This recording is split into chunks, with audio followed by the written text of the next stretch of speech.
drop bombs.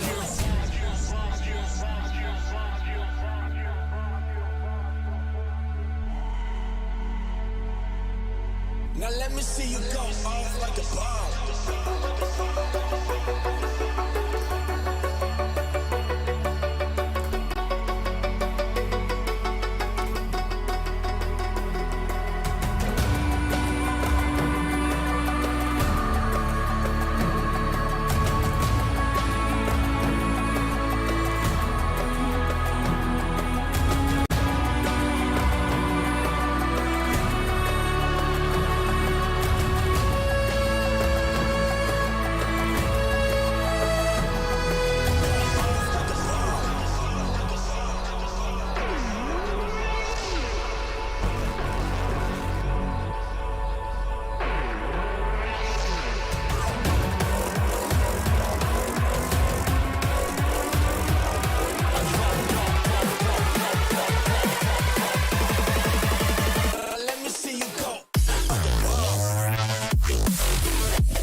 Bombs.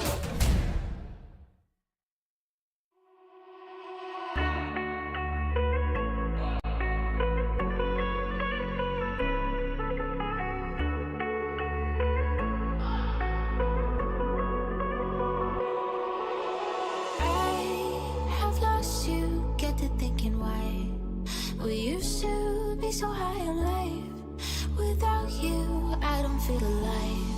So I'll just keep on being high, high, higher than the sky. Tell me, are you there for me even when I try? Keep on being high. Without you, keep on being high. Without you, keep on being high. I know that you're feeling forsaken, mistaken, wish you were another man. I remember feeling awakened, mistaken, if you thought I'm in that place where you want me to be. But I don't want you back. So it's easy to see when I'm high all the time. 'Cause I have lost you, get the thinking why. We used to be so high on life. Without you, I don't feel alive. So I just keep on being high, high, higher than the sky. Tell me, are you there for me even when I try? Keep on being high. Without you, keep on being high. Without you, keep on being high.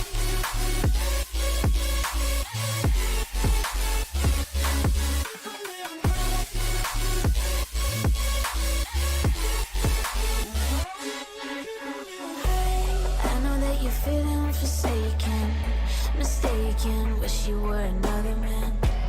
I remember feeling awakened, mistaken, if you thought I'm in that place where you want me to be. But I don't want you back.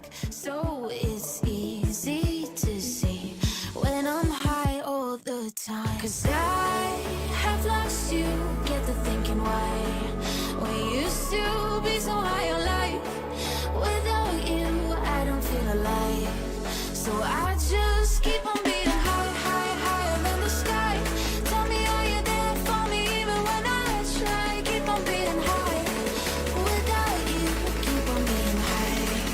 Without you, keep on being high.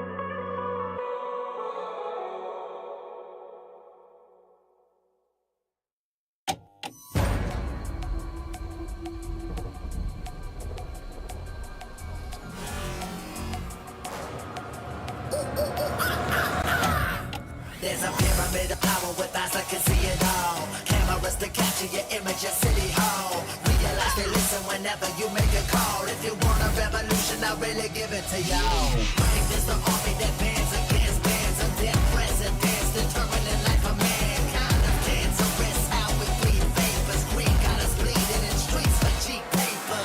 Assemble the masses, melt the plastic, compound, realign when the shit gets drastic. Lift the veil when the systems are masked. It's just another pyramid scheme, a government racket. The power with the power, we charge Jurassic.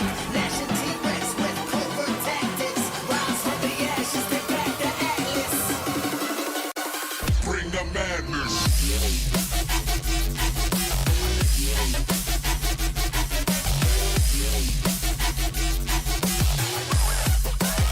Bring the madness.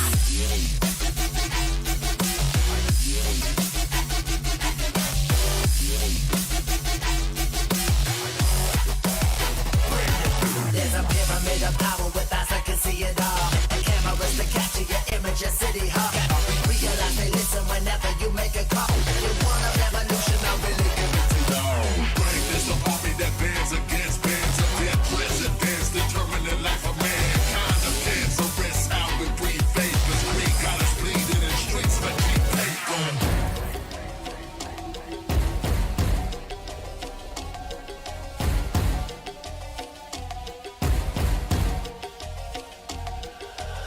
Assemble the masses, melt the plastic, compound, realign when the shit gets drastic. Lift the veil when the systems are masked. It's just another pyramid scheme, a government racket. The power with the power, we charge Jurassic.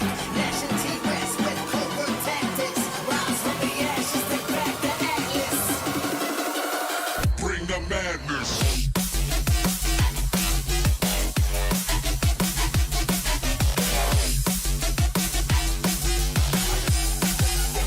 Bring the madness.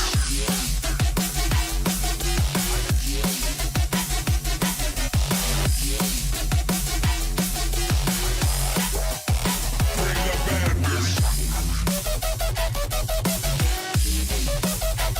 madness.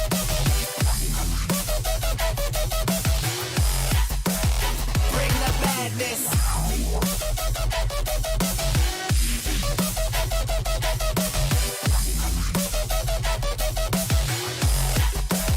Bring the madness.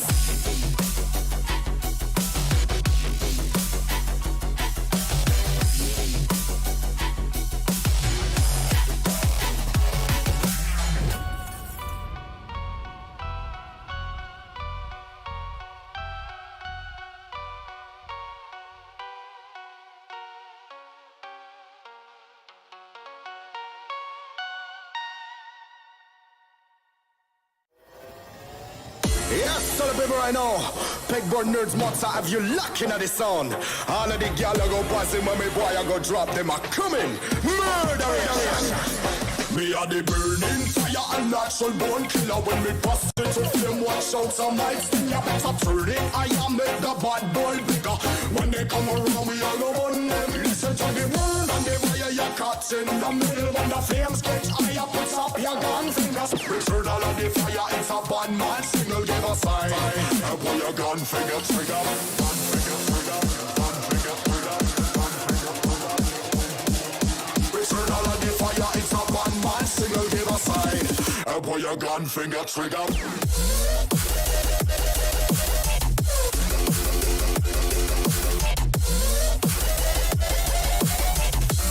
And pull your gun finger trigger.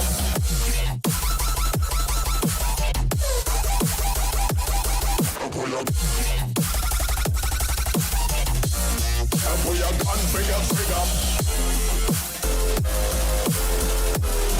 It's a bad man signal, give a sign.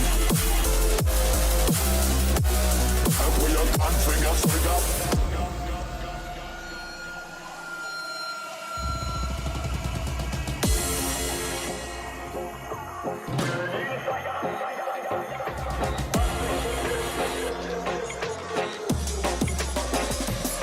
Me are the burning fire and natural born killer. When me bust into flame, watch out some lights. You better turn it. I am make the bad boy bigger. When they come around, we all go on them. Listen to the word And the boy your cuts in the middle. When the flames get higher, put up your gun fingers. Return all of the fire, it's a bad man signal, give a sign. And pull your gun finger trigger. Gun finger trigger. Gun finger trigger. Gun finger trigger. Return all of the fire, it's a bad man signal, give a sign. And pull your gun finger trigger.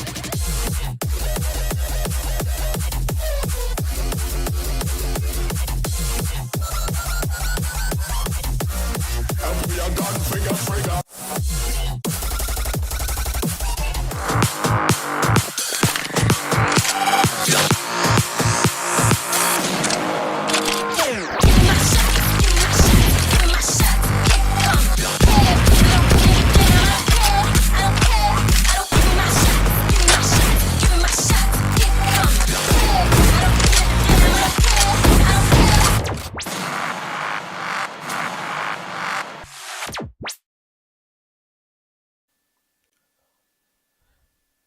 Another traditional day for Valorant Conquerors Championship, ladies and gentlemen. We're going to be kicking things off with the Wild Classico. Welcome back, ladies and gentlemen, to Valorant Conquerors Championship with Gillette as a grooming partner. I'm going to be your host, Caster Necro. Of course, John alongside with me is going to be CA.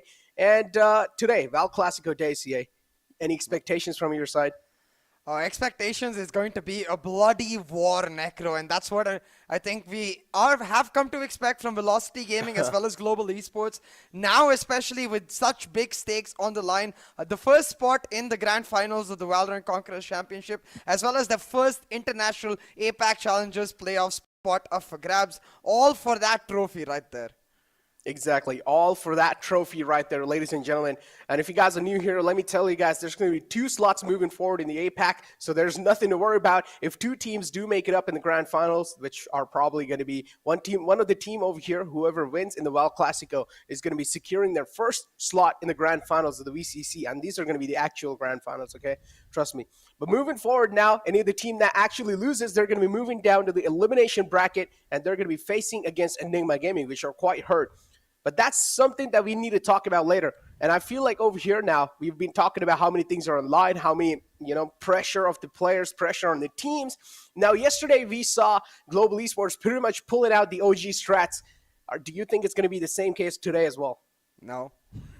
No. I think there's going to be a lot of changes coming in through the Global Esports composition. Now, don't get me wrong. Of course, on the maps of Haven and Bind, we're going to see the exact same thing. But a lot of changes is what I'm expecting in Breeze, Icebox, Fracture, if we get to see it, for example. So we'll have to see what actually ends up coming out. I don't want to give leaks, just as such before we see the end select. But the explanation itself for everyone who's new here. Exactly. Everyone who's new over here, we have the tournament explanation to you guys, and we're currently in the grand finals of the VCC. And this is where it all comes down to, ladies and gentlemen, the entire VCC, the entire year teams have been practicing for this moment right here. It has all came down to these top 4 teams. Unfortunately, one of those teams left us yesterday, which was from the Pakistan region. It was Team Exploit. They had a phenomenal journey throughout the VCC. Don't get me wrong. They're one of the best teams out there. For now, let's take a look at the prize pool. Another factor that's going to be adding a lot of pressure on the players. Oh, exactly, Necro. I think, like we talked about as well, securing that top 2 slot will give you an instant boost in the prize pool as well, with the $7,500 that you have essentially guaranteed for yourself. But for every single player, it's really the MVP of the tournament that they're looking to grab. And today we're going to get to see a plethora of players who are in contention for the same. Of course, the star players we know, SK Rossi, Deathmaker, are still up there, trying to get the $1,500 for themselves. But I think a couple who've really stood out for me are Lightning Fast and Hellfighter on either side. Players who can just completely go ham with the way they approach the map and essentially lift their team up, be that rising tide that gets the team's boats flowing. Exactly. We've always talked about these backbones stepping up when the team needs them the most. And yesterday was a prime example from Enigma Gaming. RVK pretty much just started carrying the entire team when it looked like the ship was sinking for them. Taking a look at the brackets, ladies and gentlemen, as we did mention yesterday, Enigma Gaming won against Team Exploit, so they have moved up in the lower bracket finals of the best of 3 series, and now we're currently going to be kicking things off with the upper bracket finals, which is going to be the Wild Classico. And I'm pretty sure a lot of viewers in the chat are really excited for this matchup. So same thing with us. We just want this to start as quick as possible, but there's a lot of things to discuss about CA. Yeah, exactly. And as soon as we get into that discussion, the first thing is going to be over the map veto. Now, consistently, we've seen Global Esports ban out the Fracture, and I think that needs to change, but I also feel like they might want to contest VLT where they've been the strongest, because you look historically back to VCC 1 itself, Global Esports came damn close every single time throughout VCC 1 in beating Velocity on that map of Breeze, but they were only able to achieve it actually in the grand finals themselves. Now we're on a similar stage, and going into that similar map, I think Global Esports will want to give a challenge to Velocity right then and there, which is why I'm expecting that standard ban to come through. The Fracture and Ascent comfort bans for GE and VLT respectively will mean that we end up seeing the Haven definitely come through, and that's what I'm excited about. The KO versus the Breach, two completely different styles of play. Exactly. Two completely different styles of play, and two counterparts, I would like to say. They both counter each other, so it's like KO versus Breach can be one of those things. If KO is able to shut down the Breach properly, that can be really good. But again, if you have a KO in the composition, that means you'll need to amp the pace up quite a lot. So, and I honestly feel like over here in the Val Classico, we might just be seeing a little bit of more complacency from both the teams. I do understand G is one of those teams that like to go aggressive, but they will also realize that, okay, they're going against the best out there. And VLT is known for their map control. Exactly, and that's why it makes it that much more interesting, right? Because GE is not, especially with the way GE looks like right now, they're not the sort of team to give up that map control quite so easily. But we were talking about these players with respect to that $1,500 up for grabs. Having a look at their stats itself, you can see Debmaker throughout this weekend, he has been slightly more with respect to the fact that slightly more involved in those early battles, got a lot more first bloods for himself. But in terms of that ACS, in terms of the impact these players are able to create throughout the map, they're starkingly similar. Exactly, they're absolutely similar. SK Rossi, we've known this, man. I feel like we don't really need to talk about both these players. They have been one of the most well-known players in the VCC community out here in India, so both these players have all the fame they need in the world. Now, this is where they will need to perform really well against each other, because this is the slot for the APAC. If you're going to win here, you're going to be securing yourself a slot in the grand finals. That means top two are going.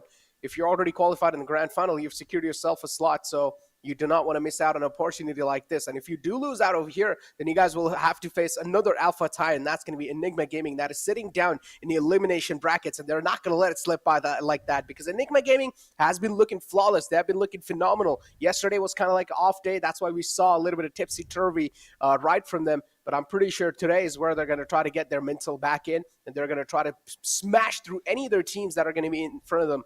But now we talked about Global Esports, how phenomenal they've been looking recently. VLT, on the other hand, they have not been looking as clean compared to Global Esports. Yeah, exactly. But at the same time, this is where I just want to reiterate one simple point, Necro. Form, that's temporary. Class, that's permanent. Now, I think that's where Global Esports do have a slight edge. They come into this weekend as the defending champions. They're a squad that has proven themselves once before. Whereas on the other hand, VLT, yes, they maintain that same core. But for Debmaker, this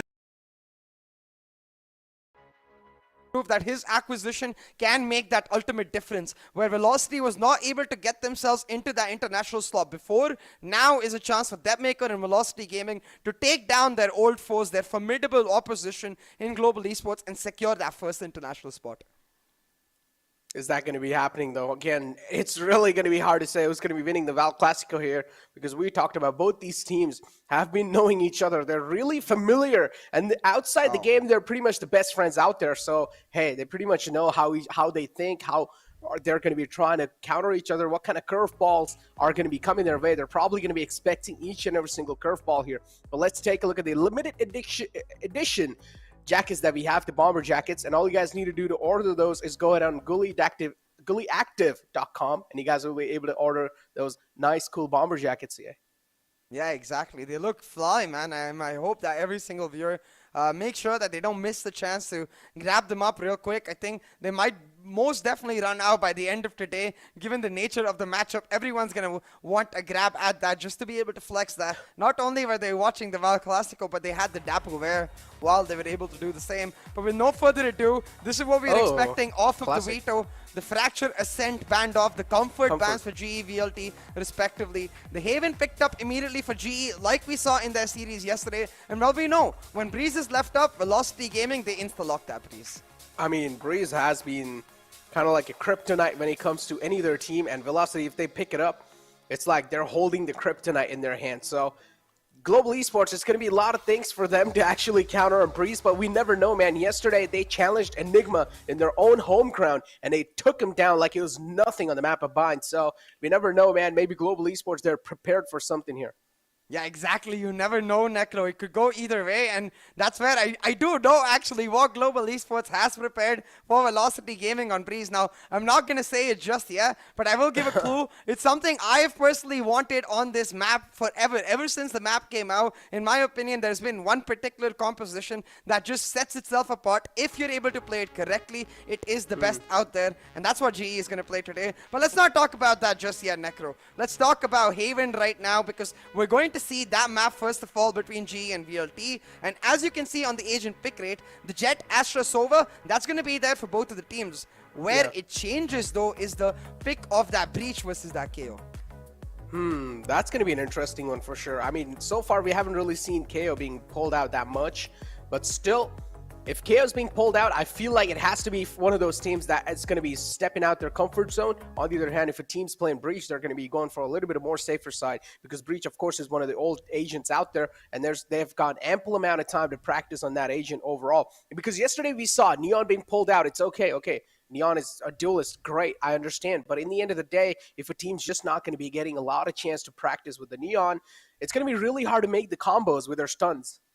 Yeah, exactly, and that's where I'm really curious to see what different setups Velocity have prepared with the KO, because as you said, the Breach for Global Esports, it's just going to come down to comfort. They're going to play basic fundamental Valorant, not look to complicate their defaults whatsoever, but with that KO, you have the opportunity to really show your pre-match preparation in the game directly, with the opportunity in that 0 point to try and counter the Breach entirely. Now, regularly, we see a lot of A lobby 0 points where Amaterasu sets himself up in B and tries to influence that A lobby control on the defensive half, and that's something I want to see GE exploiting. Take mid control early, deny that 0 point, and that way put GE in a bit of an issue where they're concerned about where that KO might turn off.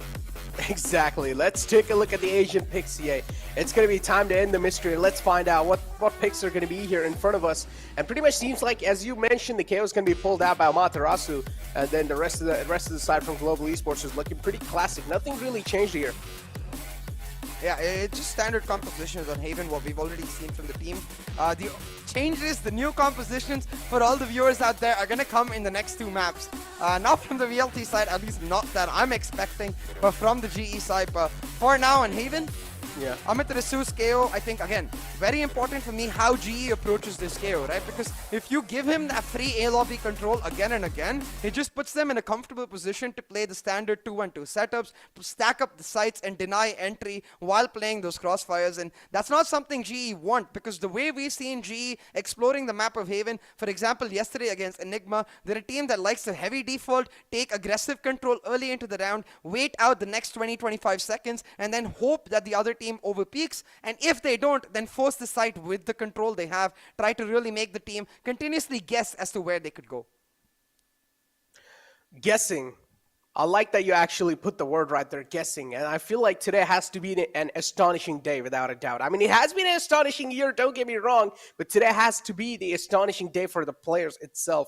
They're going to be astonished by quite a lot of things. Maybe we're going to be seeing some weird plays being pulled out. I mean, SK Rossi himself is quite weird when he just presses W key all by himself. He doesn't really need anyone else unless those flashes are there to support him. Then, yeah, it just adds like icing on top of a cake. But moving forward, though, see, as you said, in the map of Breeze, there's going to be a lot of sneak peeks coming through. I mean, there's going to be a lot of astonishing factors coming through, especially on the Asian pick. Now, I do know why you said that. You have the coach himself from the side of Global Esports is your friend. And, yeah, so you want to give some sneak peeks? Not yet. Not just yet, Necro. As soon as we get into the map of Breeze, I might do that. But right now, let's talk about Haven, because we are going into this first map, and you have to remember, yes, while GE have something different prepared, maybe, they might not even be in a confident mood to pick it up if this map of Haven does not go well, because this map is GE's map of choice. It's a map that they demolished Enigma in yesterday, albeit I will say a lot of it due to that new composition Enigma brought on board, which they were not necessarily comfortable with. On the other hand, Velocity with this KO, they've looked as comfortable as they used to back in the day when Amaterasu used to play the Phoenix. So I think this is a prime opportunity for these teams to take us back to the old days, take us back to that WoW Classico origin moment where Haven used to be the biggest map of contention for both of these teams and establish their dominance in this best of 3 series from the first map out. Talk about establishing their dominance, man. Whichever team's going to be able to establish their dominance at the start in the piston round, that's going to be meaning a ton for both these teams, because again, we do know SK Rossi is going to be kicking things off on a great note. And this time we haven't really seen SK Rossi on the Sheriff CA. Usually in the piston round, SK Rossi likes to play on the Sheriff, but now he's just playing on a normal Ghost. Maybe he just doesn't want to take any chances. It also tells you a lot about the setup they're playing, right? You can see the aggressive control taken towards A-Long. He probably, he has a Cloudburst for himself just in case he needs to set that up to leave a certain area or use it as a crossing smoke. So that weapon can tell you a lot about their setup, but the setup don't matter much when VLT slapped you in the face.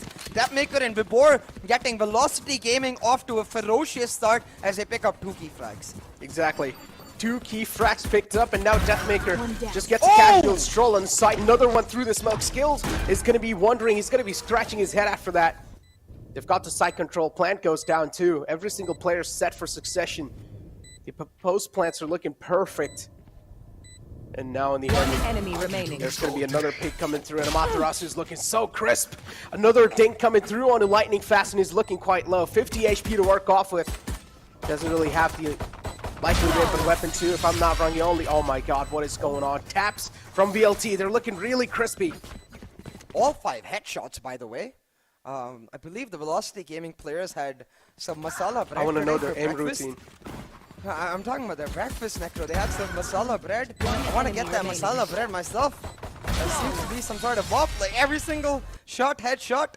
But I think what's especially important for us to notice is, again, Velocity Gaming expecting that early aggression from Global Esports. They're playing on those defensive defaults, give away that control, and then re-aggress, take it back on that simple note that they're using that KO to, again, deny that utility when they re-aggress. It's that push and pull style that we saw yesterday, but albeit in a different manner. But this time on the anti-eco, though, W Gaming is the name of the game, and Deathmaker, he'll make it count. Yeah, he'll make it count. He's just stacking these bodies on top of each other on the C site. They've already got the site control too. He's the coolest kid on the block. And now he's also trying to get the clock in his favor. But SK Rossi is going to deny that. Deathmaker was penalized with a little bit of low HP, so he's not going to let it slip by like that. 1 bullet connected, and now SK Rossi is looking to be the headhunter. This time he's not going to be finding the second head though, which is okay. Now it's a 1-on-3 situation. Definitely it's doable, but still it's an eco round, so not really a lot expected. I think the Astra said it best. Global Esports being punished right now by Velocity Gaming, but just 2 rounds done in this map so far. It was the anti-eco for Velocity Gaming, and Global Esports on their eco able to take away 2 key weapons, Necro. So a decent eco, I would say, but not the greatest overall, because it will still mean the Velocity get to continue onto their bonus. And hold on though to that thought, because Vibor's invested in a Spectre. I'd assume he'd only carried over with a pistol, and that tells me that they don't really care as much about investing in a singular weapon, since they're going to play aggressively, potentially for this mid-control into the B execute. And I think this is where they just go for the plant and then try to take a link, but the aftershock is going to deny them so much space. And GE, they fight back, but trades are not worth it, man.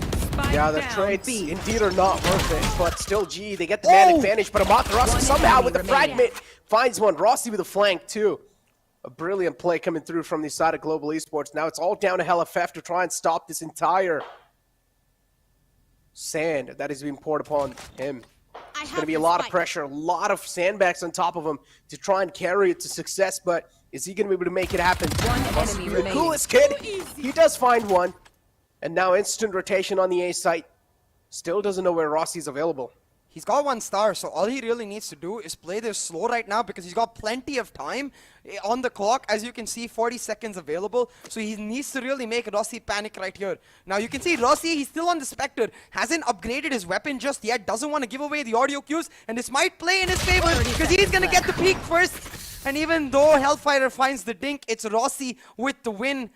But hey, again, just a bonus for Velocity Gaming. So while Global Esports can be happy they pick up the win, 4 weapons lost, that's not the greatest of wins.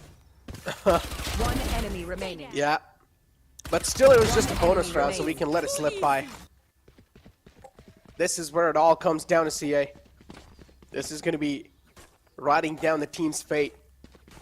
You can see though, Vibor, who invested in that Spectre in the last round, he's relegated to just that Spectre once again. But on the side of GE, since they lost those 4 weapons in their buy round, they have a much worse buy. 2 to 3 players left on just Spectres. So this idea here from GE, very simple. They want to play that Killjoy heavy util on one anchor site while they stack up another with Rossi on that hero Vandal. He wants to make that Champions Vandal glow.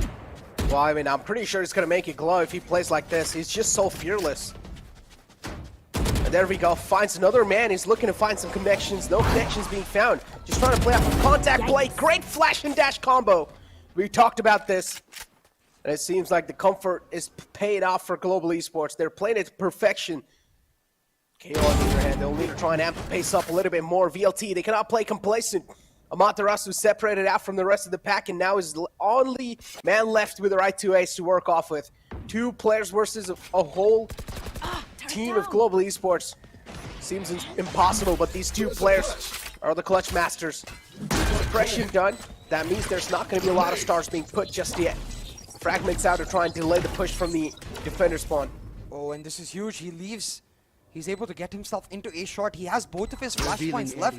So can just play on the pop flashes to try and deny the defuse when it comes about, because you can see right to ace, he's going for the long rotate into that long area. Now the first flash point just to delay a little bit while he causes a distraction for right to ace, who's picked up 2 key frags. The short dart will deny the blind much longer, and right to ace is turning up as the right to clutch. You said it, Necro. These 2 players, they can pull off these plays, and they do it in an astounding fashion. Amaterasu and right to ace, hats off, man. What a play. Yeah. I had to stand Kind up. of knew it too, man. These 2 players, you want these 2 players to be staying alive in the clutch situation, and they'll make it happen. The flash right there was just perfection. Right to ace working off of that, and a little bit of whiff coming through from Kappa kind of costed them that round too. Yeah. But it is okay, still not a lot of rounds given away. Table's been flipped, and the entire momentum now being changed to Global Esports shifted on an eco. They're going to be feeling the pressure, but they're going to be feeling the velocity. Oh yeah, Necro. And with that velocity, you can see velocity moving forward right now. But this crossfire in garage with the breach setting up the flash as well. They go for the double peek. Through the flash, Deadmaker just pops it. 1 enemy remaining. What? Yep. Rossi. Oh, also gets the Vandal in the hand now. 1 on 3. Rossi can make it happen too. He has the capability, but this time he will be caught off guard with 2 men peeking right in his crosshair. And Velocity, they're looking just unstoppable for now. They have went just complete sicko mode.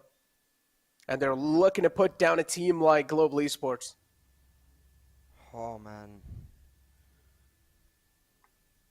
My heart right now, I cannot take it. And you can see an early tactical timeout called for Global Esports, because I think they are starting to realize that it's becoming a bit of a chaotic environment. Yes, Rossi is popping off, but those are more solo plays than the enabled breach plays that we see a lot coming through from SK Rossi. And I think what they really need to discuss here is the defaults that Velocity Gaming are approaching this map with. Defensive in the early parts of the map, waiting for that aggression with the breach flash to come out, and punishing Global Esports every single time. And I think the response has to be, let's not do that early aggression maybe in the first 10 to 15 seconds, but rather mid-round, where we can catch them off guard in their rotations and punish them because of it.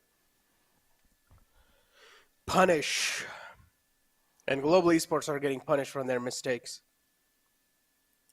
They'll need to try and at least fill up those voids that have been created by Velocity Gaming up till now in the map of Haven. In Global Esports, I'm pretty sure they're giving it all they've got, but In the first 2 rounds, that's quite a big screw up. At least in the 2 buy rounds, that was a huge screw up from Global Esports. But now, this is their chance to retaliate back.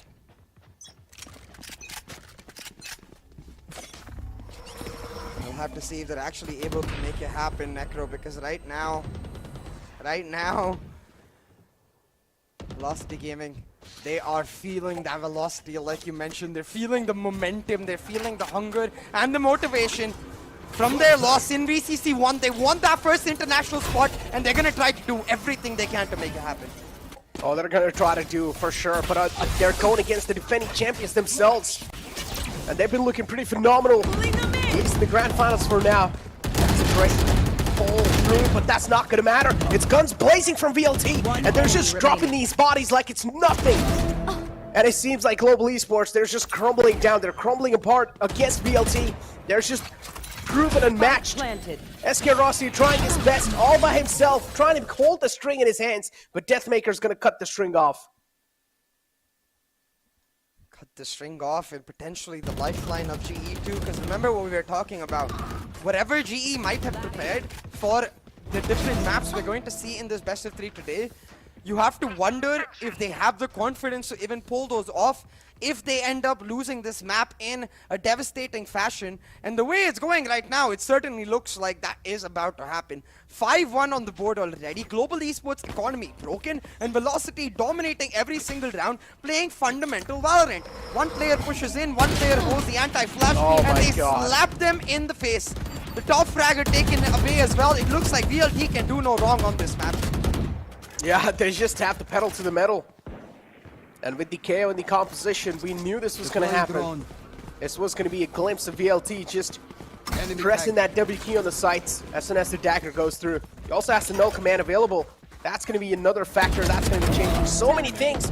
Catches a man slipping by. That's Kappa, was not able to fade away across the corner. Gabor is going to line him up too. Second one to follow it up, Amaterasu to make it 3. And now it's all down to the final man, lining fast with the lockdown available. Going for solo lockdown plays. I'm not really with it. I do not vibe with it. Lining fast.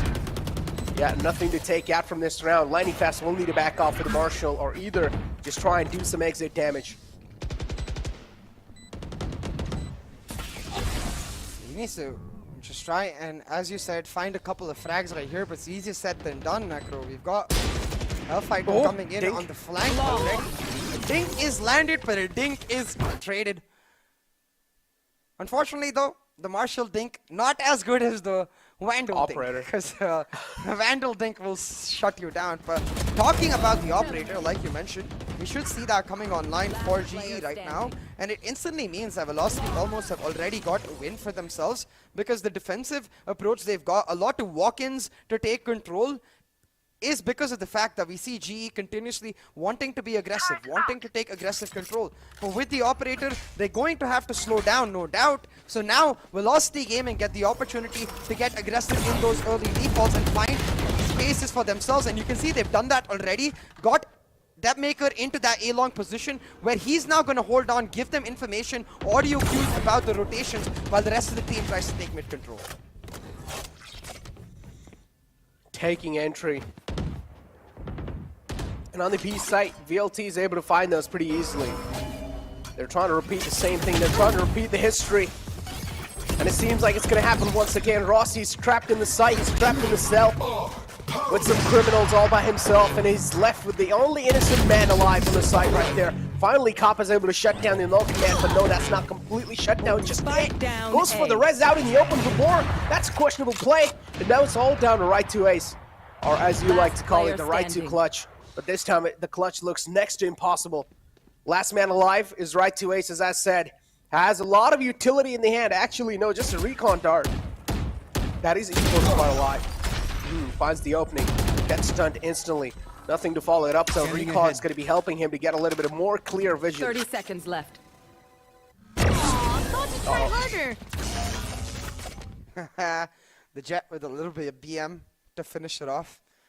Asking Velocity to try harder, but I completely agree, Necro. A bit of a questionable play over there from Gabor, as well as his teammate right behind him. I believe it was right here. You're going to see a couple of players, but a couple of players, like while Gabor was doing for the res, him and another player just lined up right there and dropped the spike. I think that's where you've got to just keep moving forward. Make sure you've cleared off the defender side spawn before your teammate can go for the res. For example, if Vibor had cleared out defender side spawn, right Ace could go for the resurrection on that null command.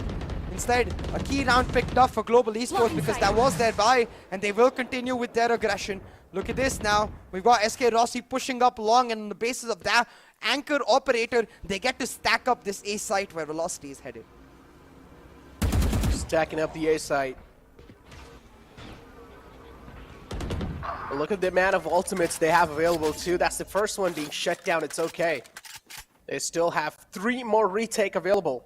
Or 3 more retake ultimates available. The Rolling Thunder, the Lockdown, and the Cosmic Divide.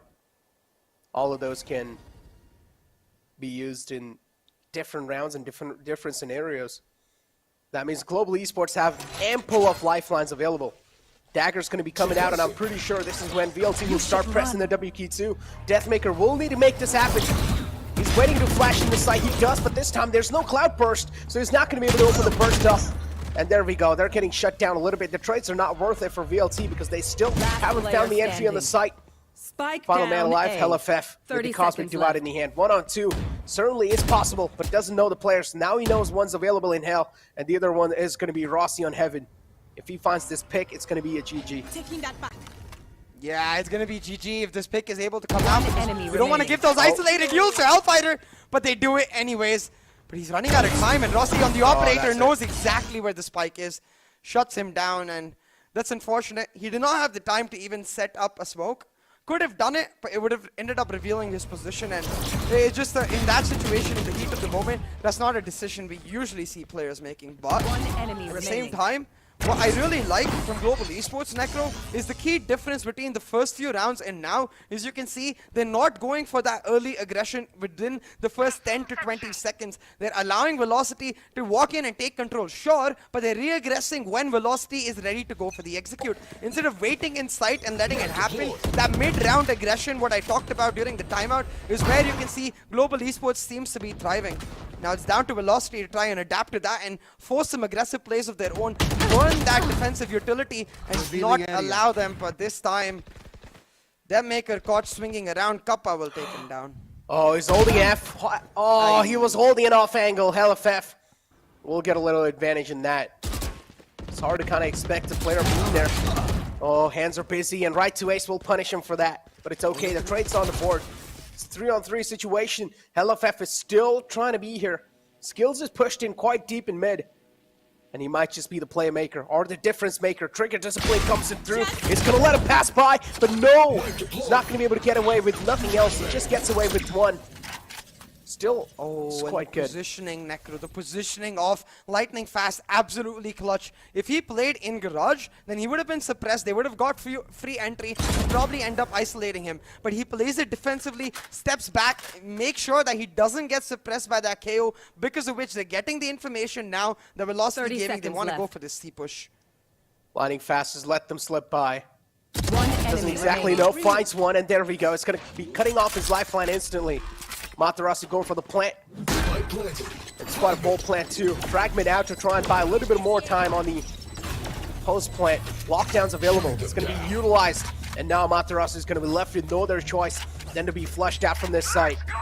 That means he's not going to be having any other option. He's not going to be having any other line of sight. But this delayed push coming through. This might just be a little bit of saving grace for him. Flash comes out, but it's too late. Matarasu is not going to be able to flip the tables this time. Beautiful utility usage from the side of Global Esports. They combine the lockdown and the rolling thunder to perfection. The lockdown forces Amaterasu to try and leave into long, but since he's done a plant that is meant for defender side spawn entry, he does not get the opportunity to actually shut it down from long, and that is made sure of by that rolling thunder coming out, which forces him to just delay himself a little bit more, and then Hellranger watching the crossing from Garage allows Lightning Fast to go for the diffuse. Global Esports living up to their motto as they fight back strong from 6-1 down, almost 6-2 down, I believe, now on to 6-4, forcing a tactical timeout from Velocity Gaming, where the discussion has to be, yo, look, guys, we punished their aggressive nature, but they're not being aggressive anymore. So what do? And I think the answer is farm up alt ops and just go for heavy executes. Yeah. Execution is the right choice. And Amaterasu is trying to figure that out. How are they going to be executing the site? How many ultimates they have available in this round? Because it was quite a hefty investment from Global Esports just to take out that one single man alive. A Rolling Thunder and a lockdown. I understand it was a pretty good idea, but still, I feel like just to take out one man, they used 2 key ultimates that could help them out in the future rounds. The thing is though, Necro, it's all about recycling of that ultimate usage. Because they used it, now they can rely on the Cosmic Divide and Hunter's Fury instead. The Cosmic Divide to get the retake, the Hunter's Fury to deny the plant, and it will mean they don't necessarily have too many at one moment. Now Velocity Gaming, 5 stacking, going for that execute like I was talking about, but this time the Hunter's Fury comes out, doesn't do much damage, though, just a single tag. Actually, no, not even a single tag. Yeah. But at least got a little bit of info that maybe not a lot of presence there on that side. Always going to be positive in these kind of moments. Oh, and look, I think the call here right now for VLT is to just hold on to that A-long A-short control while they look for aggression down over Garden and mid. And if they don't find that aggression, then they go for the rotate. So since there's no one pushed into C-long, no one pushed into mid, Velocity Gaming, they're going to fake the A approach with that drone and go for the full rotate. But unfortunately, this knife reveals their presence, so they're going to have to just go back into this A side. They can't go for the C push any longer. Yeah, they're exactly doing so. They're just going to be flooding in the A site. All eyes on Deathmaker to open the floodgates too. 30 The seconds Cloudburst left. should be ready this time, hopefully. Because the Cloudburst is what's going to be able to open the burst up on the site. You are divided! And every single player will be able to flood in. Cosmic Divide's inbound. Also the Hunter's Fury to follow it up, but it's a little too late though. Deathmaker has a lot of things to deal with, a lot of utilities to try and dodge, but it's okay. Vapor will still reply back in style. Lightning fast though. Another Killjoy, another cool kid on the block. He's gonna make this happen. He finds one. Look at he get the second one too. But it's right to Ace, even with low HP. That's not gonna hold him back. I still remember the first ever time I coined the term right to clutch. It was on Haven. It was with Velocity playing the double duelist Phoenix composition, and it was right to Ace on low HP, pulling off an insane clutch. He's done it an umpteen number of times since then, and he's gonna do it again on this particular map twice now. Right to clutch coming up huge for Velocity Gaming to pull off a round that they by any right should not be winning. They had no info, no right to win that round, but they make it work because they've got the right to clutch. They make it work because they've got the cool kids. Or the alpha males, as you'd like to call it. The Global Esports this time. Oh, equal traits though, still, it's kind of worth it. SK Rossi misses out a couple of daggers at the start, it's okay. But also gets chipped down to 28 HP. Something that's really a lot worth it, but it's okay. The wings being clipped, and that's the bird shutdown too. Null command instantly utilized as well. 7 bullets in the magazine, we'll need a fresh one. We'll get that. And now it's a 2-on-1 CA. 47 HP in the hands. 2 bullets to seal the deal. Oh. Onto Amaterasu. Unfortunately though, Necro, the bad part about this null command is because of the way the rays emanate, the suppression rays coming through from the null command, it tells GE exactly where Amaterasu is, so he can't really play mind games. They know where he is, they wait out that null command, and then they push him, able to spam him on out. The discipline that GE is showing right now will get them this team ace as well as this round. That's just too many utilities to deal with. And that's SOA and Breach combination for you, ladies and gentlemen. A lot of key utilities for both these agents, and it can just honestly make a player annoyed. SK Rossi tried to be a bird and try to fly away, but the wings just got clipped. And a great team ace coming through for Global Esports. Another round in the board for them. 75 is going to be the first half concluded, moving on forward in the second half. And this pistol rounds is going to be a crucial one for Global Esports. It's also going to give both of the teams a moment to really breathe and think about how they want to end up approaching the rest of this map, because I want to talk for a second about the strategic narrative that we've seen. It was early aggression from GE, matched by the punishment that Velocity faced them off with, then matched with the heavy executes that came through from VLT. This time VLT, they want to start off in the aggressive manner. They've got some huge trades, but they got out in this long position. Flash after flash on Ace's face. Yeah, it's just the utility abuse coming through. This is a complete humiliation against VLT. There's too many utilities and one single burst from Vabor to clutch it out. What? The best gun in the game strikes again. That's why I was laughing, man. It's always the classic. It's always the freaking classic. Line up perfectly for Vibor. They've got to expect that mid push coming out. You know that that Killjoy is going to play on the opposite side of the aggressive push. With Velocity taking proactive control of A, you have to expect the Killjoy to be playing either on B or C. And if she's playing on either side, she's going to try to go for the flank. And that's where Vibor, he catches them out. Now GE, they're stuck. They're actually, hold on. I think they might be going for force buy right here. Yeah, GE, they're going for force buy. Makes a lot of sense too. A lot of damage was dealt from They GE. did a plant though, Necro. They didn't, but still, I mean, they have no other choice. If they let any more rounds go away, it's going to be 9 rounds on the board. Another round on the board, that means they're double digits, so makes a lot of sense. Desperate times, desperate measures. And Global Esports do not want to take any other chances. This is their time to catch VLT off guard, and maybe this kind of a curveball being thrown can actually catch them off guard too. But LFF has aggressed in quite deep. Exactly. Look at the amount of map control Velocity Gaming have got right now. A 3-stack with that Killjoy on A, while Hellfire is telling them, bro, they're nowhere near C or B. The double flank coming through G. They're trying to force and commit onto this side, but the flashes will make sure it doesn't happen. If they lose this force buy, it's over before it even starts. But huge trades. Oh, right to Ace is just unstoppable on the site. He's going to single-handedly stop the flood. I don't know, Necro. I don't know. I'm not a fan of that force buy at all. I get what you're saying. They don't want to lose the momentum. Yeah, 100%. But at that 8-5 scoreline, it's the best scoreline to be able to not force buy at. You can afford to then go on to the 9-5 scoreline with the buy for yourself. Instead, because they force bought, because they lost, now 9-5, they're in a position where they're going to give away free double digits, while Velocity get to play bonus after bonus.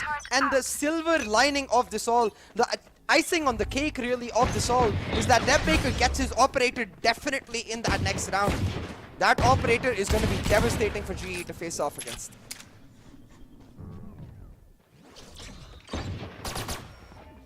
That force buy not working out now. Global Esports kind of left in shambles. Kind of shattered too. Looking next to impossible to bounce back, at least in this round. That means double digits should be up for VLT.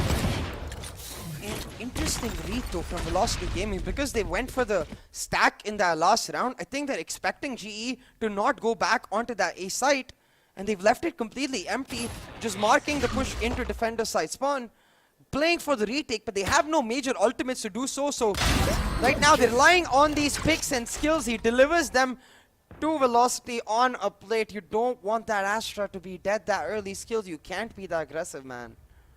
You indeed can't. Kind of an eco round, so I guess you can just let it slip by. They've also cut the plant down. And that's a huge tag coming through. Now they exactly know the man's trapped behind default box. It's a great stun to follow it up. But Outranger will be traded out, and now it's all down to Rossi. He's not going to have enough time to close the distance, but at least he will have ample amount of bullets to try and deal damage. And that's the main key here for SK Rossi. But again, a little too busy or a little too problematic for SK Rossi there. Pulls out the Sheriff at the wrong time. I mean, he didn't really have much option there. But talking about options, Global Esports, they're going to have a couple with the buy coming through in this next round now. You can see a timeout being called out. The last timeout of this half, by the way, for GE, in the sense that it's only one timeout per half. So they've got to make this count right now. They've got to make this buy count right now. And I think the understanding has to be, look, you've got to play around those knives, right? Again, when Velocity Gaming were aggressing towards A long, they knifed that A lobby. They pushed forward. When they were going for the stack, there was no knife. When there is no knife, you've got to understand the Velocity. They're holding on to their side. They're waiting for you to jump in. That's where you can play mind games with them. You can burn their defensive utility. You can force that knife out early and then go for the rotation. Play a fake almost. You've got to really start deciphering the setups of Velocity on the basis of that 0 point.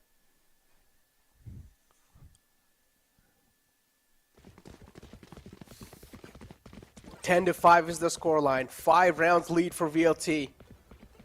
And a decent amount of cushion for them. Global Esports now starting to sweat. And also nerves are going to be rattling for them.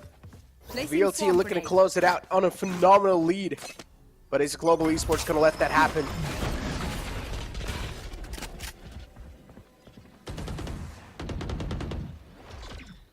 That's the question, Necro. That is the question indeed. Now, I really like this approach from Global Esports. Early aggression, get Rossi into an advanced position, then calm down for the next 20-25 seconds. Let the lurk get going. Let Lightning Fast get unlocked. Let him find some space before you commit to a particular site.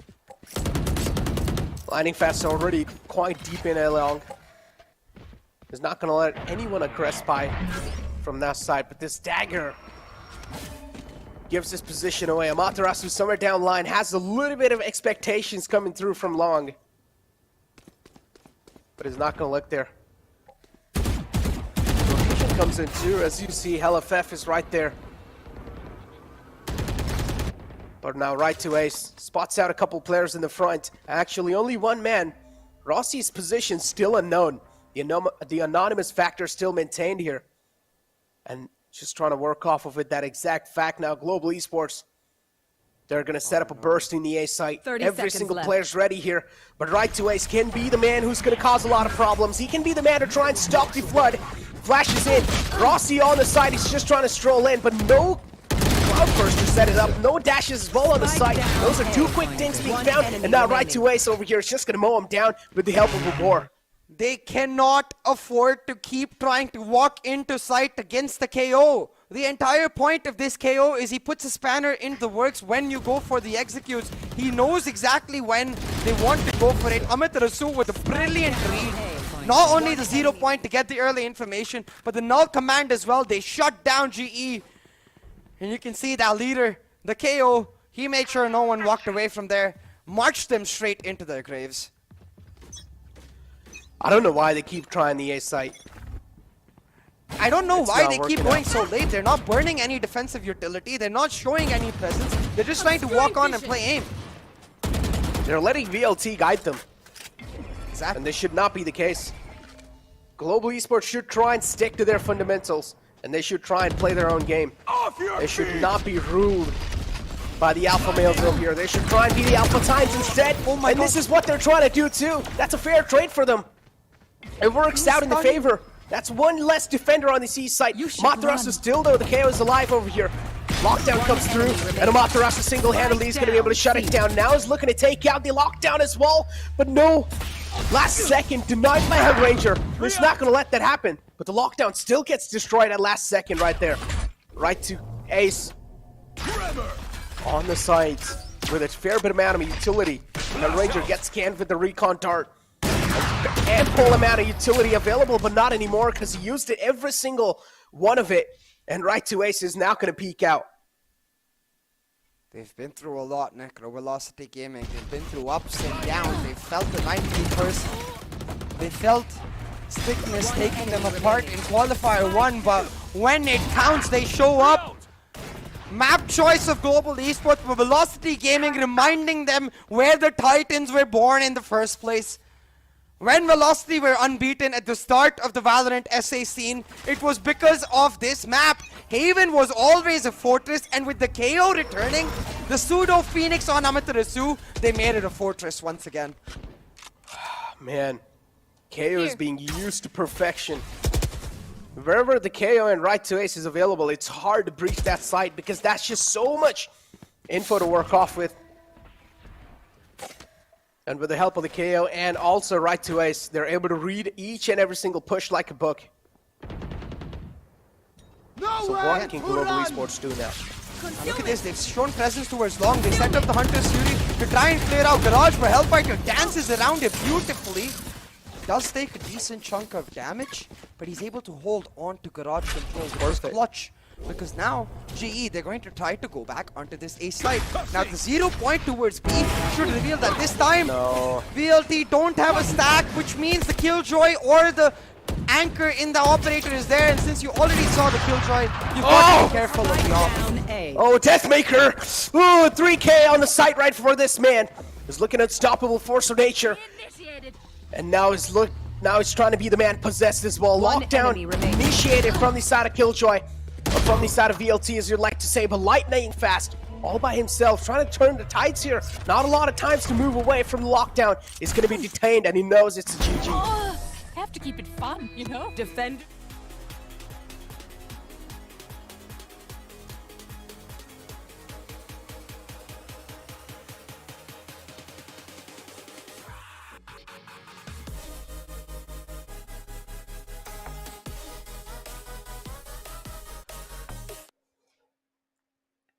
Yeah.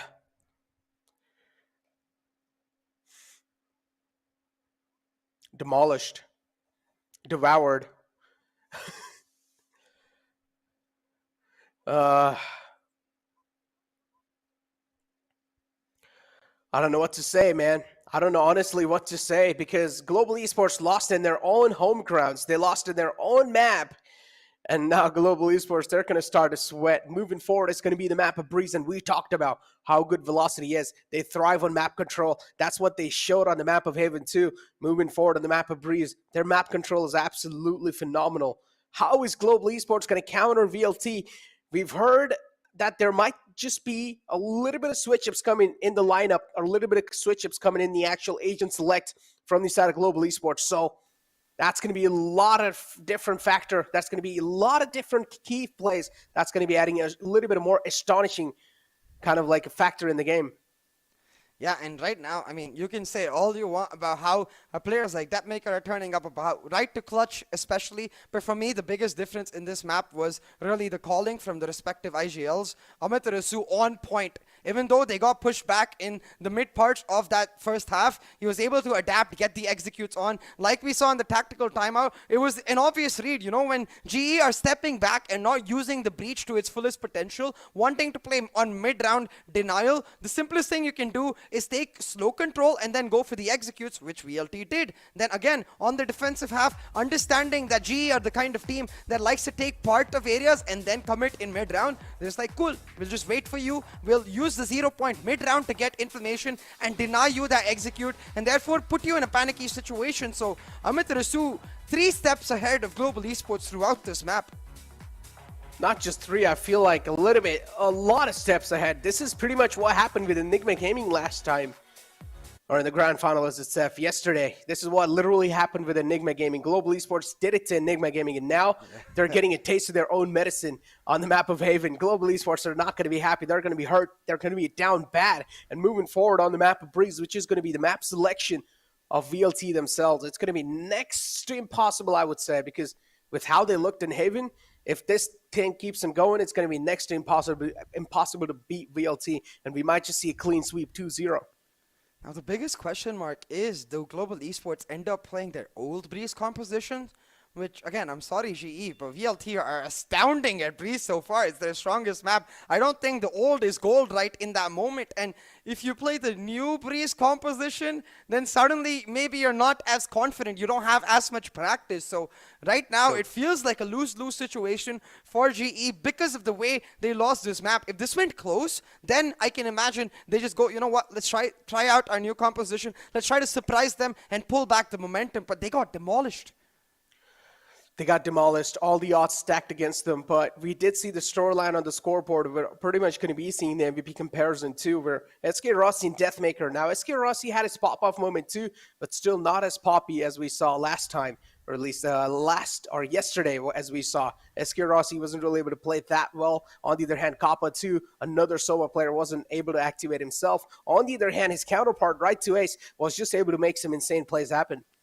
Yeah, and yesterday after our sets, I was talking to a couple of pro players, and they were mentioning, like, for example, in the Enigma versus Exploit game, that single 4K from RVK changed the entire map, because the way for 4 players, those kind of clutches lift up the spirits, it just completely demoralizes the other team. Same in this map, that 2v4 for Amaterasu and Right to Ace, the way they combine their flashes for the Ace's late lurk coming in from long to just shut down that retake, it was absolutely beautifully done. And it had to have demoralized GE to a large extent, because if you think back to the start of the round, Rossi was popping heads. He'd got a 3K for himself. He single-handedly was making Velocity shut down, but 3K not enough. You've got to shut down the Giants as well. Amaterasu and Ace, they make it work. I don't know if there's a Giants. Currently, they're looking the Alpha Titans, CA. They're looking the pack of cool kids right there. You know, in the school, there's just out here the pack of cool kids, 4 to 5 lads just moving around in the college. Everyone's just respecting them. This is literally VLT right now. And in the campus, Global Esports, they were the cool kids, but not anymore. They have been demoted down to the little bit of iffy kids now, a little bit of weirdo kids. But moving forward, CA, another chance to bounce back in the home of cool kids themselves. It's going to be the map of Breeze. Odds are stacked against them. But still, it doesn't mean it's next to impossible. You talked about a little bit of changes coming through, but I don't know when you actually do want to talk about those changes. So we'll get to it in a second. I do think we have some clips from Haven to try and further analyze what went wrong. But I just want to talk about Haven again for a second and really lean into what we've seen from other teams, right? You've seen teams like Kumbu stay committed to a particular playstyle. You've seen like teams like Enigma try to change it up and it does not work, which is where your identity matters a lot on Haven. So let's head on over to those clips and see what we've got in store for us. And again, in this mark, right, we saw from the side of Global Esports, they kept trying to progress on and fight when it mattered a lot. Even in this round, you think GE would have lost it. Like, pause right there. You see, the way they line up, Hellfighter and Vibor, if that lineup doesn't happen, I feel like VLT wins this round. And most of those rounds that GE were able to pull off were either because of mistakes from VLT or because of pop-off plays from the side of GE. Spike down Macro-wise, strategically, IGL calling-wise, VLT were just ahead every single time. Last player VLT standing. seems like it was just an on day for them today. Global Esports, on the other hand, though, I don't exactly know what kind of micro adjustments can be made, because a lot of things seemed like they were lacking, or more kind of like they were just not playing their own game. It felt like they were letting VLT guide them. And this should not be the case for a team like Global Esports, because they're 30 one of seconds the left. best teams out there. They're one of the best teams in the division, and if you're going to let the ropes get to you, then that's going to be a little bit of questionable factor. You amateurs yourself, but you cannot let the other teams just sit on the ground just like that. 10 seconds left. Exactly. So again, this round is so crucial because pause right here. Right here. So you see, as soon as Ace gets this kill, look at the health bars of Ace and Vibor. There's 2 seconds left on the clock. They're about to just get the plant down. If Skills actually manages to shut down Lightning Fast is if he's able to take down Amaterasu a little earlier. If Ace gets shut down, this round goes completely different. My mind is boggled the way the pace of this round went, because you could see Skills, he finds one, but the instant trade comes out, and that's where 30 it's a seconds little left. weird that Velocity Gaming again and again were able to find these moments. Pause right here. Again, you see, they saved that 0 point for, look at the clock on the scorecard right here, 25 seconds left. They know GE wants to walk in early. They know that GE is not going to heavy aggress because of what happened in the pistol, where VLT were very aggressive. They took A-long control. So they saved the 0 point and now play because of the information they get on the 0 point. Just drop them all command and suddenly GE have no abilities to execute on and don't find. Spike down A. One enemy In remaining. the end, it was just a little bit too much damage dealt already on the Global Esports, so it was really hard for them to try and make anything happen in that round. And we talked about the utility usage from the side of VLT. It was just perfection on the A side, but still Global Esports kept trying to breach in the A side. They still tried to, just breach through the defense of VLT, and that just never came through because the A side was completely packed with all the players, and they're not going to let it happen no matter what. You also saw the headshot percentage. Headshot percentage kind of leaning heavily towards Global Esports, but it doesn't matter. Hey, as long as you get the win, that's all that matters. Yeah, exactly, Necro. And that's where I feel like, yeah, GE players, it's not like they had a bad day in terms of aim or anything, you know. It really did just feel like GE, they turned off in terms of the macro aspect. They gave away map control for free in their attacking side, because defensive side, they adapted really well, actually. Defensive side, we ended up at a 7-5, and it looked like the map was ready to go to a very close scoreline towards the end. But on the attacking side of global esports, with the breach where you're supposed to excel, they didn't win a single round. Indeed, again, just a lot of loopholes being left open, and VLT was just able to abuse those loopholes over and over again. But Lightning Fast and Deathmaker MVP comparison in front of you guys. At the start, Lightning Fast looked pretty good.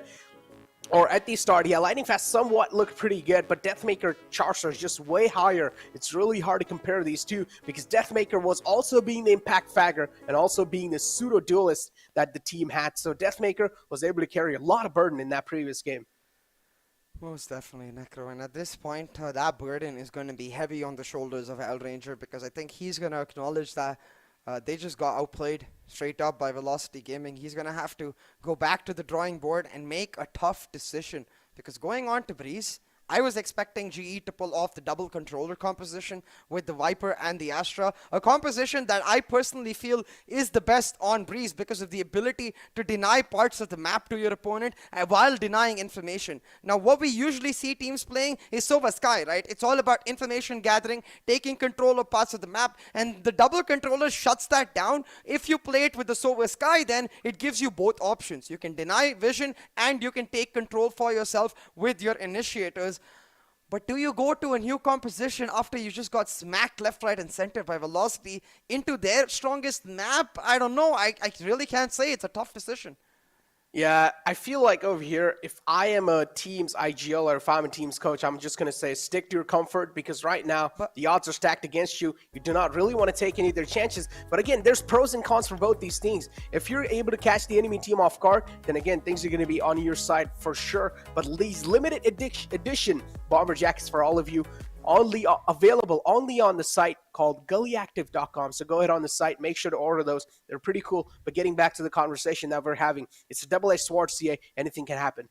Yeah, Necro, exactly. It's a double-edged sword, because to your point, yes, I 100% understand that GE sticking to comfort would naturally give them a better shot at trying to break down VLT. But VLT, they have a ton of momentum going into their favorite map. We've seen them, even in interviews, clearly established, bro, no one's going to beat us in Breeze. Like, if you're going to go try to beat VLT on Breeze, you might as well take a vacation instead of fighting in that map, because you might as well enjoy the map while you're at it, because VLT, they feel absolutely amazing on that map. Individual plays, proactive map control, check in every box for Velocity Gaming. And that's where you wonder if GE go back to their standard comp, if they play that Jet Sova Sky composition with that single Viper controller.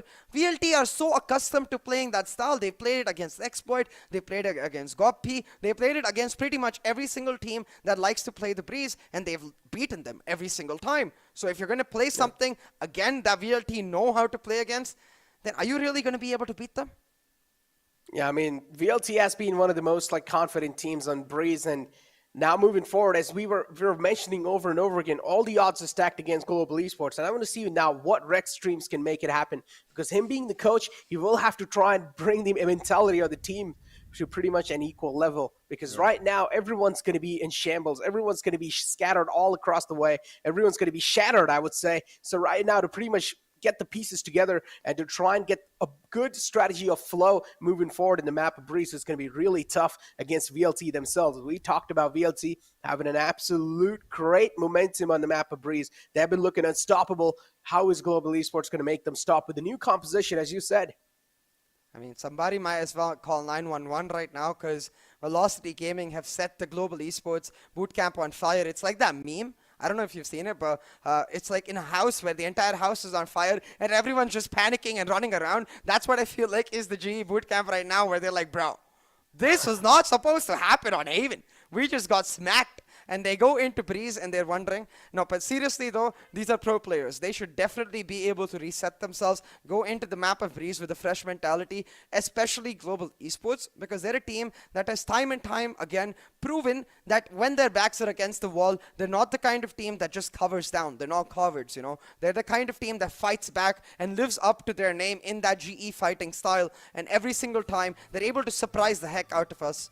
I genuinely hope they pull off the new composition. I genuinely hope we get to see that Astra coming through for GE, so they can at least try to surprise VLT and get some practice while they're at it. Double controller. Okay, interesting. So double controller is what you want over here, and maybe we'll be seeing that pulled out too, because we never know. Double controller, double initiator. You'd assume that Rossi plays Jet, but that leaves you with no flank watch. Now, GE, they have a terrible history with flank watch throughout this tournament. They've been surprised time and time again on a tiny map like Bind. Like, it's a small map, you know, you can easily watch your flank. It's not that hard. They've been caught out there. So you're saying Chamber? On a map like Breeze, that flank watch more important. So a no duelist composition for GE is what I was expecting coming into the series. But again, I don't know. I can tell you that though. It's either going to be no duelist or the old composition with a single controller. So with no further ado, oh, never mind. It's KO coming out. They're going to just switch it up. No duelist indeed, but it's not going to be Sova Sky. Instead, Sova, KO, Viper, Astra. Holy moly, let's go. What is that? Okay, that's like a fusion of all the different things right here, CA. Double controller, KO coming too. I'll tell you. Then you have Kappa with a lot of info. And then a Chamber being pulled out from SK Rossi. Ah, interesting. Mix of all the worlds. Exactly, and I'll tell you why I actually like this composition more than what I was saying, the Sova Sky Astra Viper Chamber, because here the KO can be that extra entry. You know, you have half an entry in the chamber, the KO can fill up the other half, and together the KO and chamber function as one duelist, the way a Jet would. It gives that team that extra bit of reliability, and also we've seen how KO can be on this map. He can really counter opponents, he can shut down strategies, he can be really prolific in his usage, because we saw it all the way back in VCT Champions when we saw X10 pulling out that KO composition and try to counter their opponents, which many teams then picked up after that. This KO, again, can be a key KO player, but is Head Ranger going to be able to play to perfection? We'll be able to find out in the actual map, because if the KO is able to shut down the Sova and the Sky, then it's pretty much a donezo game for VLT. If these two players are getting shut down, then Global Esports are going to have a lot of problems. Now, it does come down to the reads that Global Esports is going to be able to situate through. Have they done their homework? We're going to be able to find out as soon as we jump in the map. But I'm pretty sure these are the pro teams. They know how exactly each other play, and they're going to be expecting a lot of aggression through mid from Deathmaker. And I'm just excited to see the OG Headhunter with the actual Headhunter, Rossi on the chamber, popping heads with that Headhunter Sheriff coming through on that agent. It's going to be a sight to watch, and we're going to get to witness his first time around. A privilege to cast it. I mean, okay, now this is where I would want to say it's again a double-edged sword, CA, because Jet has her own advantages on the map of Breeze, and moving forward on the role of Chamber, also you're going to be having a little bit of more responsibility on your shoulders. Not just that, you're also going to be trying to fill in the shoes of a duelist. So SK Rossi will have a little bit of more added pressure on his shoulder this time, but it's okay. Is he going to be able to carry it forward with just his aim and a little bit of brain? We'll be able to find out as soon as we jump in the map of Velocity Gaming. All the players are pumped up, their blood's boiling. As you can see, they have smiles on their faces, but Amaterasu is not smiling just yet. He's waiting for the win. He's waiting for the victory to flow through. Yeah. It's easier said than done. They're going to be surprised by this composition coming through. We'll have to see if it ends up working out for GE. But Velocity Gaming starting off in the attack.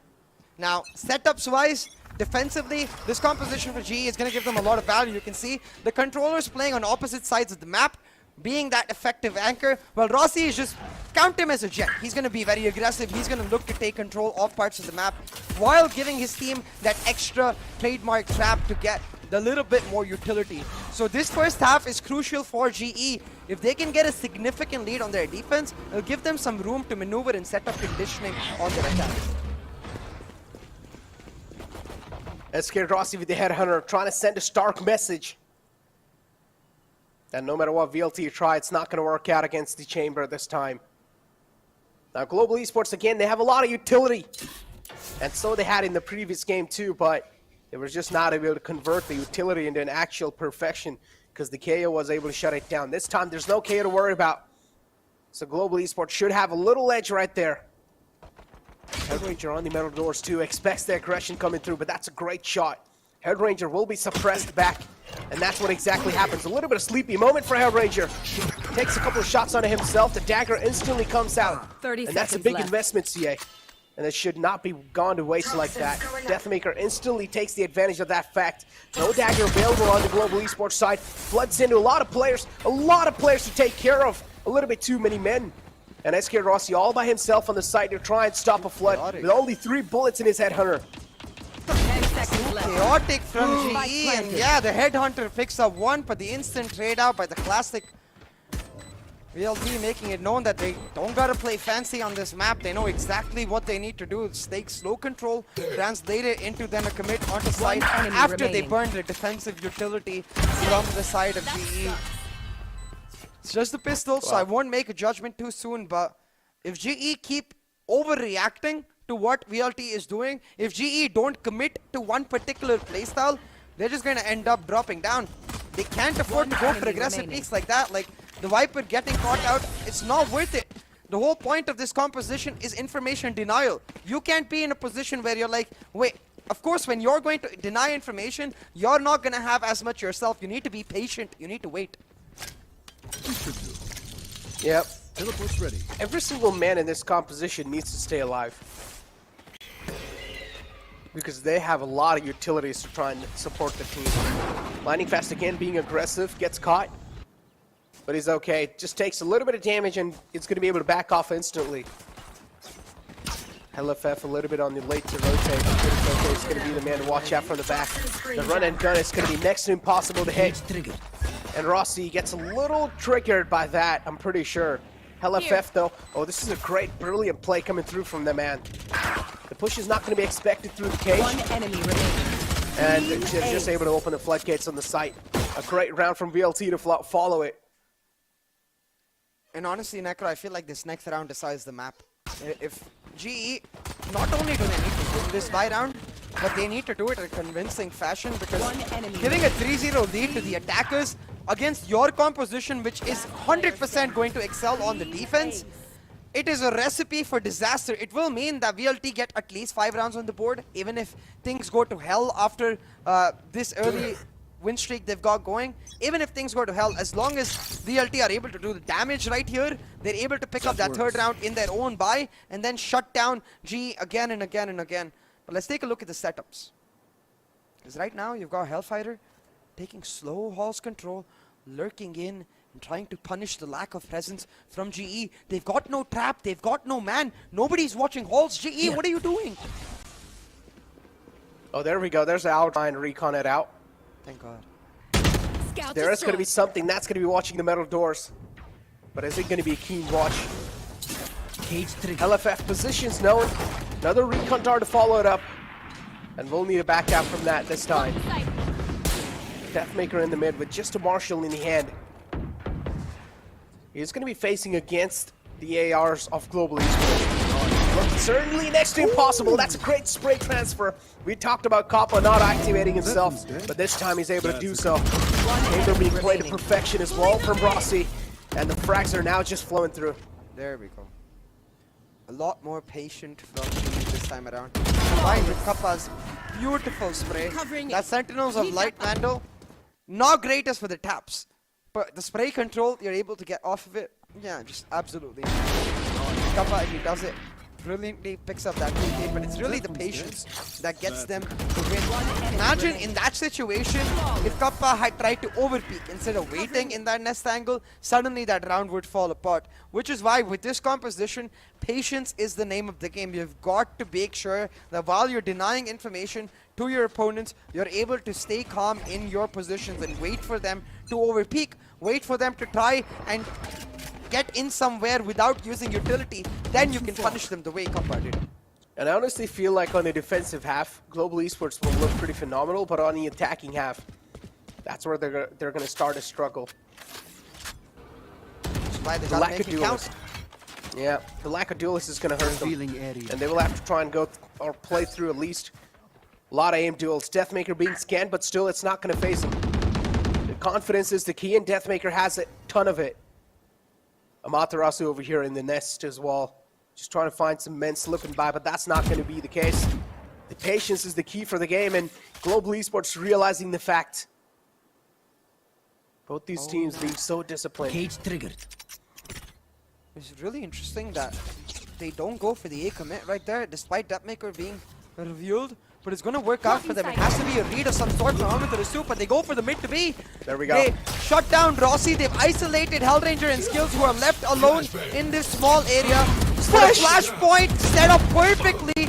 Hellranger, he finds one, but the trades are worth it for B. Velocity, man. 2 for 2, and they get the site. Player standing. They get the sight. Now we're left with a 1-on-2. Lightning fast, a lot of burden on his shoulder. Also gets tagged with the... Oh, trip, and now it's going to be concussed. And LFF is going to take the advantage of that fact. Another round in the calculations, another round in the account.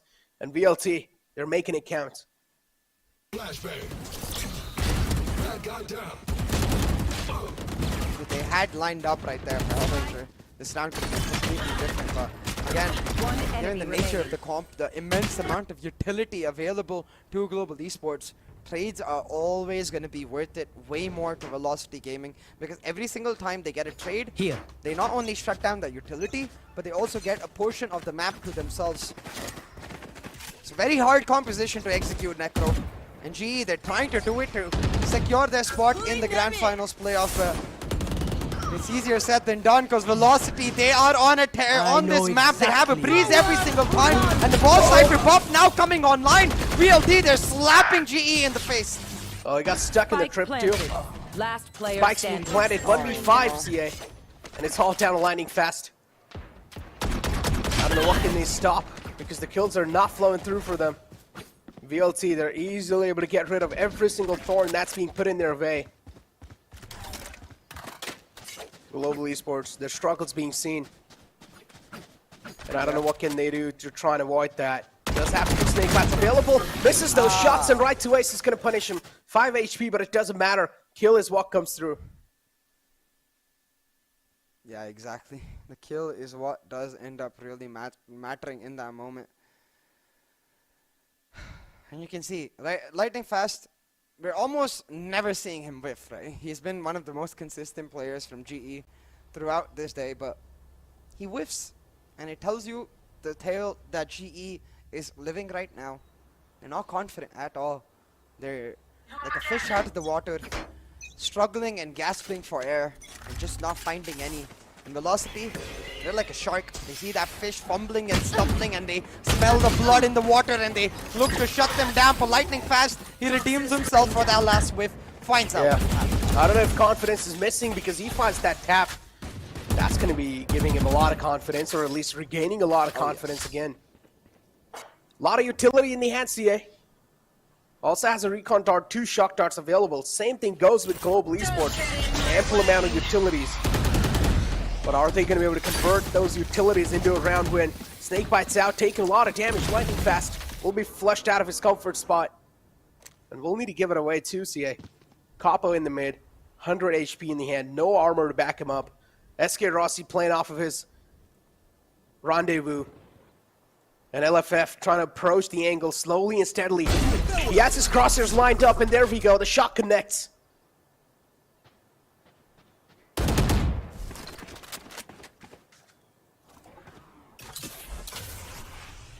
This is huge, though. Look at the amount of control GE have got over the 30 map. seconds Rossi's left. pushed in under B window. The Viper's pit set up.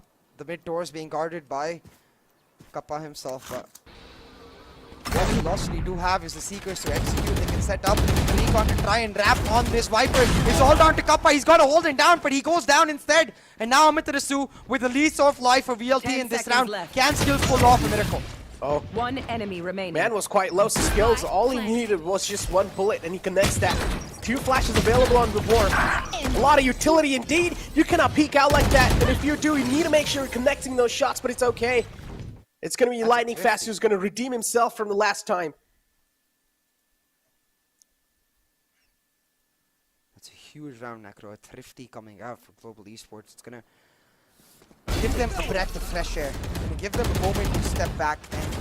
And these are the moments where we've got to start looking at how they use this breath of fresh air to push back even stronger. Now, I want to take a second to talk about the rendezvous setups that SK Rossi has for himself. In that round, we saw him go for the elbow push. All by his lonesome, right? Without much utility to back him up. Just a couple of Astra Stars, I believe. And he can do that again this time, except with the KO knife coming through to make sure that there is no utility to match him out. So you can see Hellranger getting himself into mid doors, can go for that KO knife towards the elbow if Rossi wants to go for the push. But instead, Velocity will take control. That knife does come out. The 0 point reveals the position of Velocity towards that site, but Rossi's not going to make the aggressive push since he knows that there's more than 3 members over there.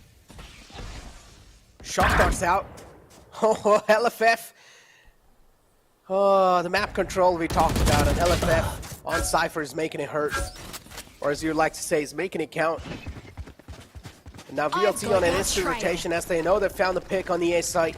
And this late in the game, pretty much expected the rotation to be heavy on the B side too, but the Snakebite's going to deny it. A little bit of damage to flow through, but it's okay. Deathmaker's going to be good for it. Every single man just stepping up. Lightning Fast is able to line him up too on this site. He's looking to make the site look like a graveyard.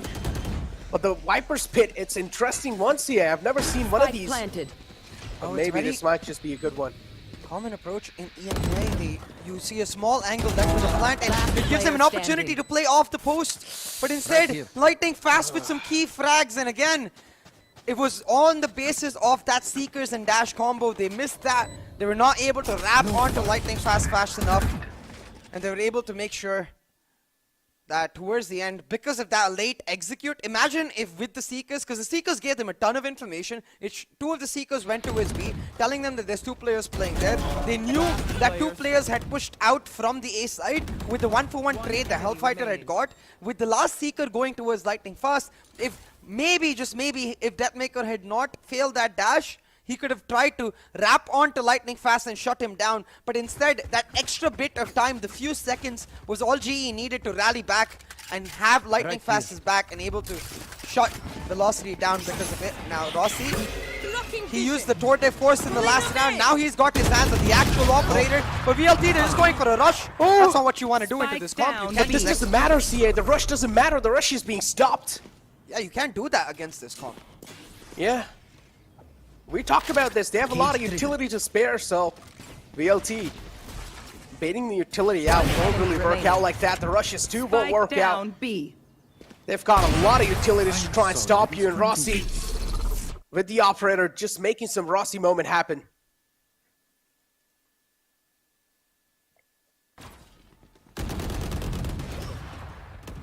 Yeah, the gravity pull right there, it was perfection.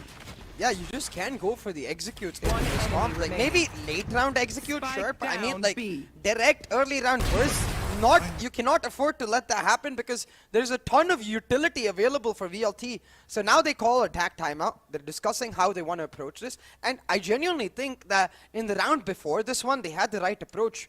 It's okay to show their presence heavily on one side of the map, leave Hellfighter to lurk, let him see if he can find some space or some picks, and then play on the basis of what Hellfighter calls for you, because that is GE's weakness with this composition so far. There have been rounds where they've got impatient and given those peaks, given that space, and that's where VLT need to exploit it. And what do you think? What side of map is this? Is this a defender side of map or attacker side of map? Breeze is an attacker side of map, but with this composition for GE, it's most definitely a defender sided comp. Yeah, this is a defender sided comp, but moving forward in the attacking side, they will still have the map favoring them, but they won't really have the players or the Asians favoring them. And how are they going to make it happen? No, it's okay. The first half, they're looking pretty decent. They're able to stop the momentum that VLT's making. But moving forward in the second half, I feel like the problems are not going to slow down. They're going to increase even more. So both these teams, they will need to be ready for what's coming their way. They found my trap.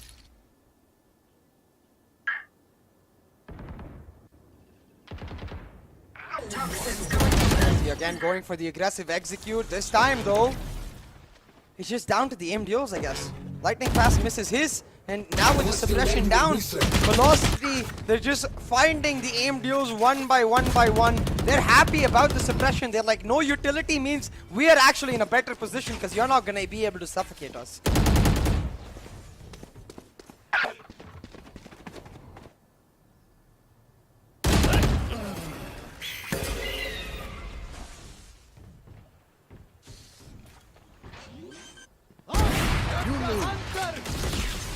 One enemy remaining.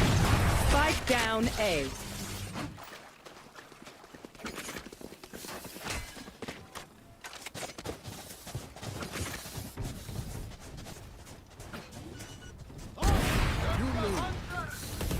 Again, executes are not the name of the game that Velocity need to be playing right now. It works against what their strength on this map is as well. Proactive map control translated into mid-round calls is how they beat this composition. Need to burn the utility, especially that KO utility. If you're able to take down early, if you're able to force out the trademark traps of SK Rossi, then suddenly GE don't have as much information gathering. They rely purely on the Sova, who's very easy to deny on this map because of the corners you can hide in. Again, Velocity, they try taking cave control with the Trailblazer, but a simple 0 point will make sure that they get zero information.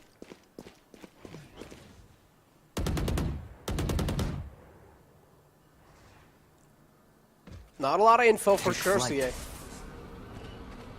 To add on a little bit more anonymous factor. Trap destroyed.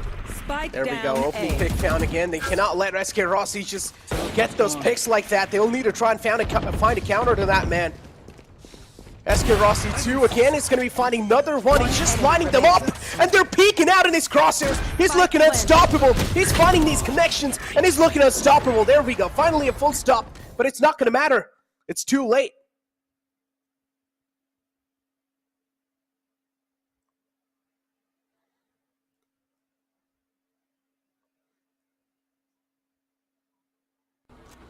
There's nothing else for me to say except that you cannot 5-stack into this composition.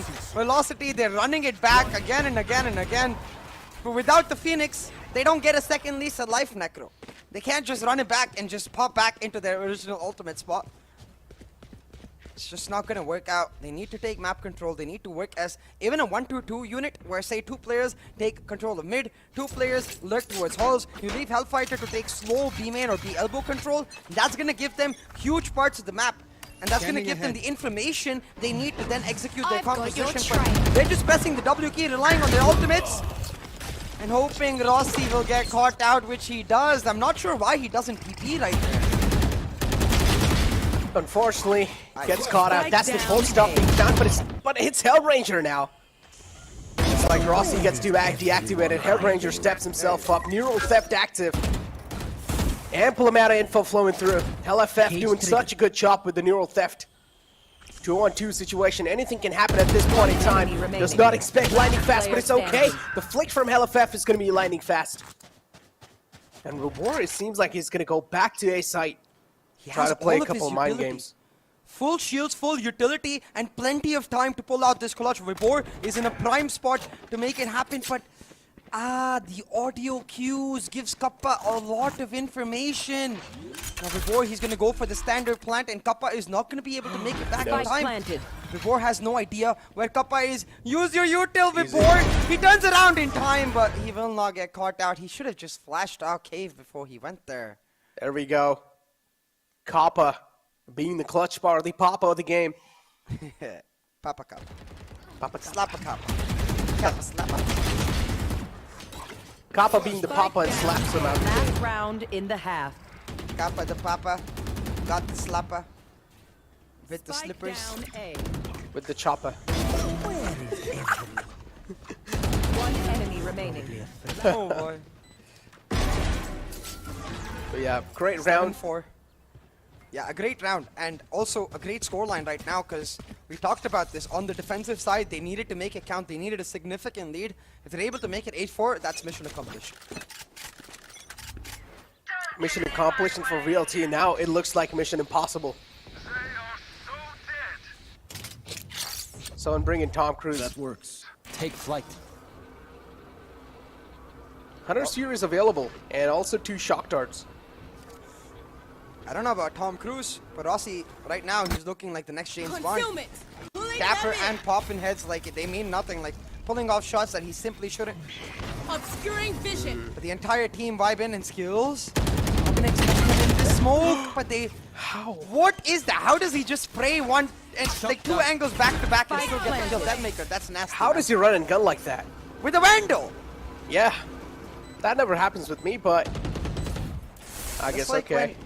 That's like when I can get Oh no, some Rossi. really good food, but it just doesn't work. But then someone else gets the same thing, and they've got brilliant food. Yeah, but Rossi trying to be a little aggressive at that angle, CA. And this time it's not going to work out. Oh, Deathmaker penalizes them for being a little too exposed in the retake. Global Esports, now things are certainly crumbling down. Hunter's Fury out, 2 from right to ace to try and stop the entire momentum. And there we go, it's going to be 7-5 the half. And now this 5th third round, if Global Esports wins this, this is going to be adding a little bit of icing on top of the cake. For me, the icing, the cherry on top of the cake will be, please, oh God, take us to overtime. I need to see as many rounds of this map as I can.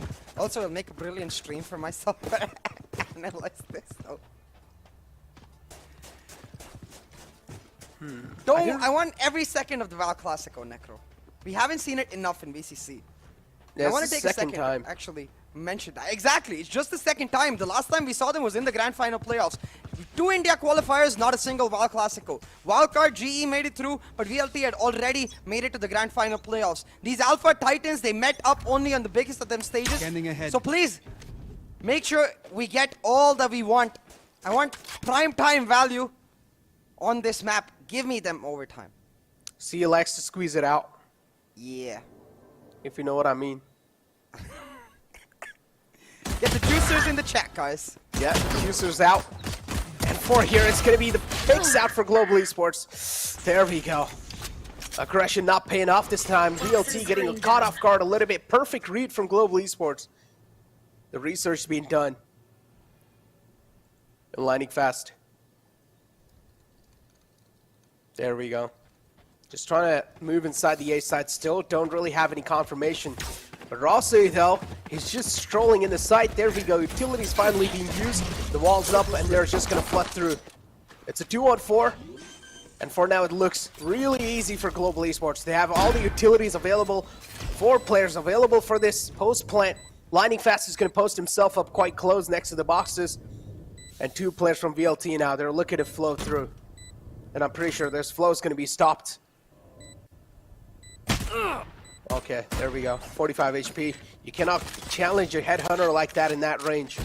Especially if you do take the first shot right onto yourself. There we go. Rossi finds the opening. And now they're looking to just rip it apart. Now that we flip sides, everything that I've been saying with respect to GE, you know, playing it slow, playing it on the idea that they want to deny map control is once again going to come into play. With this Astra especially, you're able to set up masking and conditioning on this map beautifully because you can have the Astra just function as a prime lurker while she sets up your smokes, while she sets up her utility all across the map. Now what is key here is that that Viper wall almost will never change for GE. It means that they can again and again just keep either pushing that A site or taking slow control of that A site with the Viper lurking. And conditioning is going to be the name of the game, which is where Amitarasu on the side of VLT will have to step it up. He's going to have to pull off some insane calls if they're to win this map. I personally like the Amaterasu's other versions of his name. That Shivansh usually calls him. Pikachu? You know what I'm talking about. It's the ultimate evolution of Pikachu. Yep. Look at this. Oh, he's so close. Oh, there we go. Spots out the little barrel. And the hands with it, too. It's like free. The hands are going to come with the body for sure. But Lightning Fast, all he needs is the heads. And he's going to connect those. Finds 2. Was trying to make it the third one, too. Is he going to be able to? Best belief, Deathmaker Vol. Deathmaker finds 2 bodies. And now the wraparound from skills, just like what he did in the map of Bind against Enigma Gaming. All the time he was able to catch the players off guard with the flank. But this time he's going to be denied. No way. by Deathmaker. wait, He no, finds the oh my opening, God! and he single-handedly clutches it out with a 4K. Deathmaker proves why he is called the DM King. Huh? Okay, a moment of silence for the GE players, please. This is what you call emotional damage. Exactly. DM King for the win. Deathmaker living up to his name One enemy remaining. and shutting down his former squad from God Squad to Velocity Gaming. Deathmaker.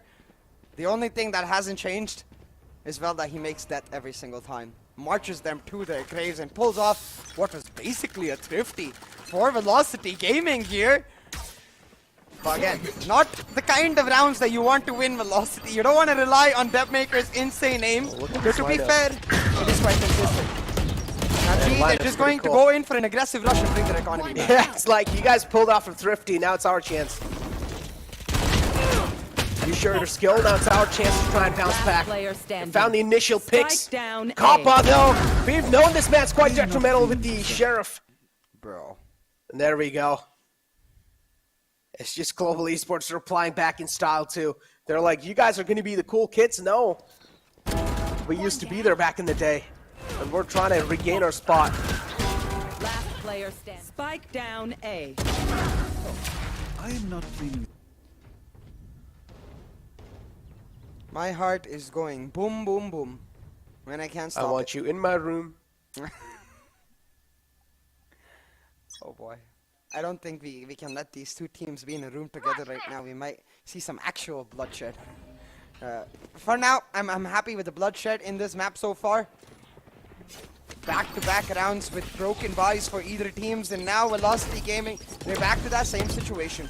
Broken buys in their hands while GE go in for a walk into this B site. Velocity playing this exclusively on the retake, tried to stack on A with Deathmaker pushing in mid, but it did not work out. DM King, he's gonna have to turn up once again, daggers in his hand. We'll see if he can make it count. Oh, look at the elbow push.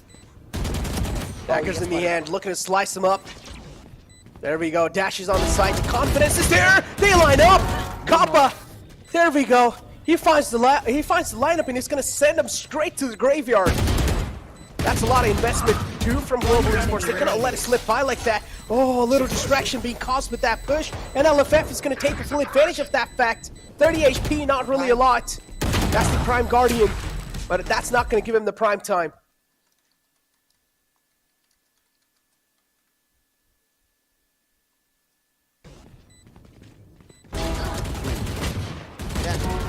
The strength of this composition. The way that he pushed worked, if you remember the last few rounds, we saw VLT again and again. That same wall that is set up in this round as well, towards that A site, they turn it on early, but this time, they walk in towards B. They don't reveal their presence, and this is the strength of this composition. It's something I've been begging for ever since Breeze came out, and I got to play it in early access, because the way this map functions, the amount of information denial you can set up across it, it gives you plenty of opportunity.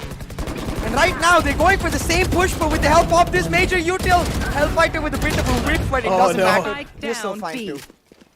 Indeed, it doesn't matter for both the sides. He still finds the kill, but the trades are there from Global Esports too, so they're replying back fire to fire.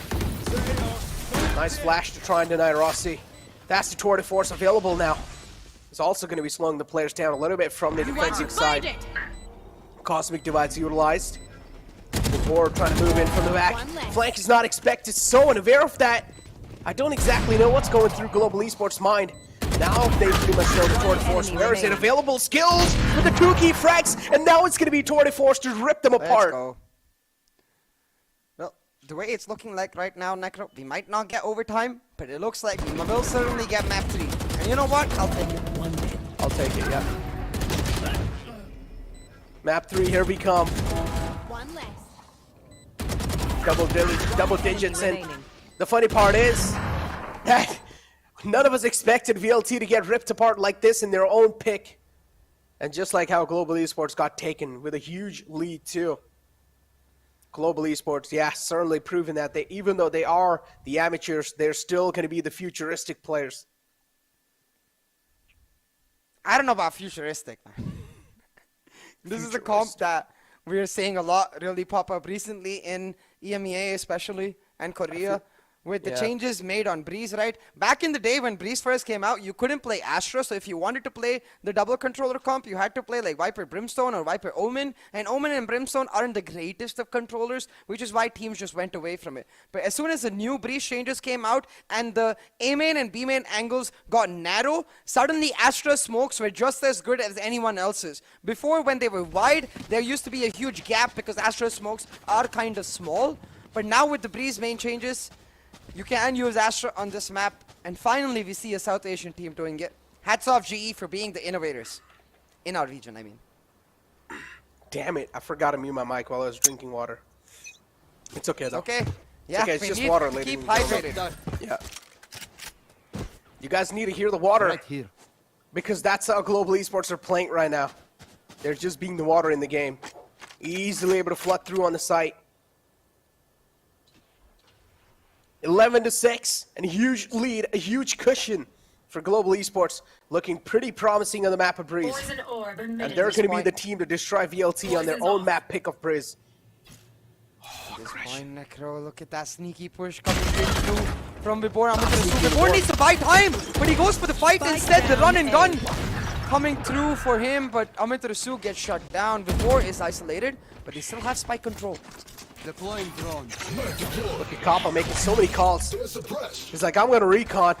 You guys try to push in at the same time. Double peek comes through. Rossi finds the opening, and there we go. Oh, VLT, you guys are getting the early picks, but just back off. There's no need to keep aggressing forward. Recon dart's available, but Skill's just going to cut off his head.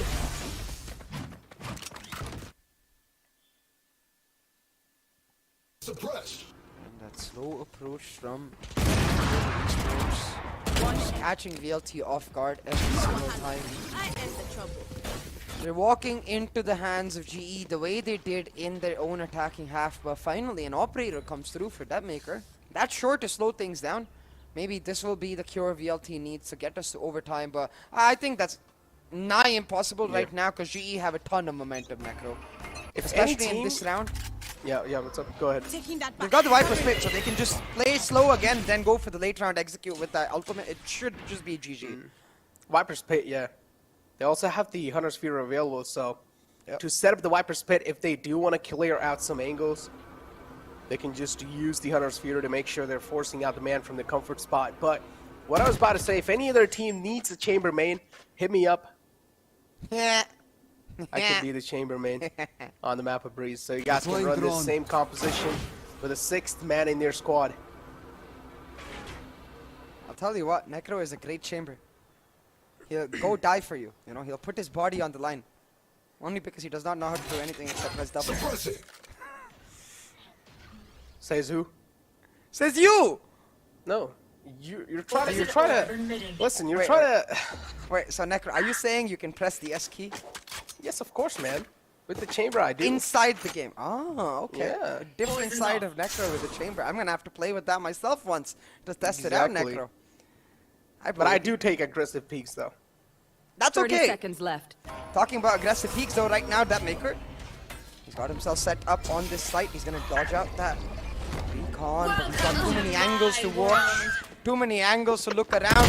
From mid doors, from halls, from B main, just too much to watch. Yeah, there's a lot of angles, and the teammates aren't really there to be the supportive players.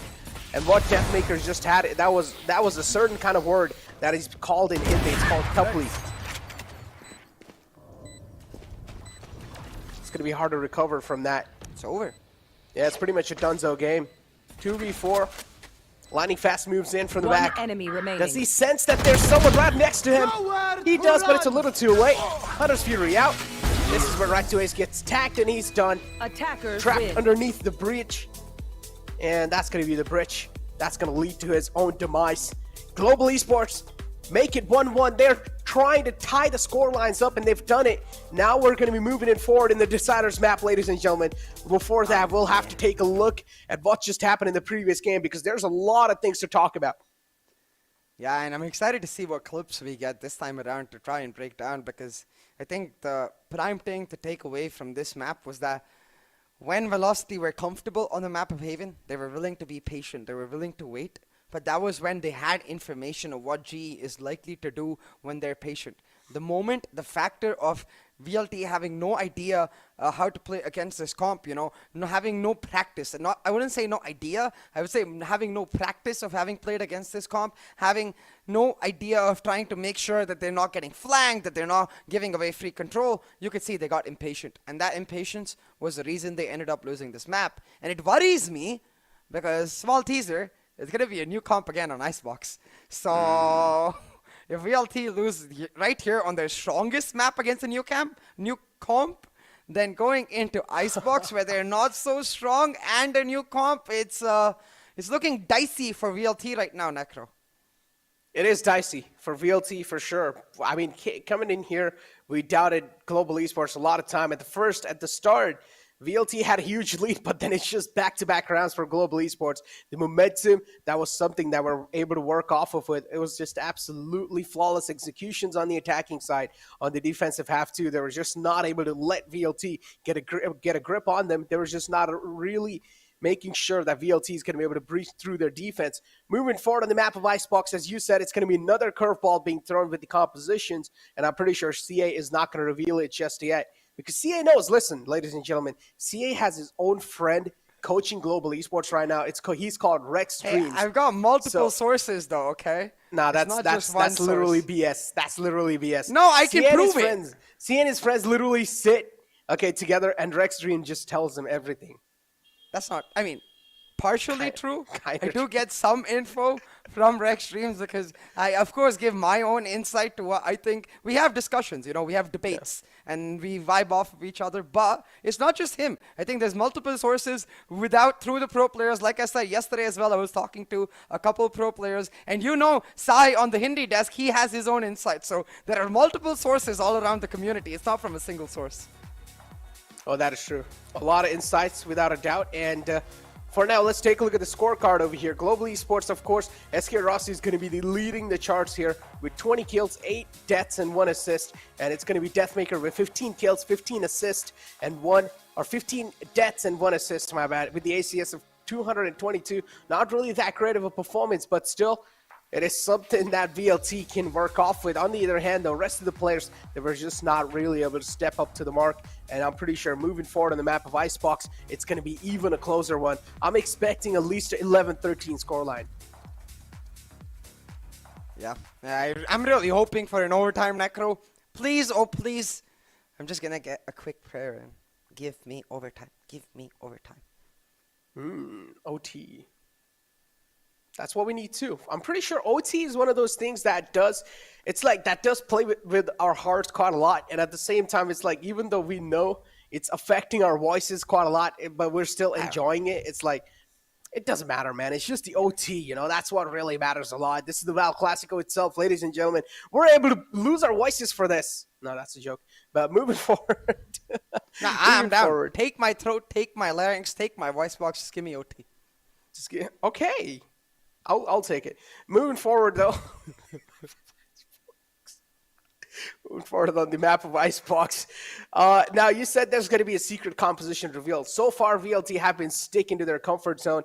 You think on Icebox is going to be something pulled out from VLT? If it is, what is it going to be?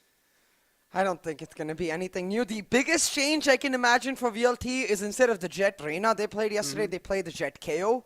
But the key change that we're going to see is something like the KO will come through as well on GE, but it's a bigger change than even the KO, It's a change that we're seeing, again, a lot in the international meta. It's something that really counters what the current playstyle in Icebox is, which is plant denial. But let's not get to that conversation yet because we have Breeze to talk about still.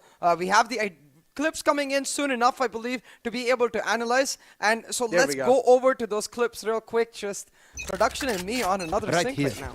Exactly. If there's any screw-ups, make sure to blame a guy called Samay the King. He actually has the king in his name. Yeah. Right here, CA, this round. Spike down, B. Interesting one. Yeah, exactly, because we talked about it while casting itself. Right? There's too much utility. The pull slows them down. There's smoke set up on the side. 44s too. Like, he gets a kill and it slows down, so a lot. One enemy remaining. Not execute Spike worthy down, round. B. And it's really weird to consider that because when you think about the early rounds that Velocity was able to pull off, it was playing slow, it was playing on the low side. Now, for example, take this round right here, when Velocity is on the defensive side. You see GE going for full execution. Pause it right here. Now, notice that as soon as they get this kill, they have two parts of the map for themselves. They're not just 5-stacking into his site. They're using the fact that they don't have a duelist, instead working for them in their favor. Because look at where the rendezvous is set up for SK Rossi, right behind him in that mid door area. So any moment he gets caught out like a jet, he can just dash back while the KO knife and the fragments come through to clear off container. So at this point, GE, you can see when they go for the executes, it's very well planned out. And when you play, you'll see the rest of the round panning out exactly the way they want it to. So it's a little weird. I mean, that did pull off some huge shots, but One down. it didn't matter because GE was just able to pull off the momentum back in this round. He did pull it off, but Last player I feel like standing. right to ace right there. Spike Could've down played A. things around. I'm pretty sure he heard the WP coming too. But he pulls out the shock dart at the last moment.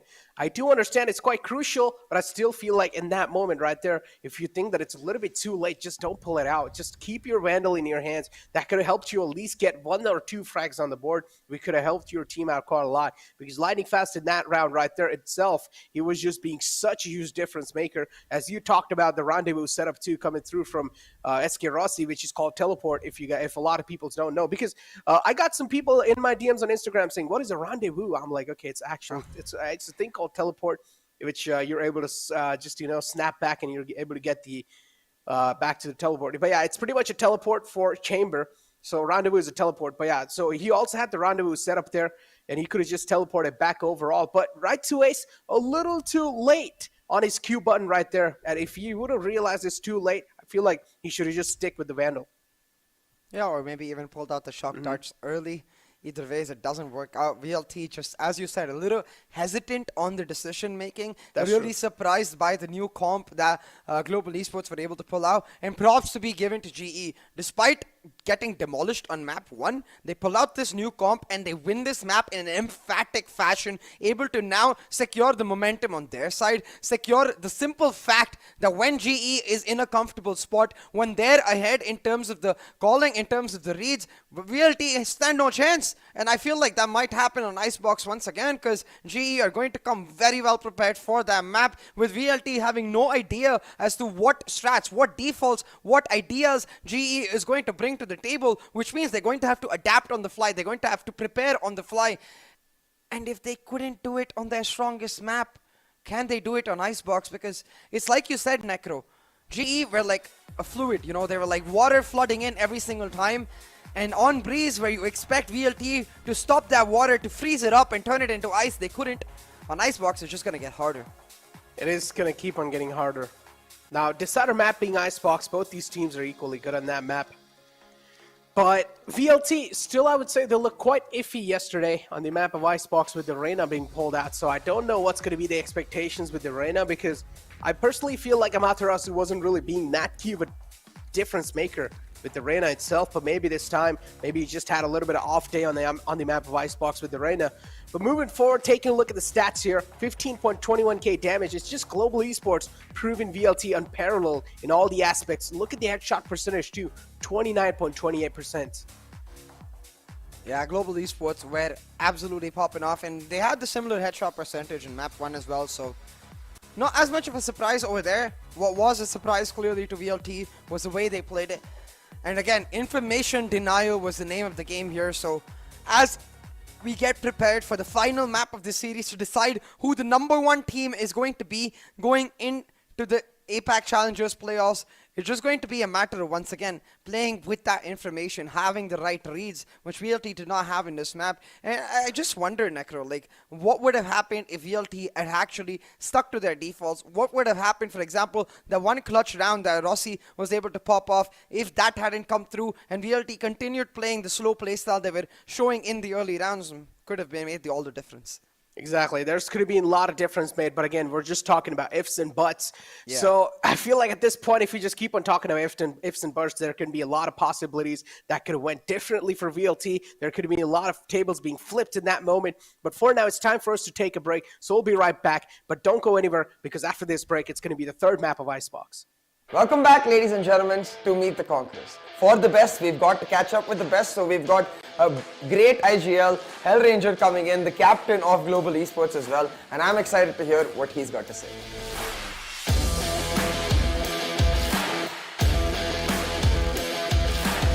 Hey Hellranger, how are you? Hey Shay, I'm good. Thank you for having me here. Yeah, it's an absolute pleasure, but with no further ado, let's get the questions started, and I think the first question is potentially even the biggest, so let's get the elephant out of the room. Is there an increased dependence on SK Rossi? No. I mean, so the funny thing is what people don't understand is our team does not work in that way. Obviously, we want to enable Rossi to, be at his best and, use our utility to help him to get into positions where he can kill 3 or 4 people maybe. But that obviously does not happen every time. For us, it's a mentality which is the bigger factor, and in the wildcard qualifiers, we have had a really great mentality after a long time. So I think that is what matters more for us, and everything else is just outside noise, so we just don't care about it. I can understand that, definitely, especially given that you guys, the entire style you play is supposed to be around that. But I do want to ask, after the recent loss in VCC Q1, what was the atmosphere like in the team in the boot camp?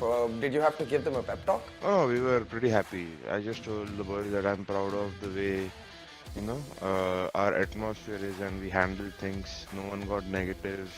Everyone was supporting each other and really focused on what we have to do in the next round. Obviously now we have made it to the grand finals. I don't think it matters in the bigger scheme of things. I think what we do right now will matter the most. Now, one thing that I was personally missing too in the JE versus VLT game recently was your breach on Haven. So I just want to ask about that. What happened? Why not a breach on Haven? It's not about why not, it's about we can pick it up anytime and play it, because we know as a team how to play breach, but everyone knows how we play.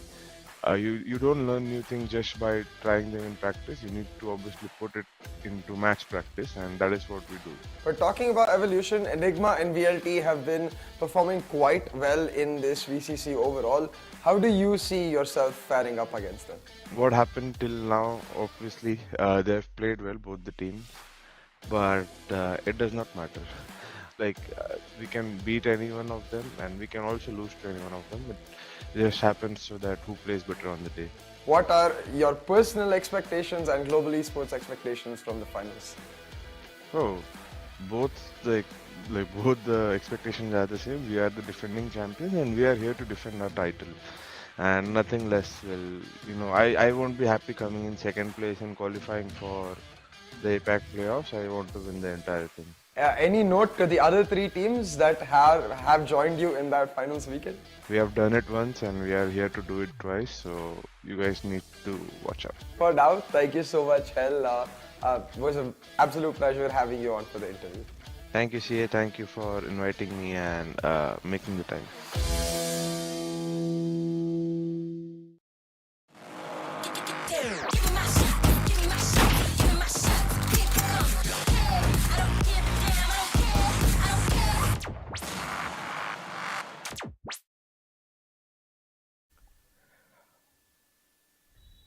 Two curveball games from Global Esports already, and both these teams have been astonishing us. Now we're going to be moving forward on the third map of Icebox to find out who's going to be the fourth champion over here and who's going to be securing that one slot for themselves in the APAC. Welcome back, ladies and gentlemen, to NODWIN's Valorant Conquerors Championship with Gillette as a grooming partner. Now, CA, we talked about the third map. You said there's going to be a lot of curveballs being thrown from Global Esports when it comes to the Asian Select. It's time to spill the beans. No Sage is what we're going to expect from Global Esports. It's a composition that we've seen coming out regularly in NA, especially. For example, teams like Envy from way back in the day, who are now Optic, by the way, they play a lot, and I think even in EMEA, a couple of teams picking it up. So is what I'm expecting, but they might just go back to comfort for the side of GE now. Let's see, these last two picks will decide it for us. Will it be the KO or the stage? It is going to be the KO. So there we go. The no stage composition is what I'm talking about for VLT. I think that overtime I wanted Necro. I'm not feeling very confident about it. Yeah, Amaterasu on the Reyna. Don't get me wrong, okay? He's cracked. He plays Reyna very, very well on this map. But this KO composition just makes this double duelist look like absolute crap. Every single time I've seen it in NA, the KO shuts down those double duelists. He never lets them go for those aggressive pushes while still maintaining the utility for his team to pull off plant denial, which VLT don't have, to pull off post plant, which VLT don't have. In every single wave, GE's composition is a step ahead of VLT's composition, with the exception of the Hellfighter Sage. But even that, like, again, Hellfighter makes an amazing battle Sage, but without the lurking power of Hellfighter, GE is not going to be as pressured on their flanks, which is a weakness. Yeah, for the KO, it's going to be an easy cake. But again, duelist means they're relying on their aim too quite a lot here. So I do want to see what kind of clean executions we're going to be seeing when it comes to the kill part. But as you said, the execution when it comes to the actual tactical narrative of the game, it's going to be looking a little tough on the side of VLT, because the KO, of course, is one of those players that's going to shut down every single utility that you have in your team, especially if the 0 points are used to perfection. Moving forward without wasting any more time, let's just head up straight inside the Icebox and let's take a look at the players' faces to find out how the mentality is looking like. Because VLT, they're looking pretty happy. Deathmaker's trying to cheer the team up. On the other hand, Global Esports, they just have the game faces as always. Yeah, it's very, very important right here. Of course, the APAC Challengers playoff spot, getting that position for yourself in the grand finals, getting that boost, because, well, yeah, we have 2 slots this time. 2 teams qualify. The team that gets the momentum going into finals, that gets the win into that grand finals, it's extremely huge for them in terms of seeding. One team will go directly into the group stage. One team will have to battle their way through play-ins, which for you viewers, you can effectively imagine it like lower brackets. You either go into upper brackets or lower brackets. And of course, it's not exactly that, but that's an easy way of understanding it. But enough of that for now. We'll talk about that when we get to the grand finals tomorrow. Right now though, Necro, into the map of Icebox. S22 is what Kingdom Corporations call it. And we're going to have to see if GEE have this in the bag once again, just like they had Breeze. Did you say GEE? I said GE. You said GEE. What's gonna be the other GE standing for? CA? Maybe. It's eruptive, because that's what it looks like. They're already able to open the fray up with such a quick frag on the board, and now it's Amaterasu trying to flood through from B main. They found the entry on the yellow containers, but not just yet. They don't have the site control. Right to Ace on the other hand, though, is trying to play a couple of mind games, maybe try and catch some players on the back flank. That's not going to be the case on the other hand, because look at this. Every single player from Global Esports is just staying to their boundaries. Yeah, again, the lack of information is really going to hurt Velocity Gaming as long as GE maintains their discipline. That's exactly what they seem to be doing. But a slight overpeak there from Hellranger. I almost cursed that discipline, and he ends up going down. Makes it a 4v4 on the map, and now VLT ready for the execution, but they're walking into a bunch of nano swamps. They are. A lot of traps set up from Global Esports, and they're not going to let this plant come through like that. And this is where the hopes for VLT erect in the first round. It's a 2-on-4. And right to Ace with 70 HP is going to try to clutch it up. That's a great flick. And that's going to be Cop-Up put down to sleep. And that's going to be Global Esports put down a grave in the first round. A simple enough round picked up for Velocity Gaming. Could have been extremely different if Headshot. Hellranger did not go down there, but I can understand he just wants information. And this is where, once again, like we were talking about in Breeze, patience will play a large part in both of these teams' wins/losses, depending on what happens in this map and inherently in this series. Because as you can see, it's 1-1 right now overall in terms of map. We're on the decided map of Icebox. Both of the teams ready to give it their all. Oh. Tucked in the close corner. 0 points out to all these 3 players being suppressed. A lot of info. Players got a lot to report. Skills, oh, the timing kind of working in his factor, or in his favor. So Skills not being spotted just yet. He's able to sneak through right on the close right. The info still hasn't given away, so I'm pretty sure they're not going to be checking the close right angle. SK Rossi's looking to peek out. But again, it's just timing. That's being a little problem for both these players, or both these teams. Rotation on the A side, CA. This looks some big mind games being played. Recon Dart's not going to spot him, so still left unchecked. Yeah, remember this was the eco from the side of GE. They tried to stack the B side, but VLT getting a clear read on it. Instead, go for the full rotate. But look at this wrap coming in from mid. Skills is going to get caught up. But Kappa, oh, he missed the shot. He's not going to get the trade now. Yeah, I mean, this was an anti-eco for VLT. So the win is expected, but damage is something that should be there. There's just not a lot of damage output from Global Esports in this round. So this has to be a flawless one, too. 3 bullets in the magazine. We'll need a fresh one. And now it's all down to the final man. It's going to be Hellranger himself. The classic in the hand. Again, not a lot of bullets.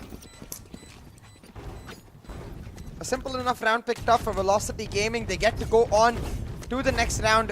Their anti-eco right here now.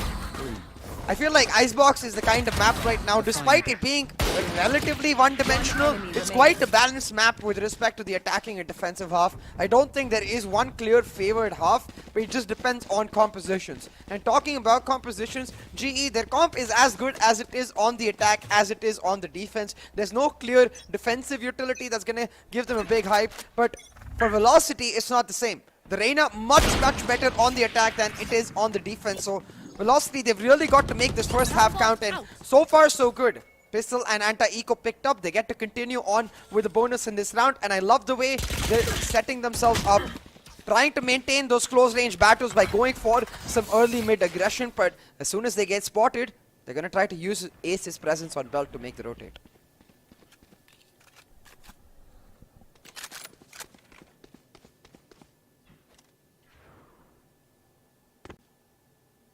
Oh, man. For now, it's the silence, because just to make sure you guys are feeling the silence right here. Take flight. Because this silence is going to break into a lot of chaos. It's the calm before the storm. Buy round for Global Esports. A lot of hopes online. And now the glimmer of hope with SK Rossi's HP fading away too. That's the opening being found. SK Rossi's quite low. Hellranger all by himself to try and stop the flood of Spectres. But this time it's Spectres over Vandals. Better gun comes through, and oh, it's just, what? It's just run and gun accuracy favoring VLT. Flawless bonus round for Velocity Gaming. That's going to give some next level of momentum, and it is that Empress. Amaterasu really popping off to make it happen. A 3K picked up, a crucial 3K right there, Necro. And they're actually going to go get the full upgrade as well, because it was G's buy, so they just pick up the weapons from their dead bodies. Not a single drop of investment from the side of VLT, but they still get full buys, while GE are left stumbling, they're left floundering, and they're left caught out in the wind. Kappa gets taken down, and GE, it looks like it's just like Breeze, they don't start off on a strong note, but on Breeze they were able to adapt. We'll have to see if they can do it again. Oh, Deathmaker though. It's a 3-on-4 CA, and the glimmer of hopes, it looks like VLT, they're able to deliver it. When we thought that maybe they won't be able to deliver it on this composition, they're still playing so well. But again, we saw the same kind of outing on the previous map of Breeze too. VLT started off really good. They were able to kick things off really well. But when's Global Esports, they start getting their grip on the game. That's when VLT, they start breaking down.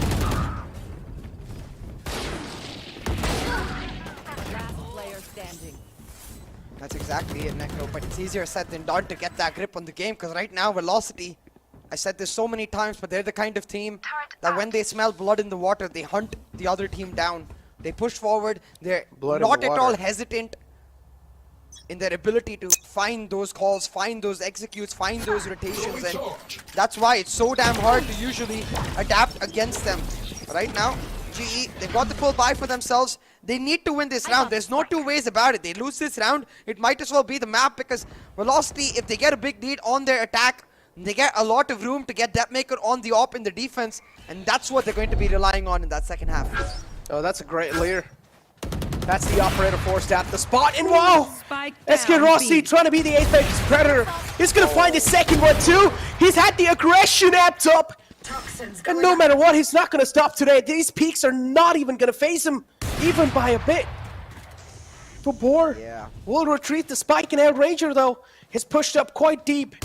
He's also holding a little off angle. SK Rossi's presence is heard. And now he's looking like the scariest man out there. But still, Vibor somehow finds those two crucial connections. And now this is where Hellranger will start to aggress. As far as Caster Curse, hold on to that thought for a second though, because Hellranger going to the map should be able to find the spike. But I was saying, as soon as you said it was a great leer, which it was, like I'm not saying you're wrong, but as soon as you said it was a great leer, they peaked Rossi one by one. And then as soon as you said Rossi was the Apex Predator, it was Vibor finding a shot through the wall to take him down. It's like the script for today is whatever the casters say, the game will go the opposite way. Man, but these picks though. Enemy remaining. Yeah. How can VLT, after that leer right there, they can just let it slip by? At least try and push 2 men deep in. None of them pushed in. It was just a single man trying to get the ult orb, if I'm not wrong. Or even he just tried to push in a little too late. The head was exposed. It has to be just lack of information with respect to head being exposed in that angle. There's no way they just stand there if they know that the head is exposed, right? Yeah. We're talking about no way right now.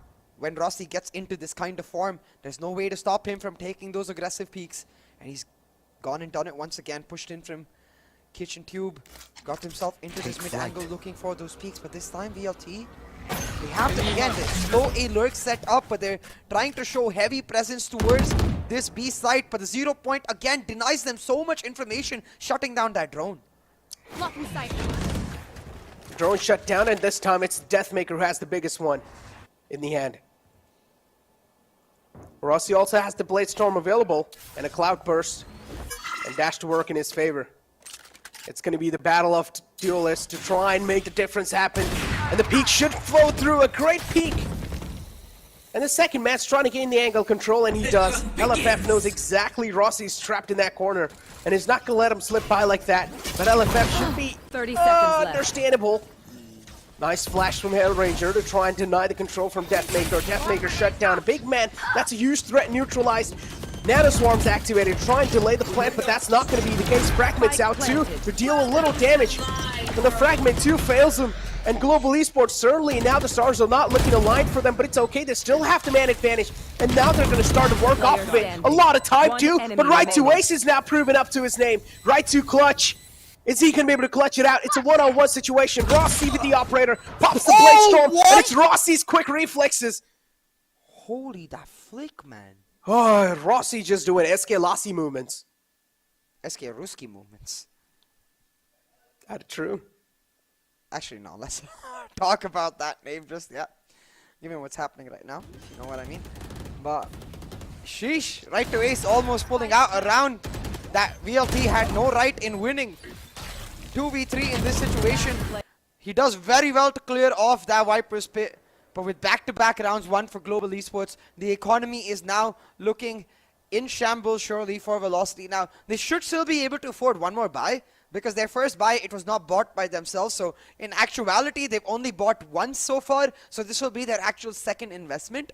But I don't think they have enough money to get more buys if they lose this round right here. So this is where GE now have an option to start changing up their setups. Notice they have the null command available. So all they can do, all they really need to do is make sure that they play one side on the retake, play committed on one side, get Rossi in those aggressive positions, because Rossi right now, he's a cold-hearted beast, Necro. He's feeling himself and he's popping off. I don't know if he's cold-hearted, CA, but he's lighting the stage up on fire. Even though this is the map of Icebox, it's ice all over the place. He's just lighting this map on fire. Wings. Yeah. He's like Phoenix and Icebox. Wait, why would Phoenix have ice in his veins on Icebox? No, he's like Phoenix on Icebox. He's still able to keep up the fire. I like that. Yeah, he's able to light the map with the walls, with the Molotovs. Hold on though. It's gonna be the aggressive Viper split set up to deny A main from the side of VLT.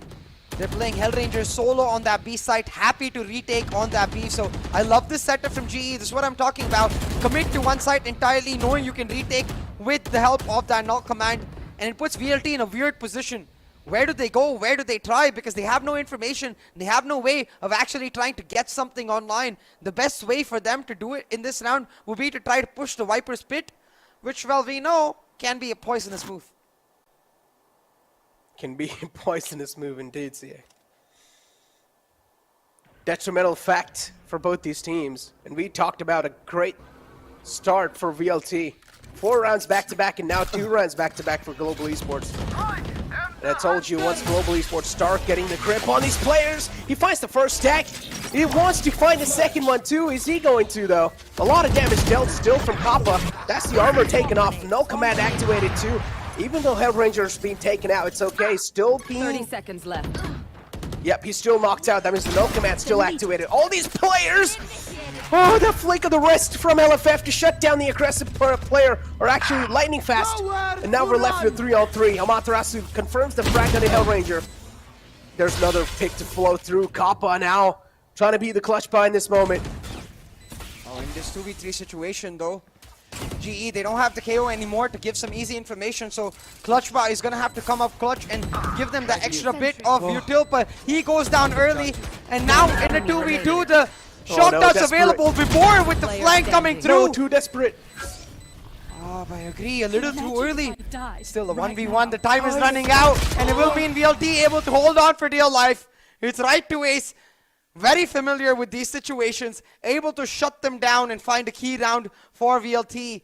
And again, I feel like a little too non-committed, because look, right here, when that KO goes down, all they really needed to do was retake that part of the area and get KO back online, or at least make sure the Hellranger is not in such an aggressive position where he goes down, because they could have easily retake, but too aggressive on the peaks, getting complacent with the confidence in their veins, and they end up losing the round and their economy, Necro. The op is gone now for Rossi. Exactly, and keep this thing in mind, ladies and gentlemen. Both these teams are fighting for that slot in the APAC Challengers playoff. All they're trying to do here is to try and represent their country on the international stage, so give it up for both these teams in the chat. As always, they're just trying to open the floodgates, and they're going to be able to do so easily. VLT, the two duelists are making it work. The Leers, as always, are not being shut down, and VLT taking full advantage of that fact. And the frags now are just flowing through. No damage dealt. It should be a flawless round.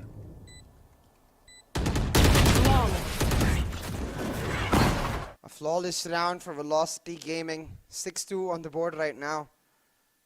And they are starting to once again pick up the momentum that they had in the early parts of this half. Going for the aggressive execute in this round though. It was an eco for GE. So we'll see with Rossi's operator back in that next round if he can show glimpses of that confidence once again. But around him, his team's got to step up, man. You can't keep relying on Rossi to find some insane peaks, to find some insane rounds, because that's not enough, and that will never be a consistent factor in getting you the map win overall. It'll just get you a few round wins at max.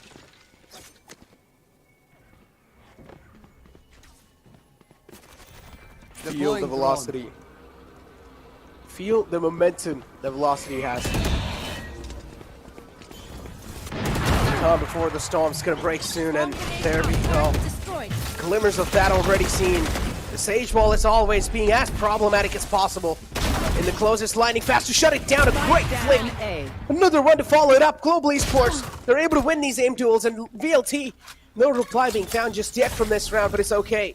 Right to Ace also is there in the close. Shuts down the operator. That's a key man taken out with the biggest gun in the hand.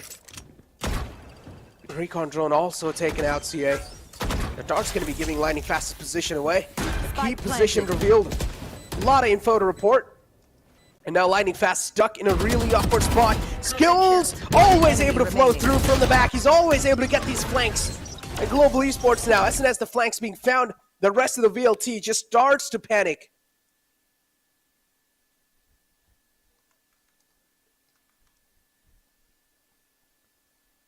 It's all about this buy right here, Necro. You can see on these players' faces as well how important that buy was. They might be professionals, but they're feeling the pressure, Necro. They're not, and they know every single round for them counts.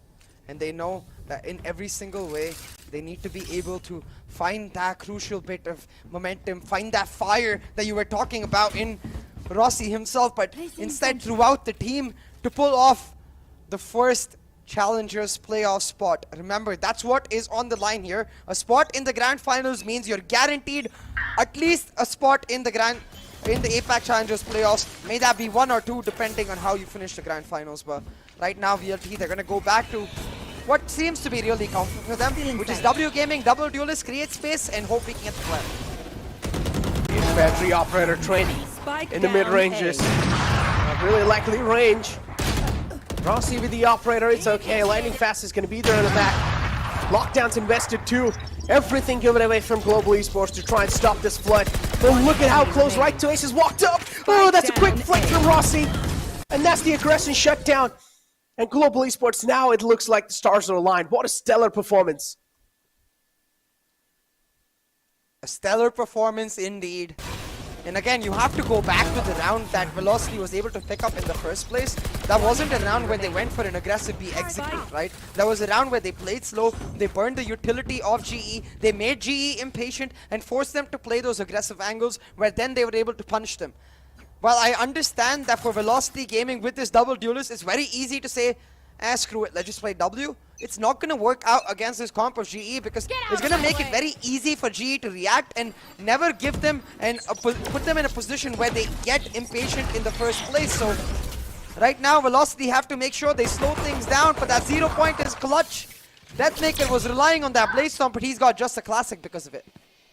And VLT. Oh no. There we go though. VLT now 3 quick kills on the board.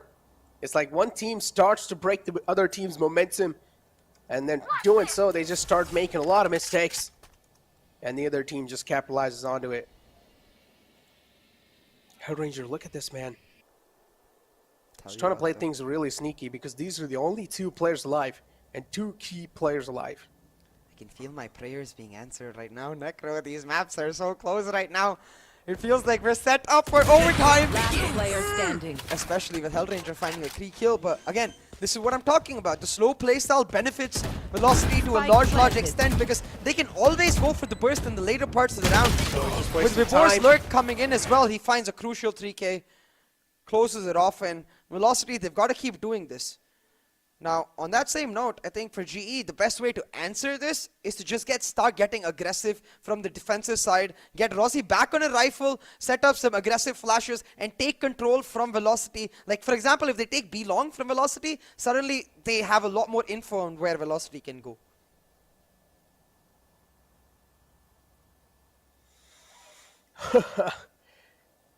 And it's the timeout taken now from Global Esports because they realized they made some crucial mistakes. And they want to end things with 7-5 half, which is pretty good. Which is not a bad way to end the half in, and then they can try and rely on the second half's pistol round. But still, so far, Global Esports haven't been able to win a single pistol round in this entire series.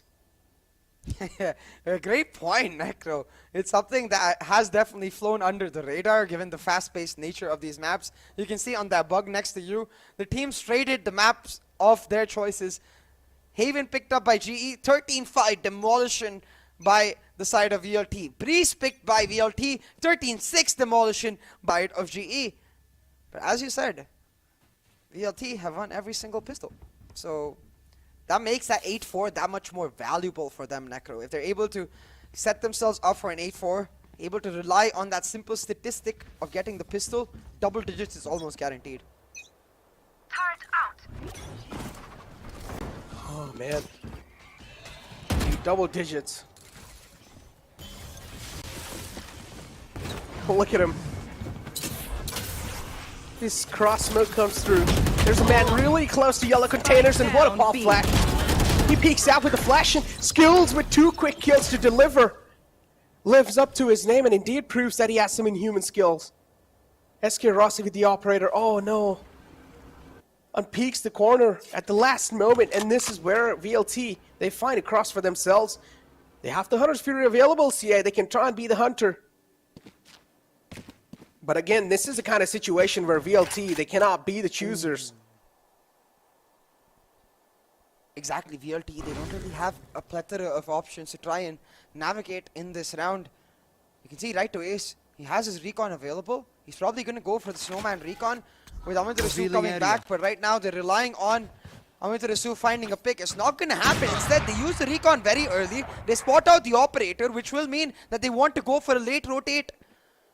They're going for 30 the seconds mid left. rotate instead, having seen the 0 point. Now, two key positions known to VLT. They know the operator is in Snowman, SK Rossi in Snowman. They know Hellranger is in Kitchen because of that 0 point. What they don't know is where Kappa is. So I think they're going to walk in straight into B side and try to isolate Rossi.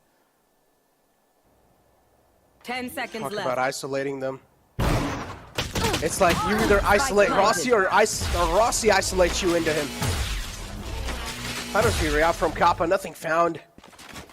Revealing Someone called the helpline because Global Esports need one. This retake's going to be really tough. Exactly, with the right Ranger. race. Hunter's Fury available as well. You can see he's just leaving. Amaterasu be like, I will play, you win the round. Yeah, and Kappa is just trying to waste some time here. While Hellranger works off from the back. Hands a little busy with the flashes there. A little too late to try and make out the utility. But a nice frac from Kappa. Opens the fray up. 60 HP in the hands of right to Ace. Not really a lot of HP to work off of with, but this... Oh, it's done. It's a donezo. A lot of time wasted. Right to Ace playing this one to perfection. Kappa should be taken out by the explosion. 8-4 is the half. I don't know if you remember from the last VLT versus GE matchup in Bind. Ace was in a similar situation with the Hunter's Fury, but he was not able to get the Hunter's Fury in the right spot, and they got their diffuse through. Oh yeah, they forgot to mark. No, we went back and looked. They did mark. He just messed up. He didn't get it in the right spot. It was like only one player was marking and not the rest of the team. So he didn't, maybe he missed out. Either ways though, he just didn't get the Hunter's Fury on point. This time I was laughing because you could see more than one player, like 4 or 5 pings coming back to back. The trauma clearly there from VLT, but hey, it's not exactly trauma if you've learned from your mistakes, and clearly them doing that, able to pull off that round. I don't know about trauma, but that's a lot of emotional damage. But he recovered from it, so it's okay. Now it's emotional damage for GE because into that A4, I'm sure the stat you mentioned is ringing in their head. They've never won a pistol, but if they ever do it, it's right here, right now, do or die. Pull back that scoreline. Rossi being Necro here, just pressing the W key. Not stopping right there. And I personally love this. Look at how deep they've gone through. And they're so deep that at this point, VLT are starting to scream. It's really hard for them to try and stop this. They're going to get the plant through, but the smoke comes in through from the Viper. Now it's a 3-on-4 CA. And LFF has a lot of utility, also has the wall available, and we know how this wall, how crucial this wall can be in the pistol round. Maybe 4 on this retake now, Velocity Gaming. They're gonna try to push in aggressively and hope that they can find the trades. But the pop flash already ready, the fragment, so much util from GE already. Hellfighter goes down, and the pistol for Global Esports. It was now or never, do or die, and that's when GE are at their very best. Backs against the wall, they make it count, find that pistol, and the reason it's so important is because if they lose this pistol, they give the anti-eco over to Velocity Gaming. It effectively guarantees an operator for that maker in his buy round. But instead, having won the pistol, that operator will not be so easy. You can see he's going for a full save to try and make it happen, but unless he gets a frag, he will probably be on a glass cannon operator, which is not an ideal situation at all against players like Global Esports.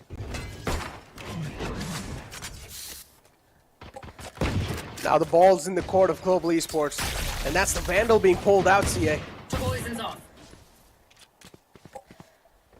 5-8 is the scoreline. And VLT, they're going to start to sweat. They're going to feel the nerves rattling. Even though they have the cushion, with this win, the cushion's going to be going away. What can they do? What can they do? That is the question. But right now, VLT, they're going for the gamble. 3-stack on this A site. And we'll have to see if this gamble turns into a chicken dinner. That turned out not the way I wanted to. Yeah. We're not playing. No, that's the thing though. That term is not from the game you're thinking about. It's actually from gambling and blackjack, where as soon as someone hits the blackjack, they say chicken dinner. Never mind. Let's not go into the origins of that place.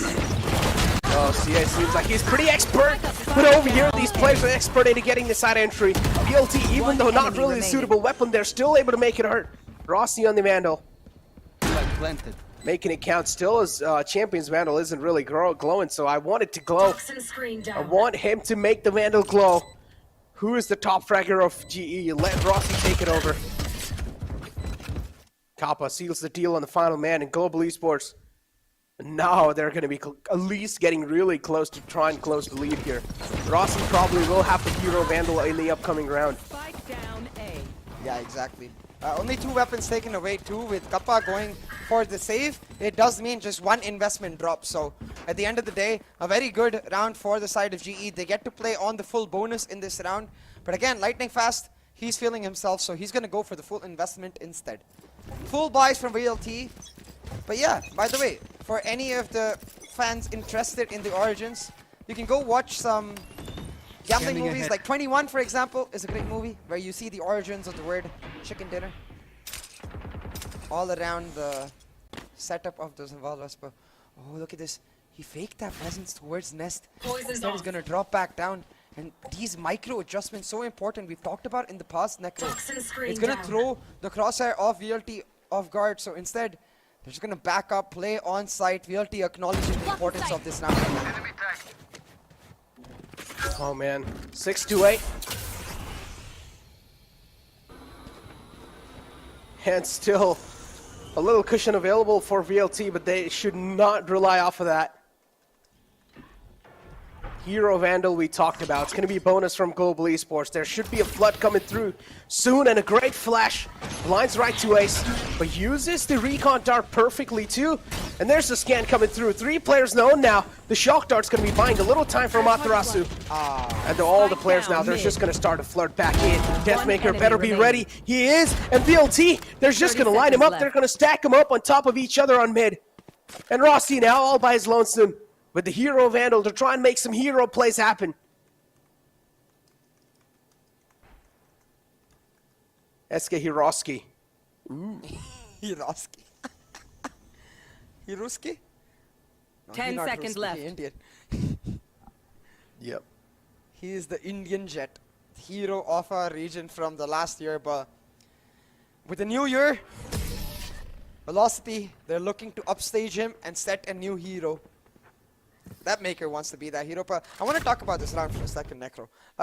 As soon as they suppress that Reyna, as soon as they get information that that Reyna is suppressed, they've got to just press the W key, man. You have 8 seconds to kill that Reyna before she can just stop being exposed in that off angle, because the strength of the Reyna lies in playing those close angles where normally it would be a 1-for-1 trade, but because it's the Reyna, then she just gets to hold on there, find one frag, dismiss on back out of there, which is what Amitarasu did. Like, we didn't get to see the entire interaction, but we saw the ends of his dismiss and the start of his kill, and it tells us the tale that if GE had actually pressed the W key and killed the Reyna, then it would be a completely different story for them. But that's also where I want to give props to Right to Ace, because while Amitarasu was suppressed, Right to Ace was spamming that funnel area from that mid to A entry with shock darts, trying to deny that entry to Global Esports. Now, one could say that if it was an SEA team, they would not give a damn about shock darts and just press W. Or one could say if it was Necro, he would not give a damn about shock darts and he would just press W. So come on, G, learn from Necro. Exactly. Make me your coach. Rex Dream, sit down. It works for me. Either ways, I'll have a friend.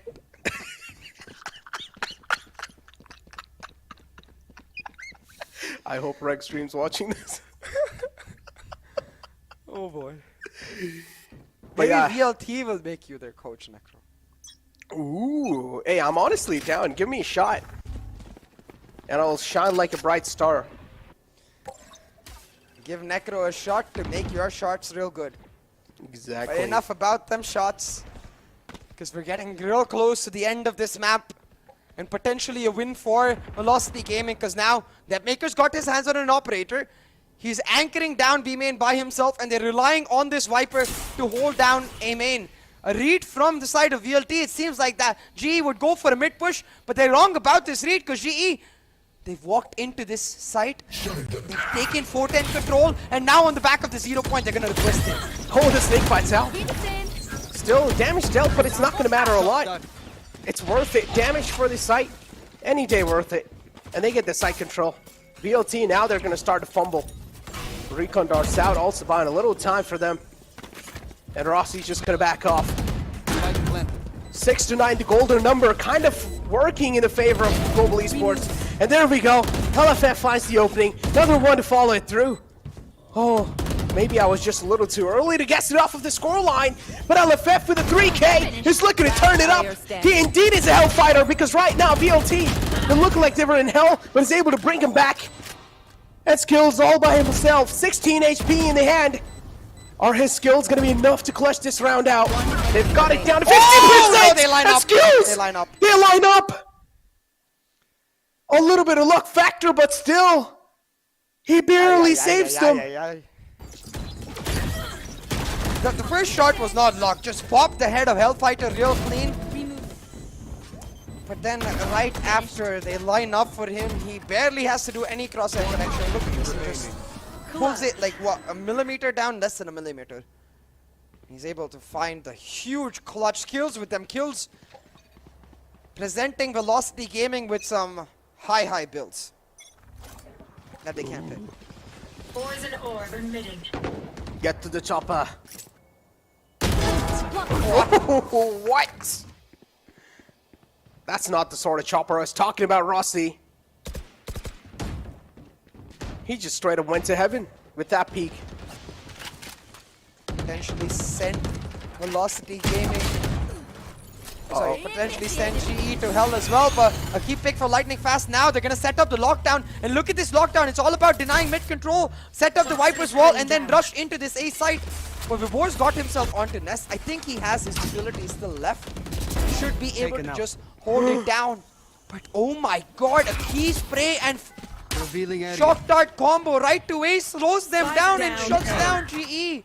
We're seeing some huge play out from all of these players, and it's exactly what we expect. Exactly what we expected. Some of the plays that I wrote down in my books, it seems like they're being stolen. I'm just kidding. But LFF on the mid, Hellranger shut down, Vol's out too. Seems like the Resurrection's the play that they're trying to go for. 30 seconds left. And I'm pretty sure they're going to get the Resurrection up too. Are they? They've got a lot of men alive though. It's just 3-on-1. Lightning Fast not really having a lot of HP. The spike also being denied with the wall. Oh, now I understand the main motive of the wall right there. Lightning Fast is going to try to jump on top of the wall. As soon as he does, his toes are going to be cut off. No time. Yep, has to go for the save, and he also has a Nano Swarm available, so yeah, I guess it's an okay-ish save. But there we go. The alarm bot, you mean? I don't know, so actually, but yeah. Brr.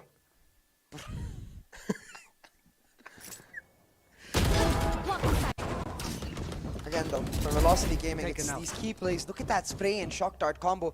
Shocks the hell out of Global Esports. Gets double digits online. Gets double digits online for Velocity Gaming. And look at this, Necro. This is... I am not so sure about this GE. They're going for a force buy. Judges, Spectres.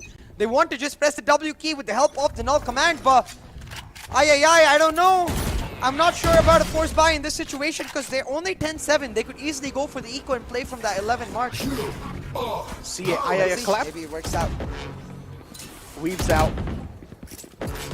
But yeah, all the players, the W key intentions are pretty clear. Look at the amount of players that are available on the site. Right to ace with the Phantom, gets suppressed, but it's okay. Deathmaker's holding the cross. Viper's pit activated too, 1 HP in his hands. He's also getting DK to his death. Shock darts out, dealing a lot of damage. And only 2 players alive. The Judge is still on the board, so Judge is one of those guns that can make the impossible possible. The spike stuck in the hand of VLT, and how are they going to retrieve the spike now? Random spam being found. Oh, Lightning Fast, what is that?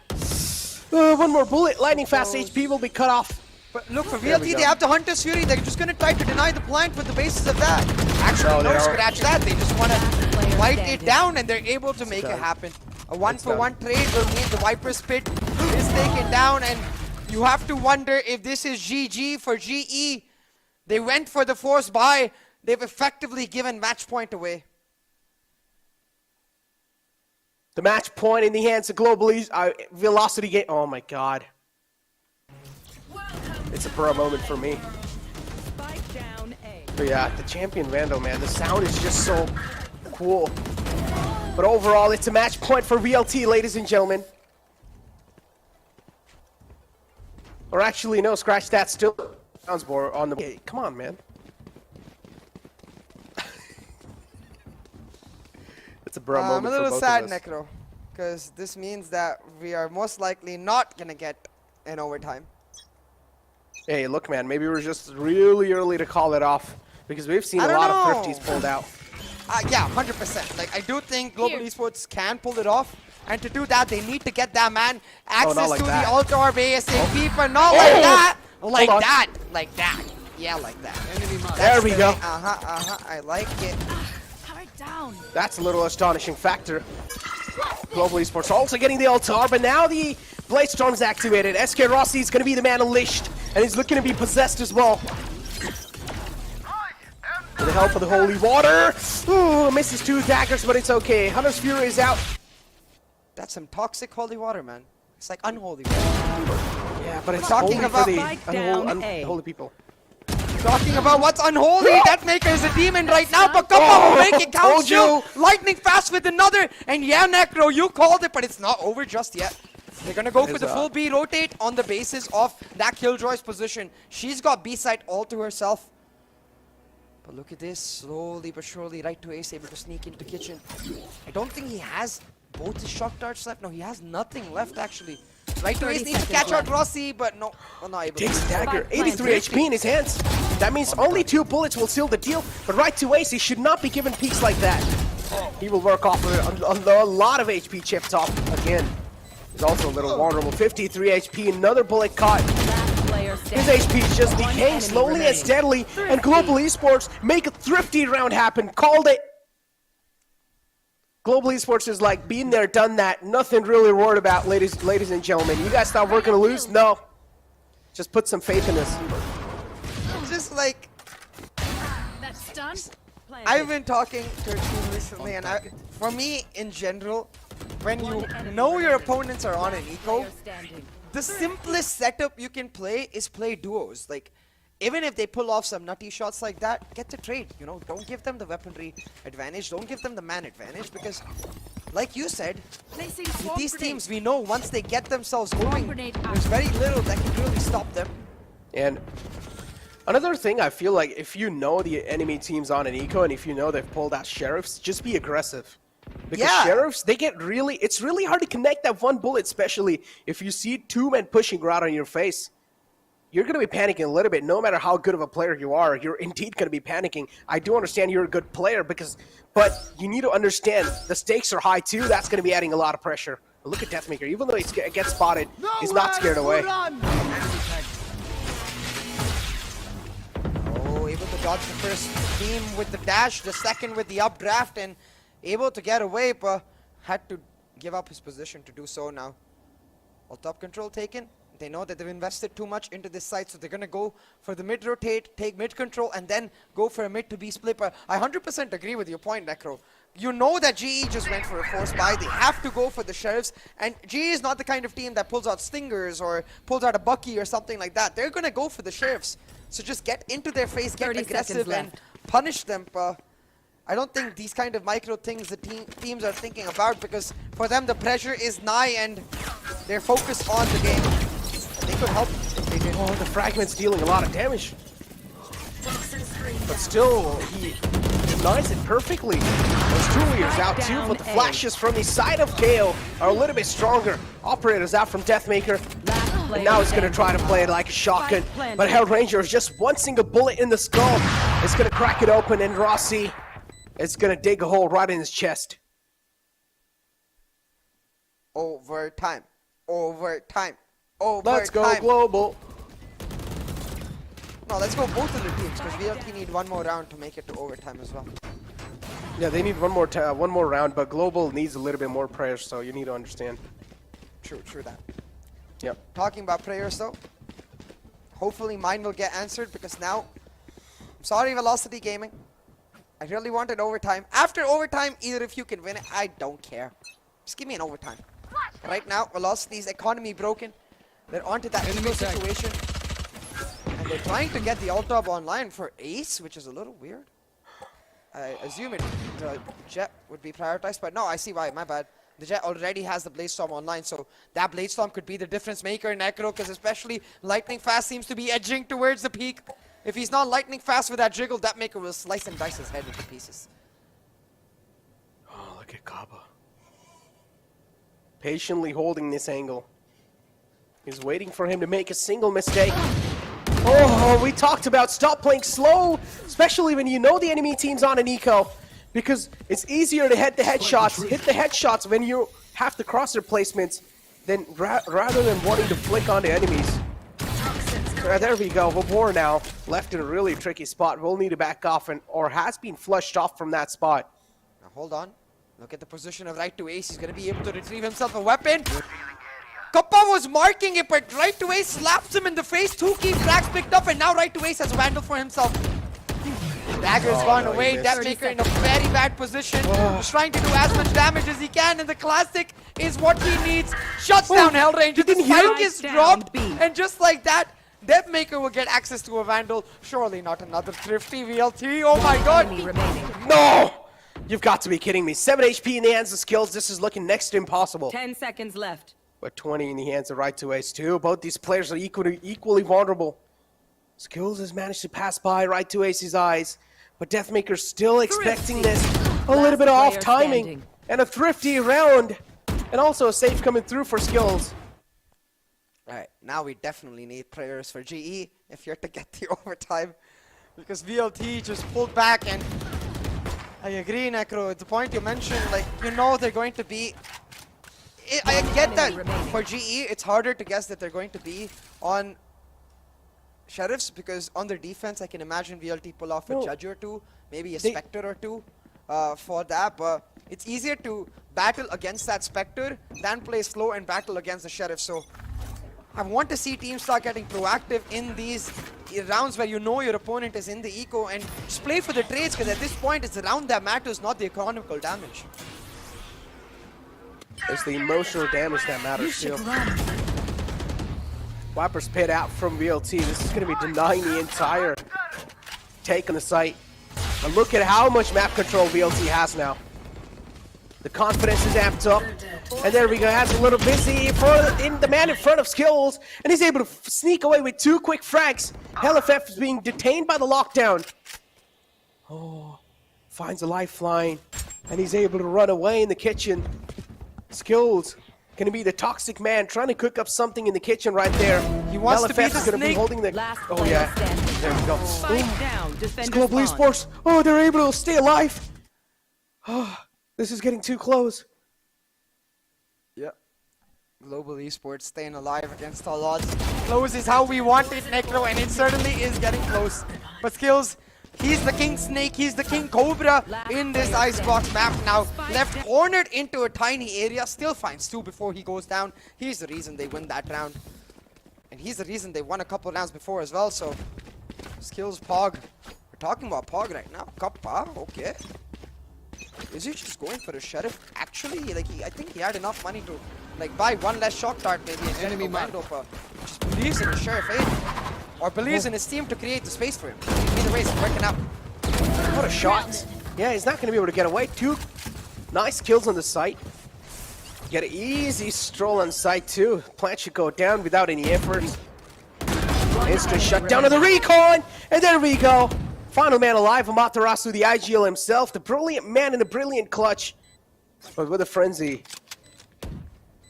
Oh, this is looking nigh impossible. There we go. It's gonna peek out. Flawless. 11. On the brink of my prayers being answered. Overtime so close. But honestly, this is where teams end up saying, nah, Enemy remaining. psych CA, and pull it back. And that's what VLT will try to do with this timeout. You know why Throw me a psych Rossi? right here. You know why Rossi's playing really good out of nowhere? It's because he changed the crosshair. Did you see? On the second map of Icebox, he made it a dot, a white dot. You can see though, discussions taking place and opinions being exchanged across the board. Depmaker clearly establishing the fact that he's not happy with something. He's We'll have to see. establishing dominance. Damn, look at him. He's mad. No, I think if I understood his lip reading correctly, he's just saying, guys, we need to slow down. We don't need to overpeak. We don't need to give them extra information. We have the right reads. We just need to hold on for dear life and not be impatient. But that's easier said than done, man, because in this particular round, GE have some key ultimates to try and play around. They have some key abilities to try and work and execute from. And I honestly feel like it's not even VLT peaking out. It's just Global Esports forcing them to peak. I don't know about that, though, because I do get what you're saying. Like, 100%. It's like GE are putting VLT in a position where it's peak or die, you know? But Yeah. at the same time, does VLT need to be in those early aggressive angles to That is let true. themselves get into the positions is the question. They can play on the back foot. They can play on the retakes. They have the Reyna to make it happen. But this is what I was talking about. The null command available for the side of Global Esports, they can just go for a heavy burst and try to push on forward. And there's not going to be much utility that VLT has to find a retake itself. But a tech break seems to be coming out from GE. I think Hellranger seems to have DC'd, but he's moving now, so hopefully we should be back soon.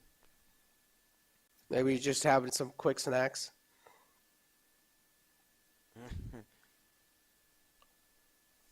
Talking about quick snacks, though, this matchup. Oh, one more round for the OT, ladies and gentlemen. Are we going to go for the OT? Let me know what team you guys are supporting for in the chat. Get out of my way. Because I want to see some Hopium. I want to see some supporters. I want to see a lot of love for both these teams. Oh, how is he behind that flank? Are you kidding me? Even in such a pressurous round, VLT, aggressive plays are paying off, and Global Esports caught off guard. This time the composure, this time the complacency is not going to work out for them. It's the Psych CA move. And it's actually exactly opposite of what we talked about and expected. Instead of slowing it down, they pick up the pace, they pick up the tempo, and they've already shut down 3 frags from the side of GE. But Rossi's got his Blade Storm, Rossi's got the daggers in his hands. Can he make them count? And he does with 1. And he's got to do 4 more. All eyes on him, though. A big man advantage in the favor of VLT. And Global Esports, they're fighting for a slot here. Same thing goes for VLT. Fighting for a slot in the APAC Challenger playoffs, ladies and gentlemen. And right now, VLT looks so close. One more round in their pockets to make it happen. But no, isolating these duels. Global Esports, they're trying to make a huge clutch happen. They're slowly and steadily building a mountain that is looking next to impossible. Let's get Rossi. Let's go. Oh, man advantage equalized. And now Global Esports, the hopes are back up. The hopes are back up and overtime most certainly secured because Rossi's got himself an operator. Kappa has a ton of utility, but Rossi doesn't need none of that because Kappa will find them heads. A 1v1 now, but with Kappa on the Hunter's Fury, he just needs to buy time. Oh my god. And time he will. They started off fast, they pushed forward, they got 3 key frags, but they slowed down. They allowed GE a moment to breathe, they allowed Rossi a moment to peak, and he slapped them in the face and reminded them, don't you dare come. Who said Kappa wasn't impactful? Who was that? No charge remaining. This man is as impactful as it gets. These 2 key players in this clutch, just able to stay so calm and composed. And let me tell you what the difference is right here. These 2 players. Both of these players, SK Rossi and Kappa, they don't have a gaming chair, ladies and gentlemen. It's the non-gaming chair diff. Exactly. Well, I'm happy, Necro. I got Me my too. prayers answered. I got the overtime, boy. Let's go. But let's talk about the tactical aspect of this round for a second right now. 12-12. Overtime means that you need to try and prioritize your tactics on the basis of your weapons. And that's where the operator is going to come in clutch for both of these teams. Now, we haven't seen Depmaker prioritizing the operator much as much as Rossi in this map. So I'm curious to see now on the defense if Rossi actually does the same and goes for an aggressive peak the way VLT did, and it's actually a nope. He's going to pick up an operator and most likely a cloudburst. 12 CA. It's not just the players, it's even our nerves rattling. And I'm sure the nerves of all of that 61,000 plus people watching, man. 61,000 plus. Where did you get that confirmation? It was right there on your screen. Oh, missed out. I'm just too busy looking at the scoreline, dude. A technical Got break. his eyes on the prize. I have my eyes on that $30,000. I wish a team wins it and they're like, all right, Necro, we don't want the money, take it. No, then they'll be like, Necro, here, take all the money and be our coach. We want Necro. Even though we just won it, we want Necro to get us to win APAC Challengers playoffs. Hashtag Coach And this is where Necro, Necro's please. dream ended today. Hashtag And he Coach woke up. Necro. Please. No, Necro, it's over. You need to wake up now. It's time to get into casting mode. Brr. Oh, a technical break as they seem to all be using the washroom one by one. I just saw Hellranger going at the start. Skills has got himself one too. I guess that is a technical break.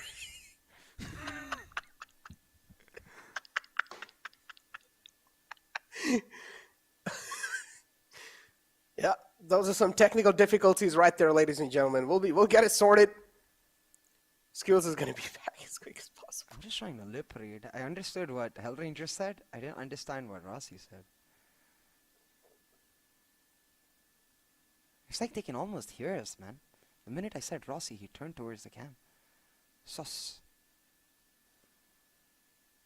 But look at that. Behind Vipor, you can see all those mega trophies of VLT. You know what's missing? It's like Pep Guardiola with all of them league trophies, but no Champions League trophies. Just like that VLT with all of them small trophies, but no VCC trophy. Because the VCC trophy, that's in the GE bootcamp. Started an aftermath, by the way, which is why you guys should make sure you come. There is going to be one after this finals as well. But back to the overtime right now, Necro. 12-12 on the board. Both of these teams, they're feeling that pressure. They're going to have to channel their inner greatness. They're going to have to channel their inner strength to try and pull out a wonder and set themselves apart from the rest.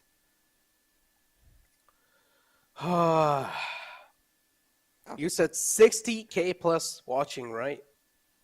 One sec, Necro. Look at Ace.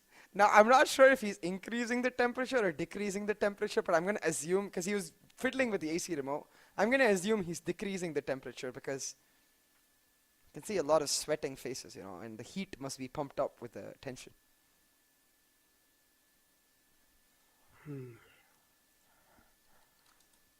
Man, I don't know. It's like this technical break right here. This is going to give a huge sigh of relief for both these teams. And they really needed this too. A big one. Seems like Skills is back now. The technical difficulties have been resolved, ladies and gentlemen. And Lightning Fast and Kappa. Kappa is like, I don't really care.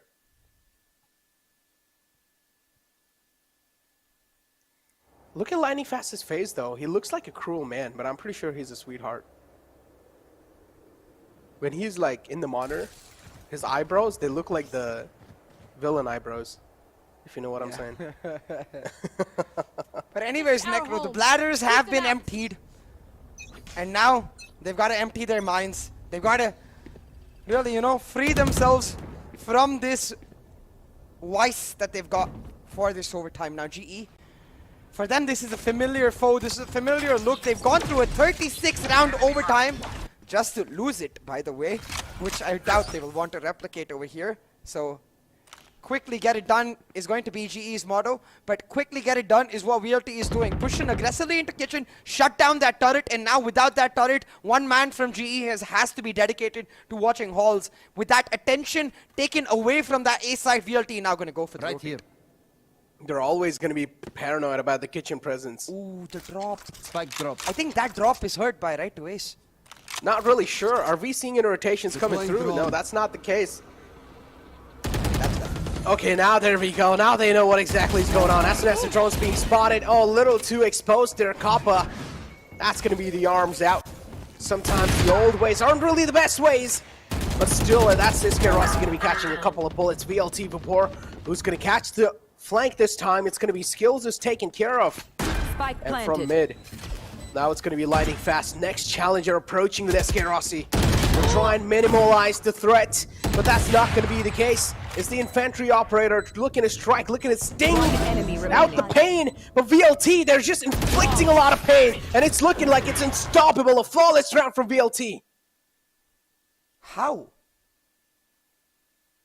Wait, I'm so confused. How does Global Esports end up dropping that round after getting so much information with that drone coming out?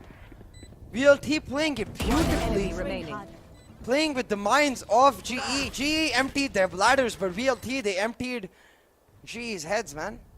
Right there, the turret taken out early, that's what the important part was. As soon as they take out the turret, as you noticed, no rotations came out, but because Lightning Fast had to back up, one player was dedicated to Boiler, so they just made the call, you know what, let's not dedicate ourselves onto A.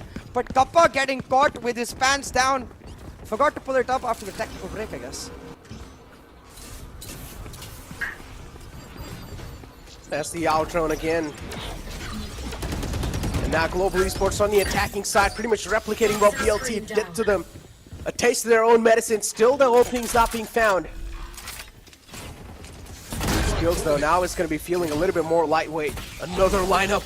Oh, so much damage on the Held Ranger. That's a great info being conveyed.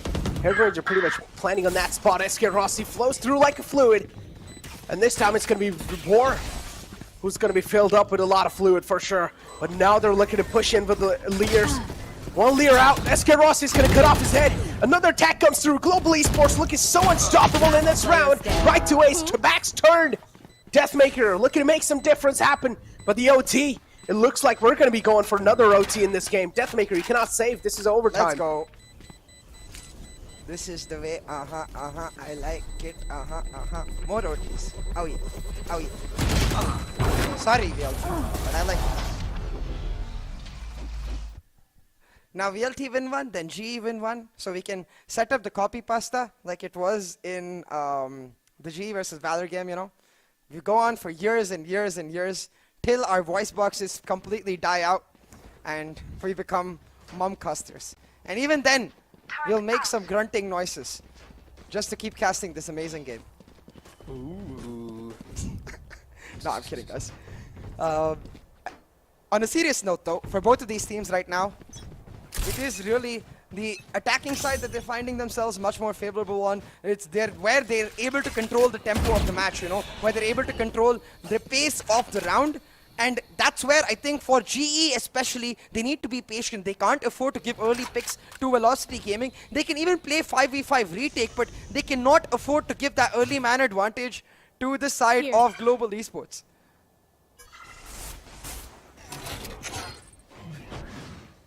Oh man. Someone give these players a CPR because their nerves need it. It's just a lot of high-octane games, man. Someone give them a stim to amp the pace up. Oh, the drone on the other side, those spots of Hellfighter alone. This fake is not going to work out because they know Hellfighter is stuck alone there, especially with this early pick for Global Esports. We talked about how important patience was. This time, GE displaying that patience. They've got the man advantage. Can they translate it into the round? They definitely can. A lot of aggressive peeks given out. Skills this time is not going to be able to get away with anything. 4-on-4 situation. VLT, they're all across the map. They're all across the board. Vapor is going to find a sneak kill. He does. That's going to be the turret destroyed or pretty much disabled. Rossi, is he going to be able to sneak away with a frag? He's right behind the wall. This is a really sneaky move.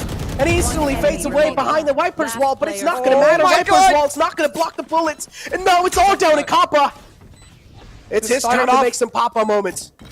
Oh boy, it started off as a 1v1 on the ace side. Kappa spotted out Hellfighter first, but now they've both gone to the rotate, and it's Hellfighter who will spot him out first. Left to 11 HP, Kappa with a dream, but that's all it will be. Velocity Gaming once again pick up match point, Necro, once again. Oh my god, it seems like the hopes are just being erected and put down to sleep instantly. Spike planted. It's really hard to say which team's gonna come victorious, but what I can say is the champions are truly being forced. Oh boy. Again though, impatience playing a big factor in that round loss. I feel like Rossi, I understand, he's the king of aggressive peaks in South Asia, you know. He's the guy who made it count, got the entire international community to sneak a peek.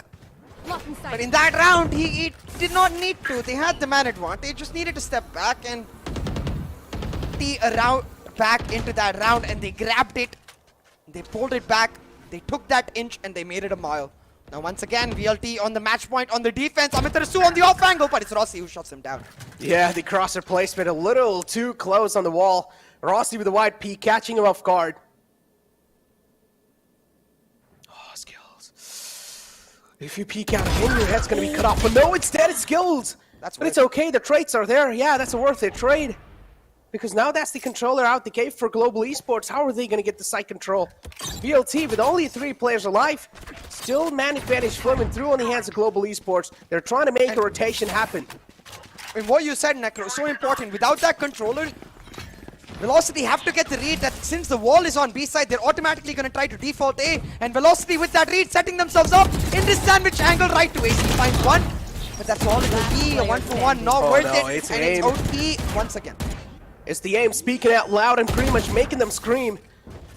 And Vibor, the final man alive. We've seen this man with some nutty aim for sure. But is it going to be enough against a team like Global Esports, which is filled with star players? Oh, Vibor proving SK Rossi unparalleled in that situation. Oh, Hunter's Fury out and trying to deny the plant.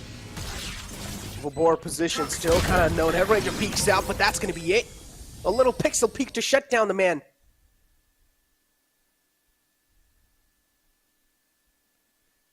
14-14. This is like this moment. But all the Valve Classicos we did not get in Qualifier 1, in Qualifier 2, in Wildcard. I mean, I doubt both of the teams would have gone into Wildcard, to be honest. But for everything we did not get, it's redemption right now. They pay it back. And there's a line in Hindi I wish I could say, but I can't. The best way to describe it. Okay. Oh my lord, though, Jesus! Again, on the attack is where these teams thrive. They like controlling the tempo, they like controlling the pace, and Depmaker doing exactly that. He shut down the Killjoy. I really want to see Velocity try and go for the mid rotate and exploit the fact that without the turret, Kitchen is free, but instead they're walking into Rossi, but he whiffs. That's not just a shutdown, that's a tumbling. But yeah, Spike down trades A. happening back and forth. 3-on-4 now, Global Esports. Blink of an eye, the man advantage is gone now. SK Rossi not really having that great of an HP to work with, 57, but it's okay. All he needs to do is find one bullet, one single connection to cut off the other man's lifeline. Double peek from Rossi and Air Ranger combined, but it's not going to work out. VLT, their crosshairs are trained for no matter what kind of circumstances are being put in front of them by Global Esports. It's hard to bounce back. It's hard to try and rally back from this, but it's all down to skills now. Does he have enough skills? Looks impossible indeed. Opening found, a lot of damage taken, but still skills. Oh, okay, hold on. Maybe this certainly seems possible. You best believe he can, but no. Hopes and dreams shattered. My anxiety is going through the roof. We can see the players' faces, the game faces, they're starting to disappear. Aggressive peaks that are not necessary starting to be made. By the way, that was not an aggressive peak from Lightning Fast I'm talking about. I'm just saying in general. Like Lightning Fast in that position is trying to get an alarm bot set up in the mid angle, but Depmaker just shuts him down.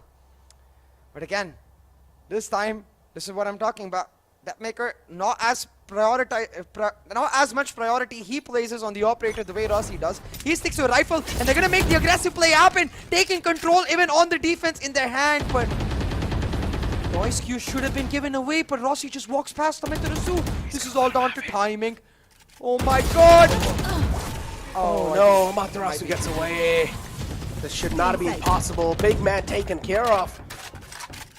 That's the alpha male out the count. Enemy tagged. The intoxicated Viper, or the intoxicated Sage Wall too.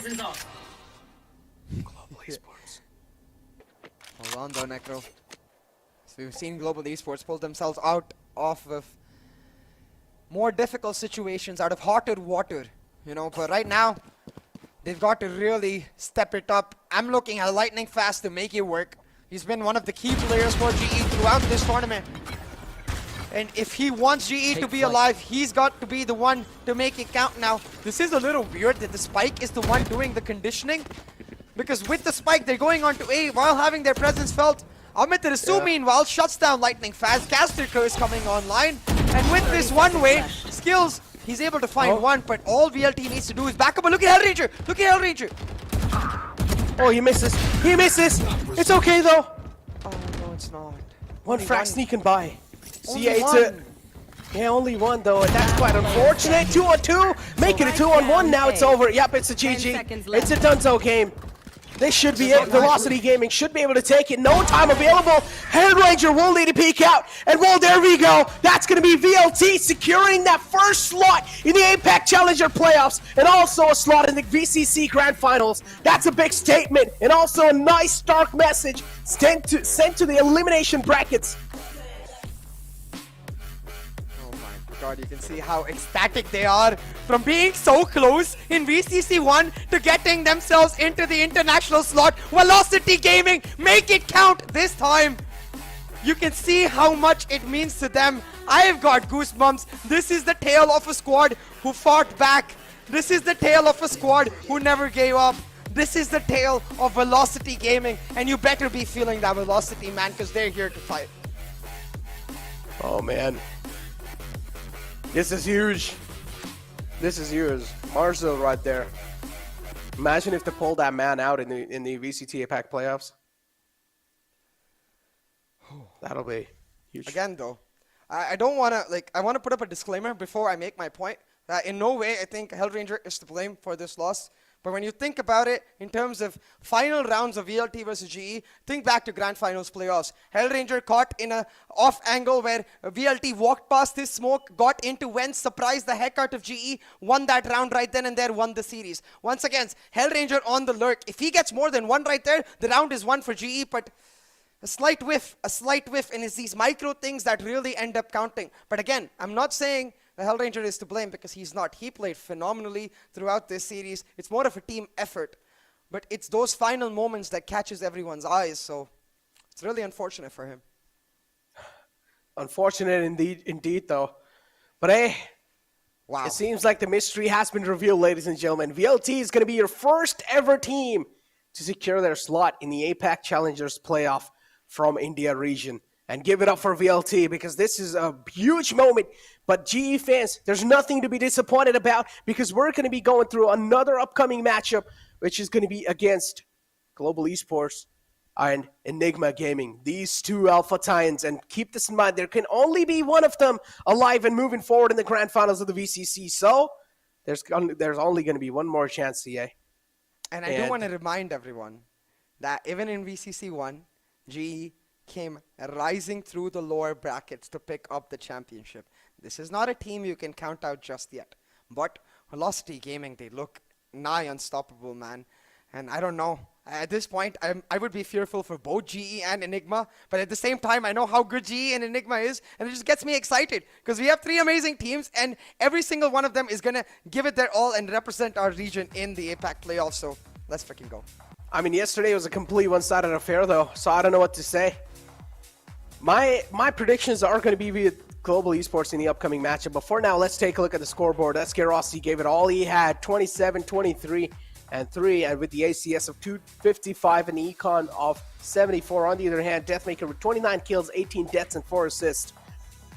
All these players gave it all they had, but in the end, there could only be one champion that could move forward, and VLT was the one who had the stars aligned today, who had performed a little bit better than Global Esports, but still, as I said, the hopes and dreams are still alive. There's still a glimmer of hope for Global Esports to make it forward in the Grand Finals.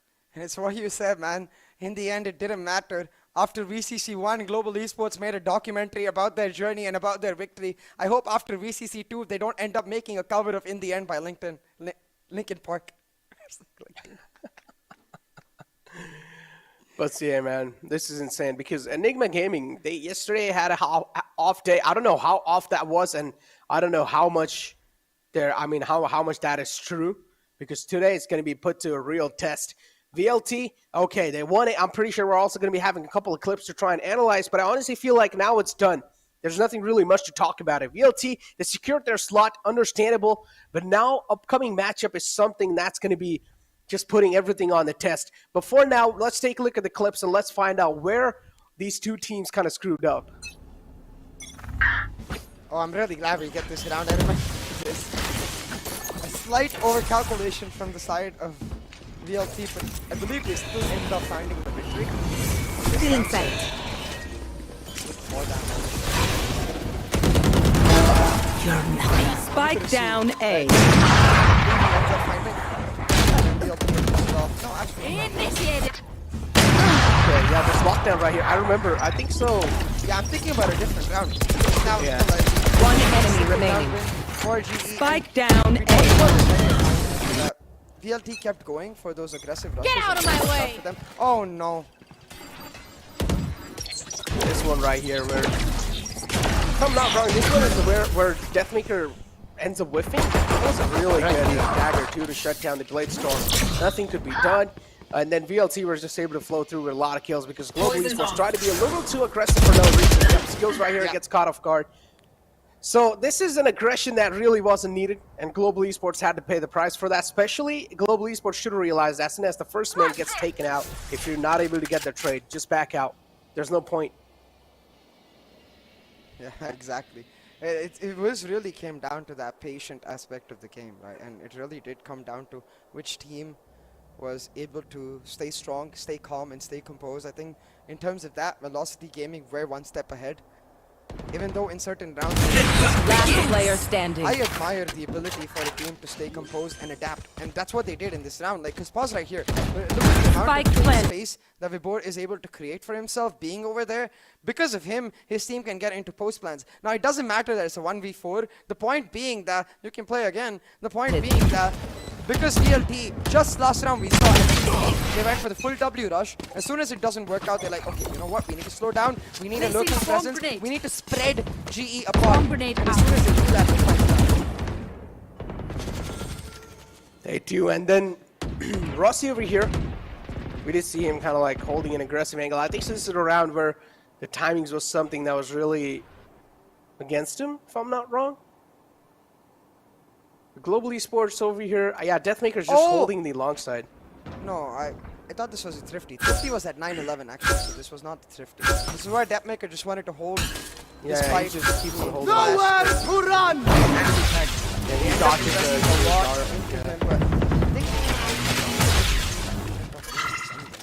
Yeah, because, I mean, Deathmaker was being forced out of his comfort spot. He wasn't even able to hide behind the yellow containers. He pretty much got flushed out all the way here, so that's a worth it investment into Hunter's Fury, because you're forcing out a duelist from his comfort spot, and that means a ton for your team. Yeah, end up rotating at the last second. And the read was there perfectly from the side of VLT, if I'm not wrong. Yep. They realized Deathmaker started clearing out the B site, realized there's no one here. A-Take was coming through. And yeah, Matarasu and Bubor were ready for this push. Yeah, the fragment, I just said that even while I was casting, he did a really good job trying to dodge it. Ears were out. Spike down A. Right, it ends up being that time factor that works out very well for the side. Last player standing.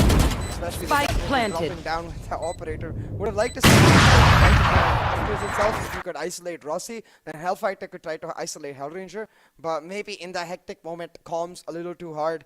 Man, there were honestly too many rounds. I'm definitely going to be having a look at this entire series later after this cast, though. But probably after this entire weekend, because our voice boxes are most definitely going to take a hit. But I will maintain what I said. I will stand by my thought.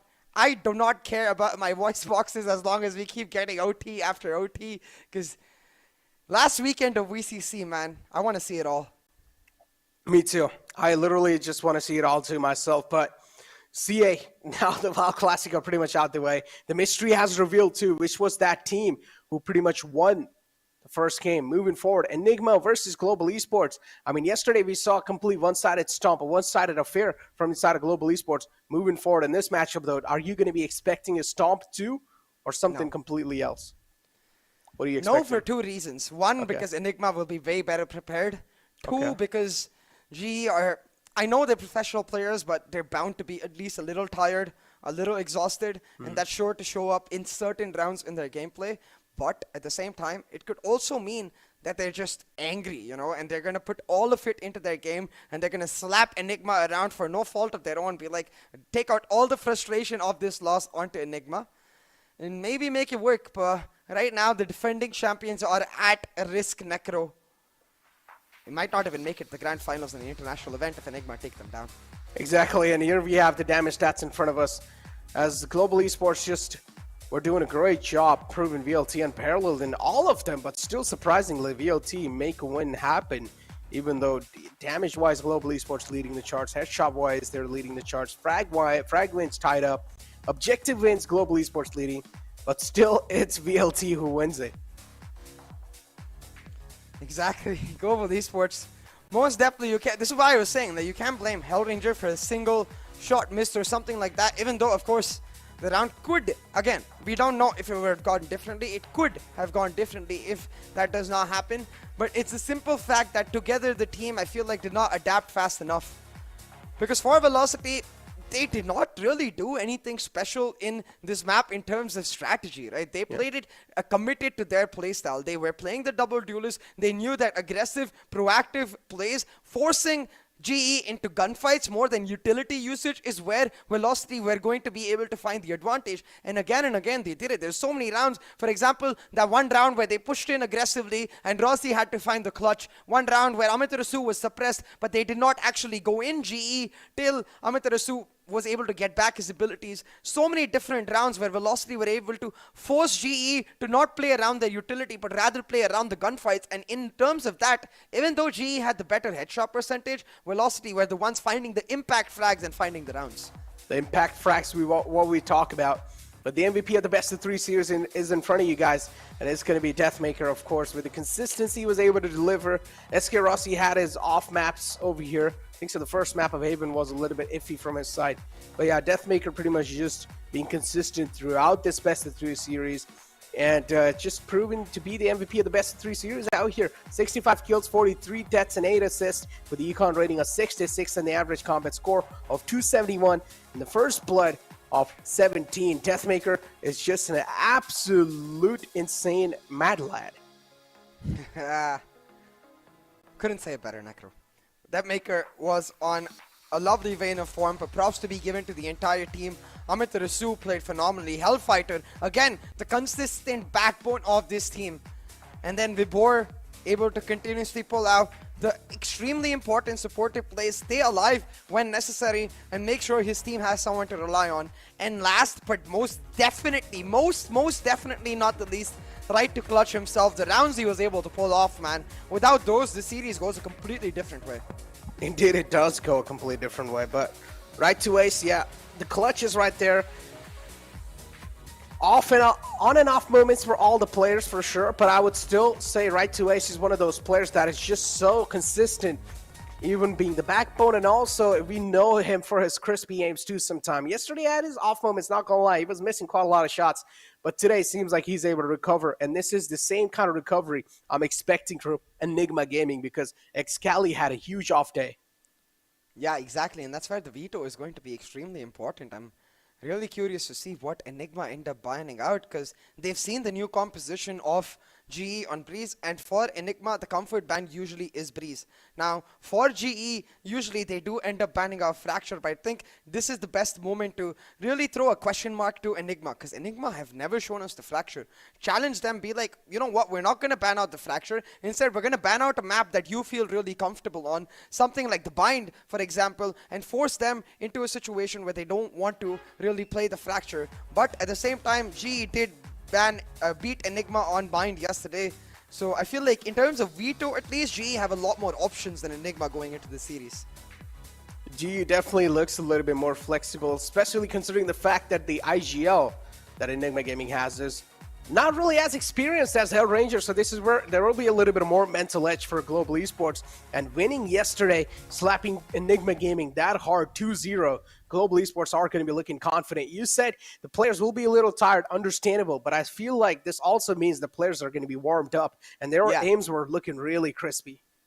Yeah, and on that note, like remember, GE is a sort of team that has played many a long best-of-5 series. This is effectively just a long best-of-5 series for them, but against different opponents. They even get a small break between the series. I believe there's going to be a 5-10 minute break going on, so they get a moment to reset their mental, but they have the capability to do that. They've proven it in the past. Exactly, and I'm pretty sure we should also be aligned with the interview soon, because the winners, they've been able to secure themselves a spot, so from VLT, there should be a quick interview lined up, and I'm just waiting for the call from the production so we can actually throw it over the interview. But overall, what a great day.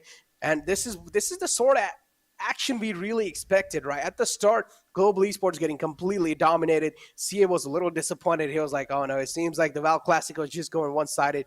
And then later on, it was just VLT who kind of screwed up. Then Global Esports started bouncing back. But for now, I'm going to hold on to my words because it's time for us to throw to interview. The 12 जहाँ पे आप almost win करने वाले थे, what exactly happened वहाँ पे जहाँ पे 5-2 का scenario रह गया था against जैसे सिमर ने बोला, मैं इतनी देर से सुन रहा था दोनों एनालिस्ट का बात है, आप लोग का, सिमर और सुपर जॉनी का। वो सेम हुआ जब 12-11 था, मैंने पुश किया, योलो पुश करके गया, कुछ तो डिफरेंट करना था, बिकॉज वो लोग कहाँ पे भी हम लोग को आगे आने ही नहीं दे रहे थे। इवन मैं रेना खेल रहा हूँ, लेकिन मैं ए पे आगे नहीं जा सकता हूँ, बिकॉज नाइफ है, रिकॉन है, मोलोटोव है, और सेम बी पे भी वैसे ही हो रहा था, मिड पे टेरेट है, तो कहाँ पे भी नहीं था। तो यहाँ पे एक ही जगह था जहाँ से बेल्ट से मार सकते, और मेरे को किल मिल गया, डबल किल मिल गया, सनी को हो गया, and we thought we won it.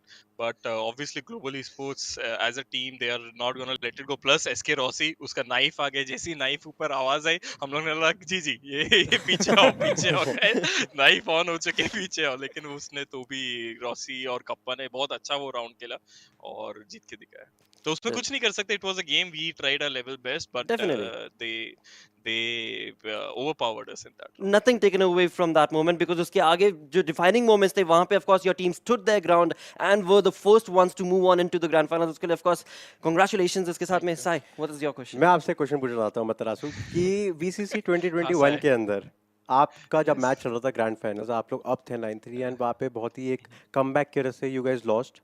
इस बार आप लोग अप थे 12-11 एंड वहाँ पे जैसे हमने बात करी, आप लोगों का 5v2 सिचुएशन अप थी, आप वहाँ पे हारे। ऑफ कोर्स हारने के बाद वो जब ओटी गया होगा, ऑफ कोर्स थोड़ा मेंटल स्टेट इफेक्ट होता है, बट आपने कैसे उसके साथ कोप अप किया? आप कैसे स्ट्रांग रहे मेंटली कि नहीं अभी हम नहीं हारे? मैं सच बता रहा हूँ, जैसे ही वो राउंड आ रहे, मेरे को ऐसा मन हो रहा था मुक्के मार मैं कुछ इरिटेट हो चुका था, बट है ना, फिर कैसे भी करके बोला चलेगा गाइस। लास्ट 5 मंथ्स पहले की बात है कि हम लोग वापस से ऐसी कर्ज से आ रहे थे, लेकिन इस बार नहीं आ रहेंगे। We are not gonna let it go. वापस से पूरा आना आर्ट करेंगे, बिकॉज स्क्वायर 1 पर आ गया था वापस से, 12 हो गया वापस से। जो राउंड जीतेगा वो जीतने वाला है। तो मैं बहुत प्राउड हूँ अपनी टीम के लिए कि सब लोग अपना माइंड रीसेट कर पाए वो राउंड जाने के बाद। नहीं तो बहुत टीम्स क्रम्बल हो जाती है ऐसे, जब राउंड चले जाते हैं, you can not come back from that. But जैसे टीम ने किया, I am super proud of my boys. और उसके बाद जैसे सेम जो लास्ट राउंड जीते, वापस से ऐसा ही हुआ, मुझे रॉसी का किल मिला, मुझे वापस से दूसरा किल मिला, और मैं ये रहा था इस बार नहीं इस बार खत्म करना है, इस बार रॉसी मर चुका है। वेल मैं यही बोलना चाहूंगा कि स्ट्रांग मेंटालिटी रखना बहुत इंपॉर्टेंट होता है गेम में, एंड यहाँ पे शोकेस करके दिखाया वीएलटी ने। Congratulations Anuj and your team for qualifying. आप पहली टीम हो जो एपैक के लिए क्वालिफाई हो चुके हो। Thank you. बस इतना ही बोलना चाहूंगा। अगेन मतलब सिमर आप बहुत अच्छे लग रहे हो। गेम के एंड तक अगर बात करें, so velocity gaming almost at that level थी, बिकॉज़ जब वो 12-12 भी हो, उसके बाद में भी इट वाज देन 13 एक तरफ ग्लोबल की तरफ जाते हुआ, फिर then the other round, next round एकदम से फिर वेलोसिटी की तरफ जाता हुआ। So the pressure level definitely was on top. उसके साथ में icebox Johnny, what is your question? मेरा बस एक बहुत लाइट हार्टेड सा क्वेश्चन रहेगा, कितना मजा आ रहा है अब आइसबॉक्स पे रेना खेल रहे हो तो? मेरे को तो बहुत ही मजा आता है, लेकिन कभी कभी ऐसा लगता है या तो मैं अच्छा रेना खेल सकता हूँ या तो मैं अच्छी आईजीएल कर सकता हूँ। तो कभी कभी कुछ राउंड्स में ऐसा चूज करना पड़ता है, because being a duelist you have to focus on your crosshair, your aim completely. But यहाँ पे ऐसा होता है, या तो आधे टाइम मैं रडार देखता रहता हूँ, किसी को कॉल आउट देता रहता हूँ, इधर बुलाता रहता हूँ, तो it's very difficult to play duelist as an IGL. तो वो कभी कभी ऐसा हो जाता है कि मैं रेना के साथ उसके साथ नाइंसाफी कर रहा हूँ, कभी ऐसा लगता है आईजीएल के साथ कर रहा हूँ, तो वो I still have to cope up with that, but with time I think मैं कर लूंगा। अभी तो बहुत खुश हूँ रेना के। And हम भी काफी खुश हैं आपको रेना में देख के. And not only पहले that, सरप्राइज थे. but Yeah, the like मैं पहले position, थोड़ा surprised था. the position जहाँ पे of course Valorant Gaming is finding themselves, उसके लिए of course the fans and everybody right here is also feeling very very happy. And again, congratulations to you as you have moved on into the grand finals. And कल के game के लिए भी best of luck. Thank you so much, guys. Thank you. Some great choice of words also from the Hindi desk and also from Amaterasu himself, so yeah. So through the interview, man, definitely did get to see the pressure. The pressure was high. The stake is high too. Understandable, the pressure is going to be high. But now moving forward, they definitely are really happy. So there's going to be a lot of celebrations, huh? Yeah, exactly. There's going to be a ton of celebrations from the side of Velocity Gaming, but not too many just yet. I mean, they'll probably just have a nice dinner, go to bed early, you know, not think too much about what happened. Maybe do the WOD review in the morning tomorrow, because still they have to win the grand finals to secure a better seeding. And of course, more importantly, even the bigger prize pool, because now, yes, they've guaranteed themselves $7,500, but the double up for grabs if they actually manage to get themselves the trophy. Plus, if you remember what Sentinel said back in the launch party we had all the way at the start of the VCC, he said for VLT, all they see is the win right here. They don't care about 2 slots. They want that number 1. They want that number 1, and I'm pretty sure if they have the winner's mentality, they will go ahead and get it. Now, after this kind of a first to the best of 3 series, after the WoW Classico, we're going to be moving down into the underground. So this is where it is the elimination brackets. This is where the knockout punches are going to flow through between Enigma Gaming and Global Esports. They're going to try to knock each other out of the VCC to find out which team's going to be knocked out. You guys will have to go through a short break. We'll be right back. So anyone is like that. ऐसे तो उल्टा पूछते सबसे ज़्यादा बात कौन करता है अब? ज़्यादा बात मैं भी मार्जिल sometimes कभी एक्स्ट्रा ही बात करते हैं. जो हमारे DM King हैं वो Helef and Antidote, all these 3 like used to be part of a legendary JMD gaming का lineup. तो कि motions कैसे रहते हैं तीनों के बीच में कि alright Antidote को हम दोनों ही मारेंगे या फिर ठीक है जीत है क्योंकि like do they treat it as a normal match? Like Antidote has been their mentor since CS:GO days. मतलब जब उन लोग छोटे बच्चे थे, Antidote was the only player from Kolkata who was well known in the community like as a pro player.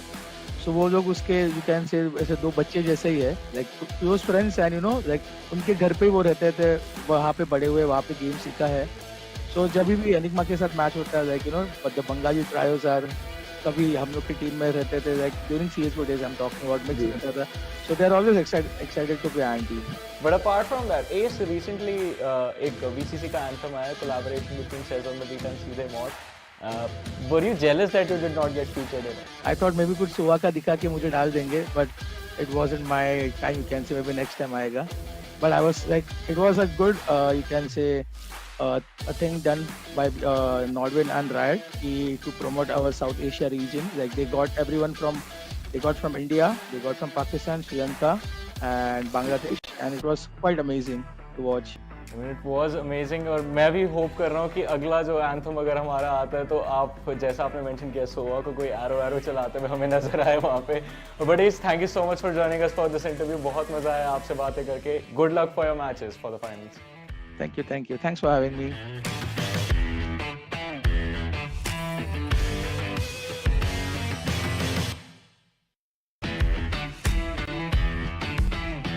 So is Bhavin Bhai a meme or a devotion? What do you feel?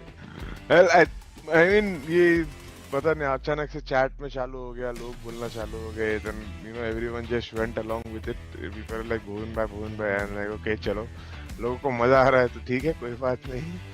Bhavin हो या भोविन हो याद अगर आ रही है तो सही है. याद तो definitely आती है but ये बात करूँगा like how many tables have you smashed like throughout your streaming career? Like I just smashed one like last night. I was not streaming, but I lost a game from an unlosable position, a ranked game.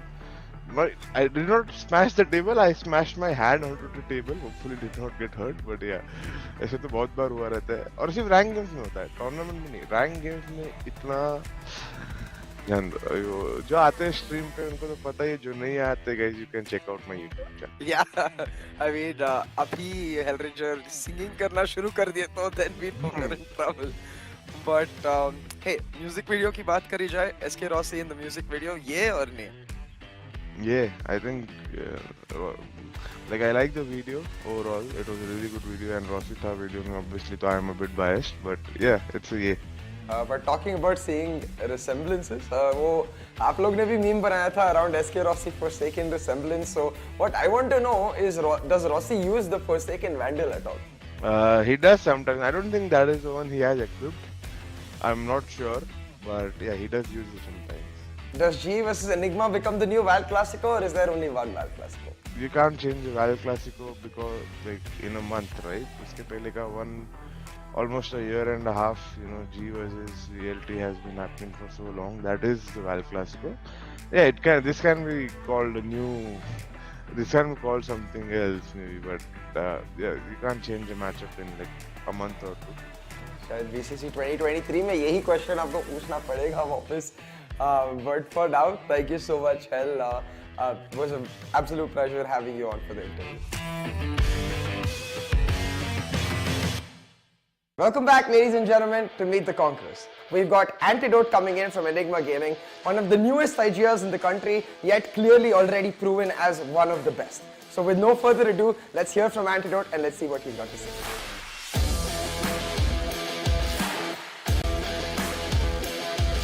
Hey Auntie, how are you? Hi CA, I'm good. How are you? I'm great, Auntie. Thanks for asking. Let's get straight to the question which we're here for.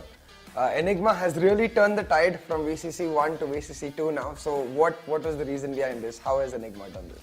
Your hard work. Like we have been putting lots of hours in the game. The performance are only the outcome of the practice and the hard work you put behind the scenes. So I think that's the key.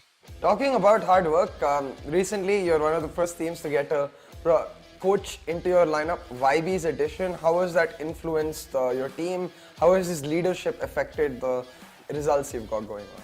When he retired from Counter-Strike, and immediately I asked him like, will you join Valorant and join my team as a coach? Back then nobody believed because he's never played a Valorant ranked or never seen a Valorant Pro match. But I believed in him because I know that the guy, like whatever he brings in the table is insane. Like his work ethics, that is the thing I wanted in my team, and I'm glad that he is a part of Enigma.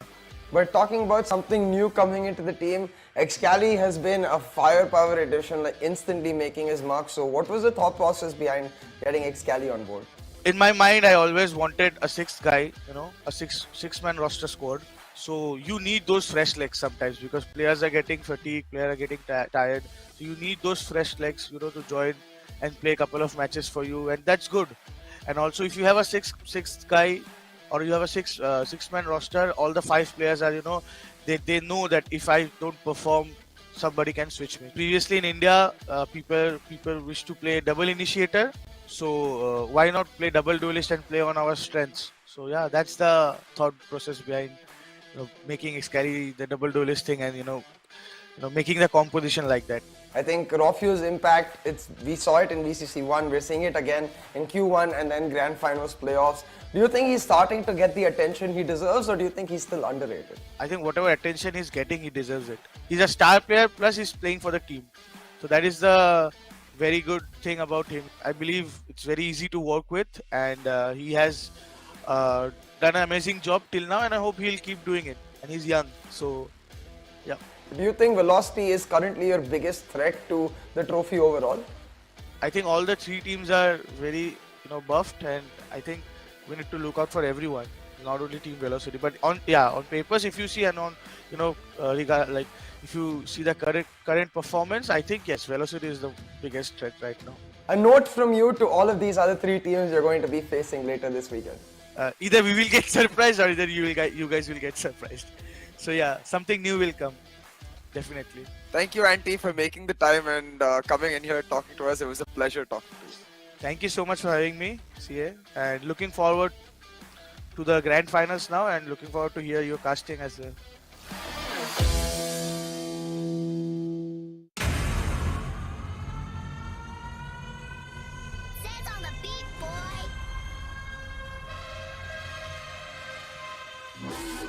है मेरी जिम्मेदारी बनूं काबिल करूं carry कभी कभी मारूं sir पे किसी के वन टैप है मेरी जिम्मेदारी बनूं काबिल करूं कैरी हूं मैं आयरन लेकिन दिल से बंदे रेडिएंट प्लस सर पे ठाक ठाक गाने जाती सर पे काटा नो ब्रेक जब मैं क्लच लाता मिले है वाह निशाना चाहे चाहे चुकअप जाना खुद से आगे फिर से आके बैठे इन द क्यू मैं बांधा या सख्त घड़ी देखी आ चुका था मेरे जीतने का वक्त ये खाते जेट लैग जब मारी ये जेट टैग ब्रीच की अल्ट मैं ना लीव एम ऑल स्टर्न पर जब मैं गिरूं ये पूछे कि मुझसे नहीं हो रहा क्या मैं करूं ट्राई हार्ड ये बोले नहीं हो रहा क्या मैं गया पीस मोड ये बोले नहीं हो रहा क्या वैसा कुछ भी नहीं जो मुझसे नहीं हो रहा क्या है मेरी जिम्मेदारी बनूं काबिल करूं कैरी कभी कभी मारूं सर पे किसी के वन टैप है मेरी जिम्मेदारी बनूं काबिल करूं कैरी हूं मैं आयरन लेकिन दिल से बंदे रेडिएंट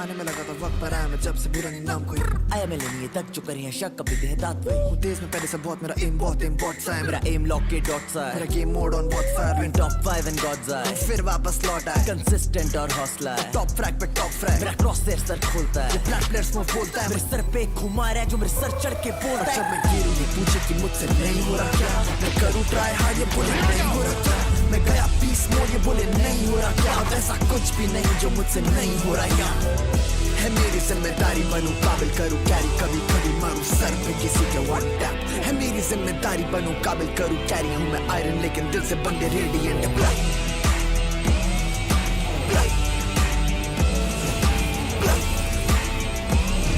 ऐसा कुछ भी नहीं जो मुझसे नहीं हो रहा है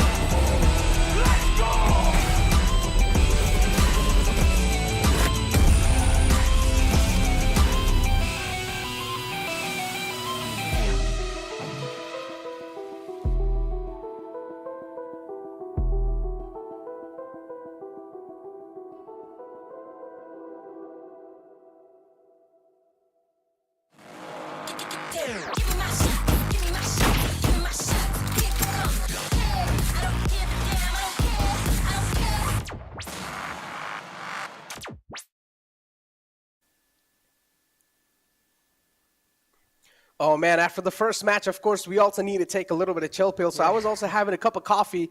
But moving forward though, CA, man, second matchup of the day, second BO3 series of the day, moving down in the low elimination brackets. This is where the knockout punches are going to be thrown. And what do you think? So which is going to be the team that's going to be knocked out today? I want a prediction.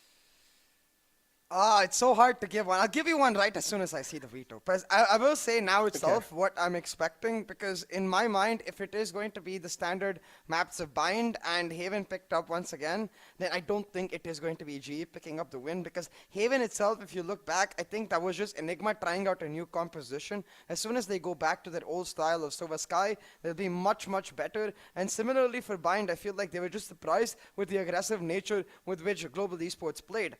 But if it ends up being something like Icebox being played, something like Split being played, then I think once again GE will have the surprise factor and be able to take them down. Now, even Bind Haven, I'm not saying Enigma will get the win. I still think this is the defending champions setting us up for the Val Classico in the grand finals. It's just a matter of how close it's going to be. Exactly. How close is it going to be? This is what we'll be able to find out soon enough, because the match is pretty much lined up and ready. We should be able to get in the map veto soon too. We should be able to find out what the veto is going to be looking like. I'm pretty sure Sia already knows what the veto is. I just haven't really checked it yet. But moving forward though. Okay, we both haven't really checked it, so there's going to be as much as an astonishing factor for us two and you guys too at the same time, so both will be able to find out soon. But CA, I personally think so my predictions are going to be the same as yesterday. I went with 2-0 GE, and I honestly feel like this should be the case today as well. Let's take a look at the brackets to find out where we are currently. As I mentioned, we are currently in the lower brackets finals, which is the elimination brackets, and one of these teams is going to move one forward, and the other team's going to be knocked out the VCC. Yeah, exactly. VCC live and APAC playoff spot on the line. Man, my voice box is close to giving up. My English is almost done too. But that's okay. We will rally back. I will get the Shell booth buff, you know. Just do it. Yeah. All right. Well, CA is getting pumped up. It kind of reminds me of an emo in some other game. Yeah, that is Shia LaBeouf. Okay. What game is that from? No, I mean, so the original version of that emo came from Shia LaBeouf. It's like the Just Do It emo. Yo. The Just Do It meme. Okay, I get it. All right, yeah, we got this. Trust me, ladies and gentlemen. This is why I had the coffee too. So to get my energy level backed up, because what we saw in the first Val's Classico was completely staying true to our expectations, but it's Global Esports picking up the map of Split and then Enigma picking up Haven. I mean, Global Esports picked up Haven against VLT and they lost. It seems like Enigma Gaming now, they're trying to abuse the fact on the map of Haven. I don't like this veto for EG at all, man. Split clearly Global Esports. Not only for them is it a strong map, but they're noticing that Neon debuff that Enigma have basically. Now, what I'm curious about is whether the Neon comes back, because I might be making certain sounds if it does. But at the same time, I kind of hope it doesn't, because Cali did not look very comfortable. The team did not look very comfortable around that Neon. And when your life is on the line, when an APAC playoff spot is on the line, well, we had this discussion in the first match as well. Global Esports pulled off a brand new comp, executed it almost perfectly, and were able to pull off a demolishing victory. So it's not that it's not possible, it's just that they haven't done it once. It's just a matter of have they done the necessary preparation to do it again or not. Okay, so from that, we know they always, I mean, at least for now in the grand finals, they've been pulling out some MasterCards. So do you think there's going to be another anonymous composition that's waiting in the map of Split, or do you think so they're just going to stick to basics? From GE? Yeah. No. That composition they have right now is the strongest composition for them personally. But it's all for this, man. Personally having, I think... I'm just noticing, actually. The base of that trophy is just like the base of Haven Defender side spawn where the meteorite lands. So really cool. It's like the Radianite building up and turning into this gold trophy. Oh, dude, now I understand. And it's kind of like, you see the little bit of black hands right there just holding the trophy? Are those hands? It kind of looks like hands, right? They look like hands, but I don't think they're hands. It's just like the conversion of, I feel like, Radianite into gold, basically. It looks like Radianite crashed against chocolate, and that's what came out. But moving forward, ladies and gentlemen, let's take a look at the Asian pick rate on the map of Split. So Astra is definitely going to be picked. Raze is definitely going to be picked. I don't know about Jet, though. Maybe SK Rossi will be shifted on over to the comfort role. What do you think? Yeah, most definitely. I think the comfort role is what we're expecting from SK Rossi. The Jet Breed Sky composition for the side of GE. But man, I just want to say, VCC 1, we saw the grand finals. We were all very happy for GE and all very sad for VLT. And we really wanted 2 slots so we could see both of our amazing teams make it. VCC 2 now, we see VLT having made it. But now we're going to be in a situation where we're all happy for one team and sad for another team. And now I'm hoping we get 3 slots the next time, because Enigma and GE both deserve a slot into that international playoff spot, but only one can have it. Only one can have it, ladies and gentlemen. We talked about these are the elimination brackets too, so only one team's going to be moving forward and securing their slot in the APAC Challengers playoffs for the VCT. And now CA, that's quite a huge thing in itself, but moving forward now, I feel like Global Esports, they've gotten enough amount of time to calm themselves down. Maybe they've also gotten the energy drinks in themselves, so they will also have a little bit of more energy to try and take down a team like Enigma Gaming. Because Enigma Gaming, they have been chilling. They have watched how Global Esports played on the map of Haven, and I feel like they're trying to exploit the same fact. But I feel like VLT is a complete different thing, man. You cannot really try to play the way VLT plays. Yeah. VLT thrives on control, and Enigma Gaming, you guys don't really thrive on control like that. No, the thing is, like, I think Enigma Gaming does thrive on control, but the key difference is that VLT knows when to turn the switch on. They know when to pick up the pace. They know when to start really using that control proactively, and that's where Enigma, not so much. They're a team that likes playing very slow. I feel like Enigma is effectively the upgraded version of God Particles, because God Particles is the slowest team we have in the Indian subcontinent. Enigma do that slow play style, but much, much better, and in a way where they use the information they have very, very well, which is why going into the map Split, I'm not sure of the Neon anymore. Personally, I think it suits their playstyle a lot if they have the right combos, but that if was a big no-no yesterday. They had no combos. I went back, what's the word? Excali used the slide a grand total of like maybe 1 or 2 times. Less than 5 is what I can guarantee you. Neon slide being used less than 5 times, that's a question mark. Confusion. Yeah. Confusion. We didn't really see. I mean, it's like we didn't really see Neon being used to her fullest potential, right? And we know Neon has got a lot to deliver. I'm not gonna lie, CA. Last night I was playing Valorant and I unlocked Neon for the first time, and I was playing her. And in my first game, I actually got like 20 kills, 21 kills, and I was top fragging. So Neon is insane. I don't know. Neon is absolutely good. I was playing Operator with her, and I was able to. Okay. I'm sorry, I saw the Neon. What was that, CA? What was that? Yo, that's a sus moment. That's a sus moment. Okay, Excali again on Neon. So hopefully this time they have some combos prepared, because I honestly feel like my all stakes here are going to be with Global Esports. My all eyes are going to be on Global Esports, because Enigma Gaming, if they play like yesterday, they don't stand a chance. They might just GG go next. Okay, Necro. Savage Necro right here.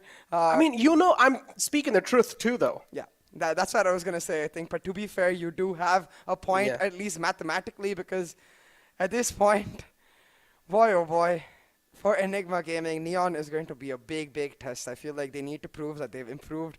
They've found a way to make her work, because I'm excited. You heard it from the sound I made myself. I just want to see as much of the Neon as possible, but I think at this point for Enigma Gaming, it's not just about the Neon anymore. It's about how they make her fit into this composition, as well as for Excali. Now, Excali, he's a man who thrives on confidence. When he's confident, it feels like he slaps everybody around. Even SK Rossi might be concerned about taking a peek against him. But when Excali is not confident, everything about his game goes down in the gutters. Yeah. That's when you actually know he used to be an Excali. You get it? You get it? God. Moving forward, though, ladies and gentlemen, Global Esports, I mean, it looks like they are quite tired. Look at the face of Skilled. He's like, just end this game already. I just want to go to bed. Lightning Fast, too. He doesn't really have the energy that pumped up. But I just feel like that's just classic Global Esports for you. On the other hand, young faces, talented players on the hands of Enigma Gaming, Rafiel too, his beard shining, man. I love it. I personally love RVK.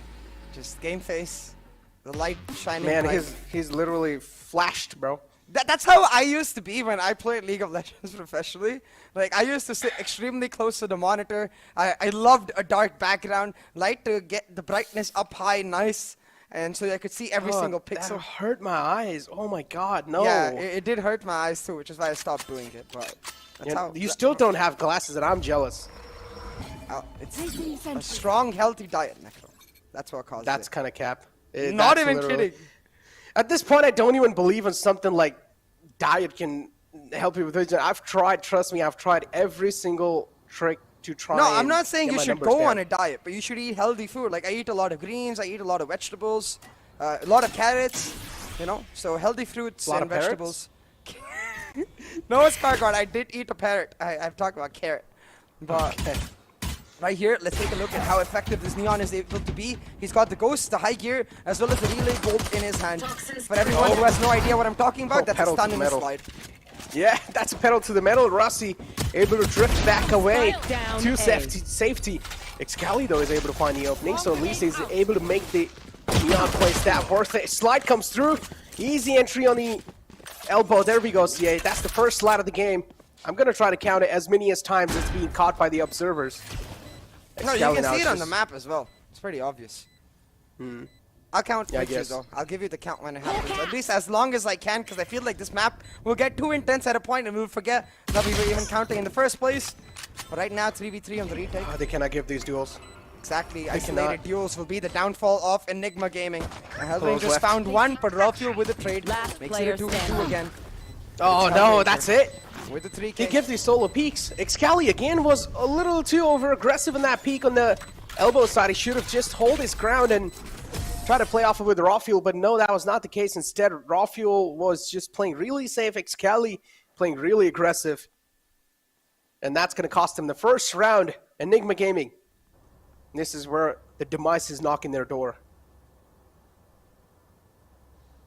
Judge pulled out. Oh no, his take is getting his hands dirty. And we know what happens when Global Esports pulls out a judge.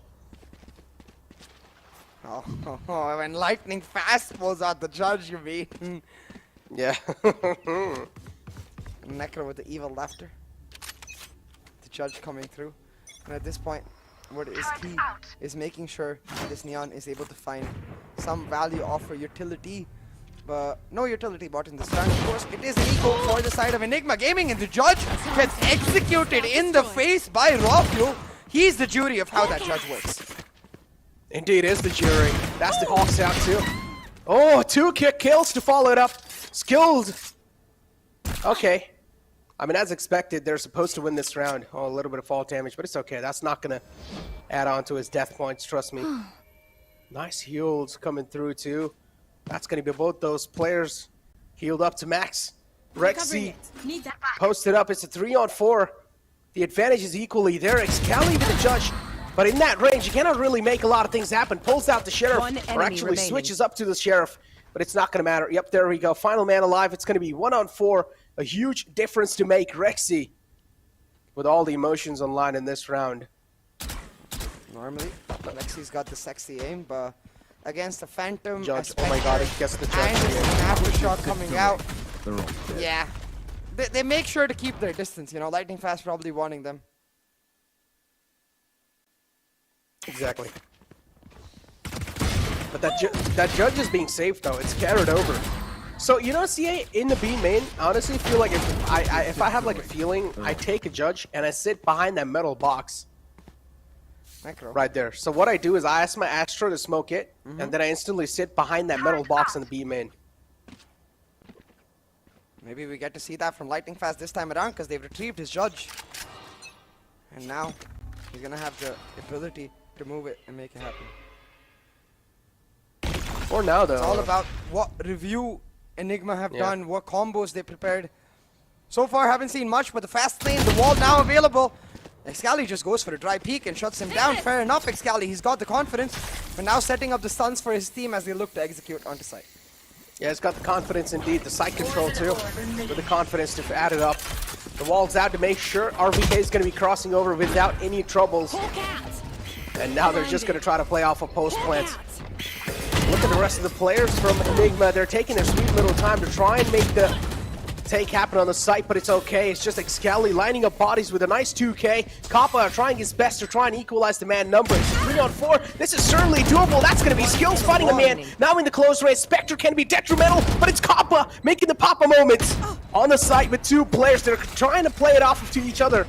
Antidote. He has 1 star. He's going to gravity well and deny the plant.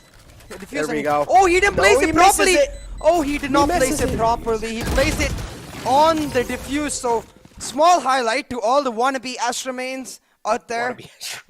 Well, I'm saying that because the Astra mains already know this, you know. I'm an Astra main myself. I know this, so I'm assuming all the Astra mains know this. But when you're using your gravity well to deny a diffuse or a plant for that matter, it has to be away from the plant. The point being that it has to pull the person away from the diffuse to a significant away from that reach. radius right there. Yeah, away from that radius. So that then they're not able to diffuse and they end up getting pulled into the center of the gravity well. If you put it in the middle or even close to where the diffuse is, then suddenly they're just going to stand right there and they're going to keep diffusing.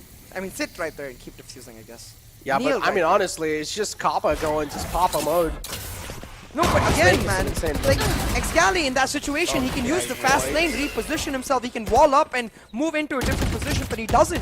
This is why we were feeling sus about the Neon pick. Like, don't get me wrong, I loved it, but talking about GE, they're picking up just free peaks on Enigma Gaming, and it's really weird when they've got a Neon. The whole point of this Neon is to deny those easy peaks. And Excali, yeah, I mean, even though he's not doing that bad, I still feel like Neon's kit isn't used to perfection. Yeah. When it comes to the team play. It's more kind of like Excali trying to play it off a solo Neon duelist. Exactly. Which is okay. But I don't blame Cali. I think it's just a factor of the team maybe not being comfortable, or the team not preparing enough. Yeah.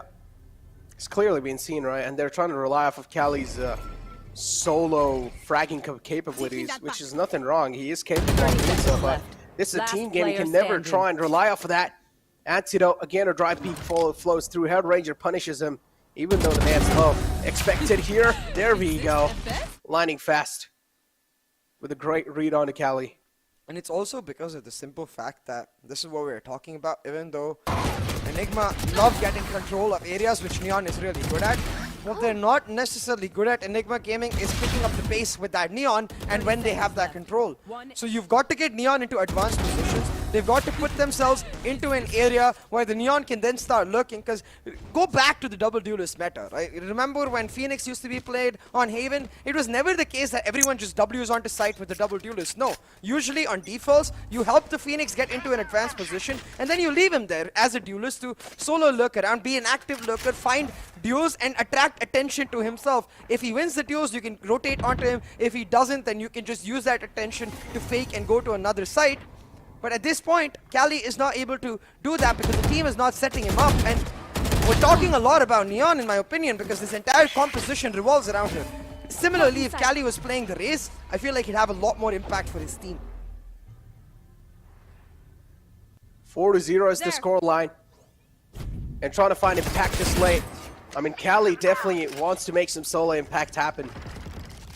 But again, not gonna lie, sometimes those stun can be hard to place, man. But yeah, the Seeker's kind of stuck. Is it bugged out? These are the Seekers kind of bugged out there, but it's okay.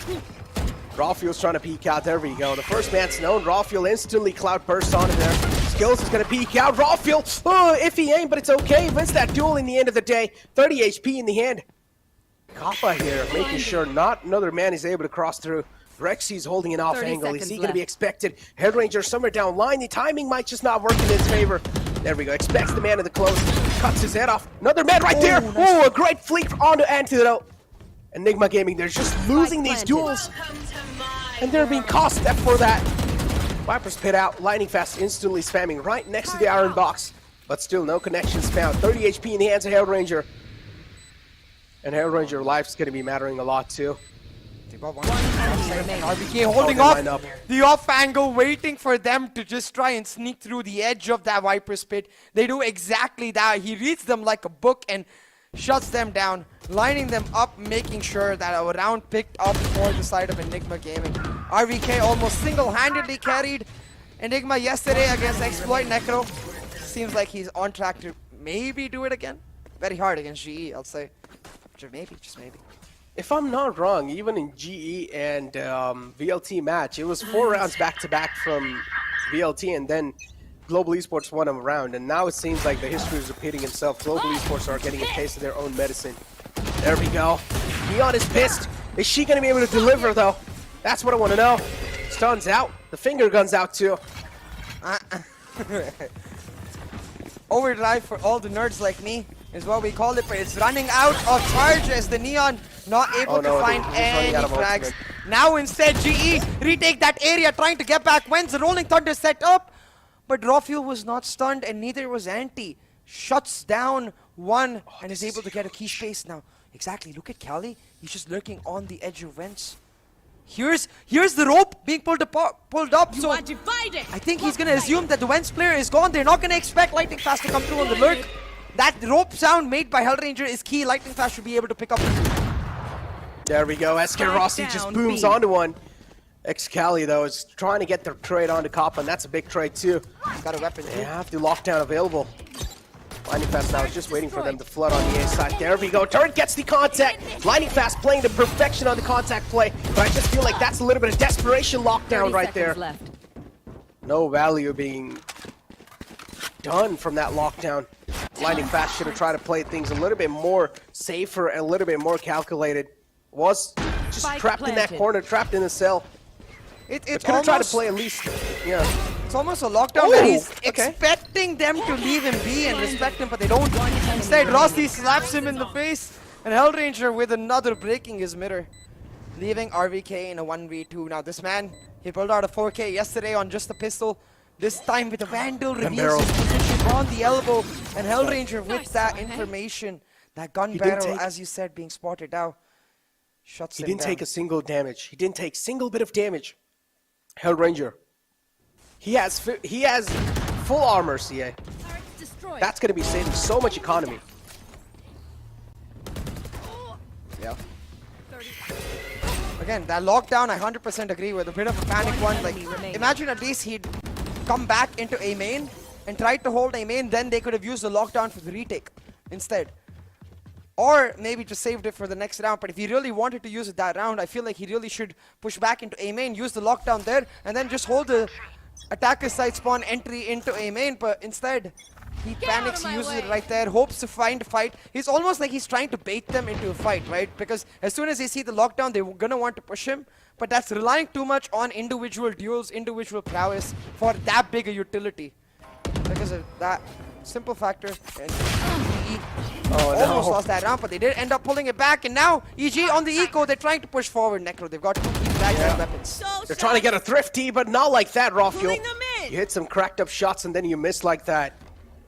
That's going to be costing your team a lot because now it's a 2-on-3. Man advantage in their favor. Antidote with the operator. He's trying to give us some glimpse. Trying to give us some glimmers of what used to happen in the history. Oh, skilled. Being caught off guard on the ropes. But it's okay. RBK is going to be able to sneak away with a plant. It's a 2-on-2 situation. Global Esports, this is certainly doable. No ultimates available. Neither Rolling Thunder. Now you can clearly see the paranoia setting in for both these teams. That's a nice flick. Antidote. This is not something he's done for the first time. Yeah.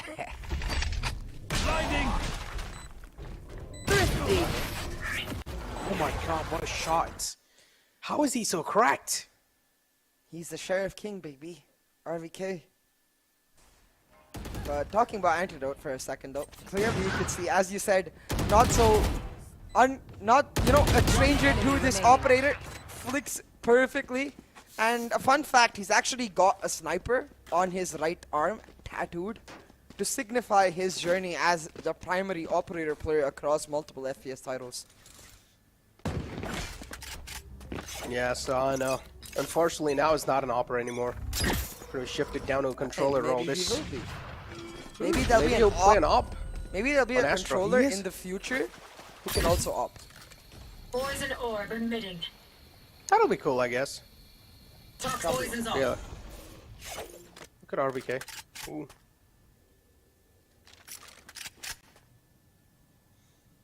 Five and 5, ladies and gentlemen. Or 5 and 2, my bad. I've got your 5 and 5 players out alive. Seeker's out too. And there we go. The Seekers flow through, and now the position's going to give away. And now they know one man's isolated on the site. Drawfuel is pedal to the metal, but this time he's been shut down. You cannot challenge solo duels like that, but it's okay. Excali gets the trade, but the trade's not enough. Oh, a lot of whiffs. Rossi able to retaliate back in style, and in time, as I'd like to call it. Final man alive, Rossi's on a tear. He's looking unstoppable. Final Seeker's going to give his position away. RBK position known, but this man's cracked up. You can't just challenge him like that. Shorty's out for Kappa. What is he trying to do here? He's trying to make some demonic plays happen. No charges left. 30 seconds left. RVK again. He seems to be left in these positions way too much. He's running out of time. He's been hit by the op, and the short is most likely to finish him off. But a little too late. Swing. 8 HP. Takes down Kappa, but as you said, Kappa made a dent. And now we're just 8 HP. It's almost impossible. A thrifty for Enigma. Now a thrifty for GE. All of the momentum that they had just gone. Disappeared. Down A. Momentum gone, and it seems like Enigma Gaming will be gone too from the VCC. If they just keep playing like this. 6-2. It's the scoreline. Enigma Gaming will need to start stepping things up because Global Esports, once they get this momentum, it's going to be hard to put a stop. Technical break, though. Seems like someone's having a couple of issues. Last time it was skills, but this time it's the IGL himself, ladies and gentlemen.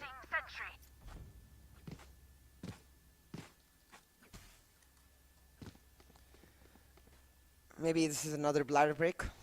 Yeah, Hellranger went to the toilet, so yeah. I missed that. I was trying to take a look at what ultimates we had available. It's probably where I missed it, but talking about those ultimates, Enigma Gaming have got RVK's Viper's Pit back online. I just want to see them using that fast lane to get entry onto site. We've seen him using the fast lane today, but it's more for himself, you know. Again, I want to reiterate the fact that Neon is not like Jet and Raze. She's not a duelist that can easily make plays on her own. Like, she is a duelist that is able to continuously find a lot of space when she's paired up with her teammates. So a very simple example would be you set up the fast lane from A main all the way into ramps. That way you get a crossing smoke effectively. Instead of a crossing smoke, you have the fast lane to get you into ramps. And you can have your Sky bend flash around that wall and then use it to peek ramps at the same time with the slide. If you time that perfectly, even if they dodge the flash, the Neon just comes in your face and shuts you down. That's the kind of aggressive plays the Neon is good at. Again, nothing to take away from Cali. I feel like he's trying to do the best with what he's got. But the Neon is not about individual plays. Exactly. Those stuns are just so good. Now you need to understand, they have Breach. Global Esports have Breach for stuns, but Enigma Gaming, they only have a Neon. And they can try and fill the shoes for sure, but there should be no room for error. And for now, considering how new Neon is, there will be a lot of room for error. Yeah, This exactly. technical break. Yeah. Because if he's just trying to create space for himself and then help his team get into those positions, I think he would be much better on the Raze. He'd have the Boombot to try and navigate certain rounds. He'd have more aggressive utility in the nades to try and create more damage and be more impactful for his team. It just feels like Cali is limited in his options when he's playing the Neon alone. All I can say, man, may the best team win. Win. Win. Wee. Yeah, may the best team win. That's the sound Hellranger heard just now.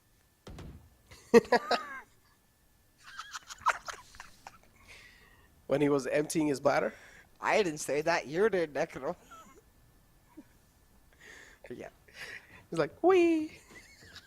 Okay, I'm gonna stop thinking about Ranger emptying his bladder because the tech fake is gone, and soon the pause. Never mind. Oh, now it's Enigma. They're like, all right, dude.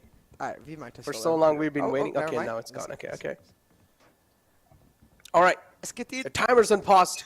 3, 2, 1, and the round's gonna be proceeded now. Kappa's ready with the stun.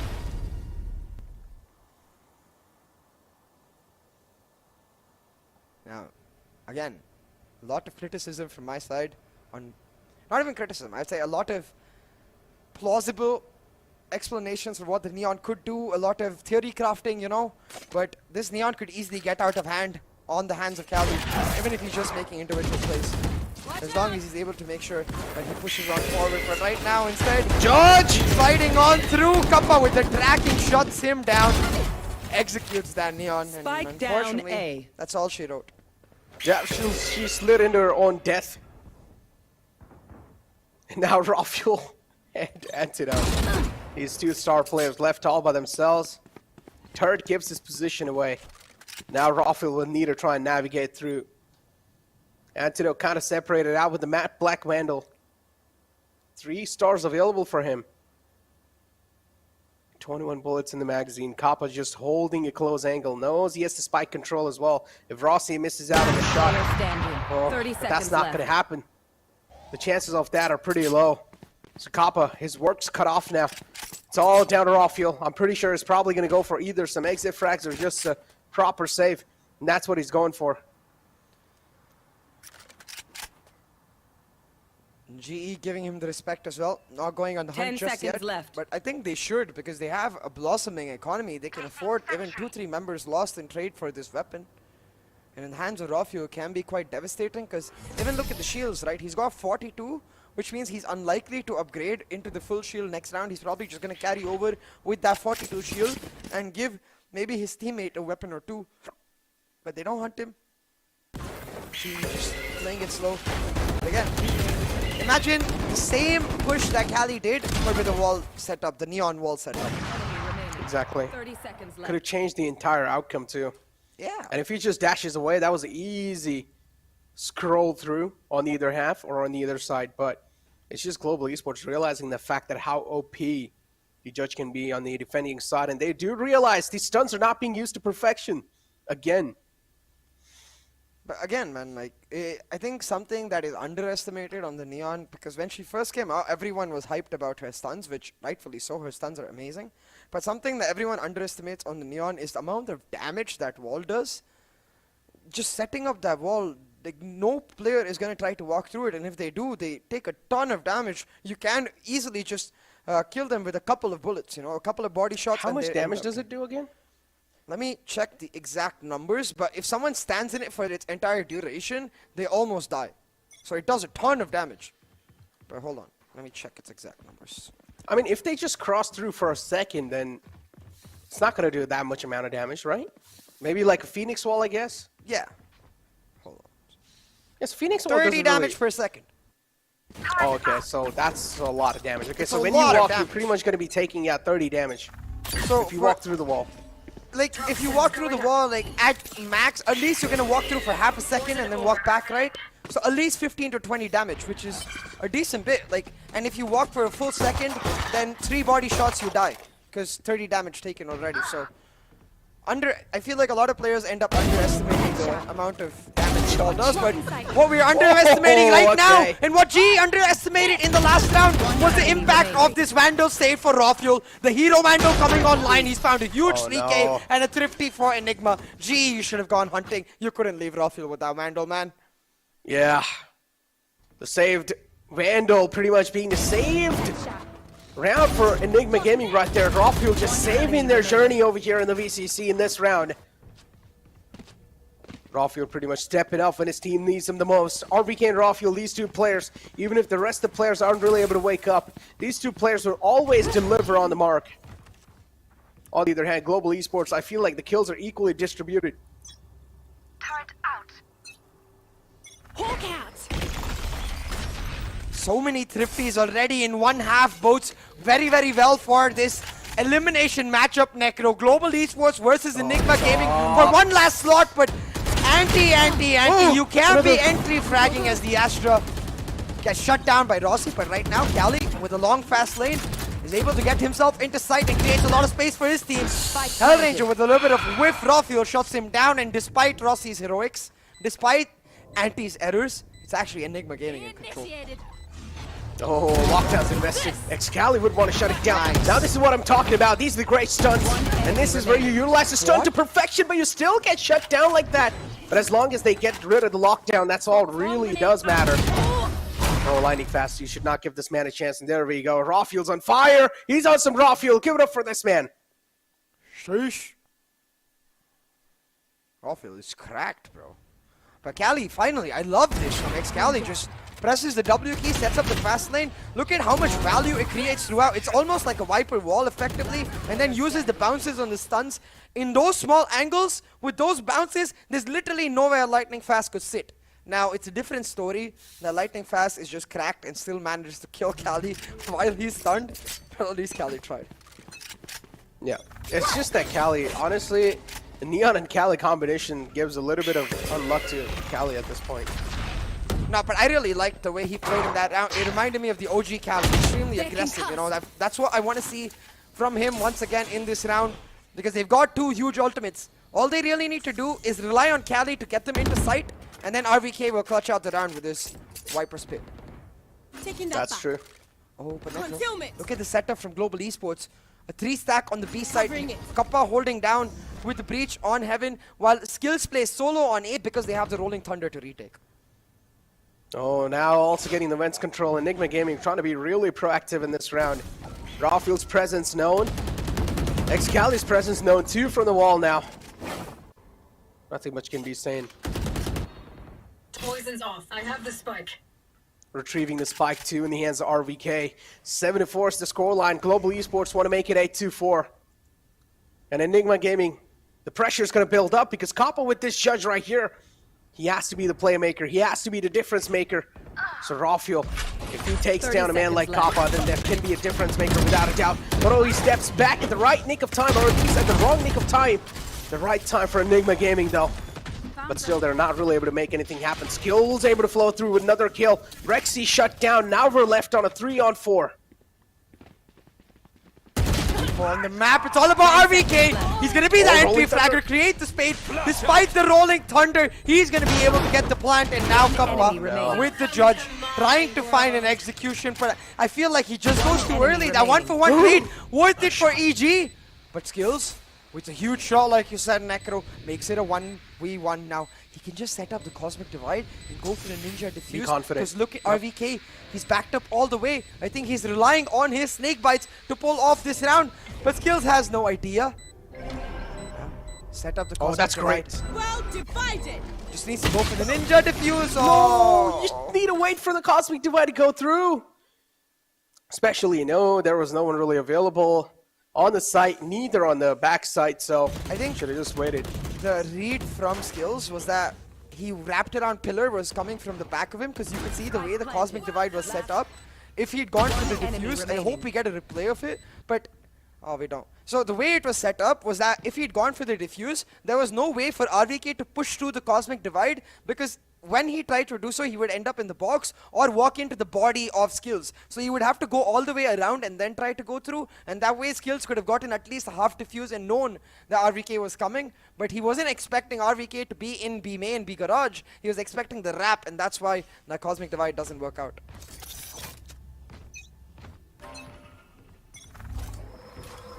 Seven to 5 being the scoreline. Poison's off. And Global Esports. One-man army, man. Yep. Indeed. Scout destroyed. RVK is the man you really need in these kind of moments, and he's always going to deliver. The consistency is a factor, and RVK always is going to shine through like a diamond. Well, even Trailblazer's trying to deny. I personally like this, where Excali got a little bit of more room to try and make some more space for his team, but didn't really work out in the end of the day.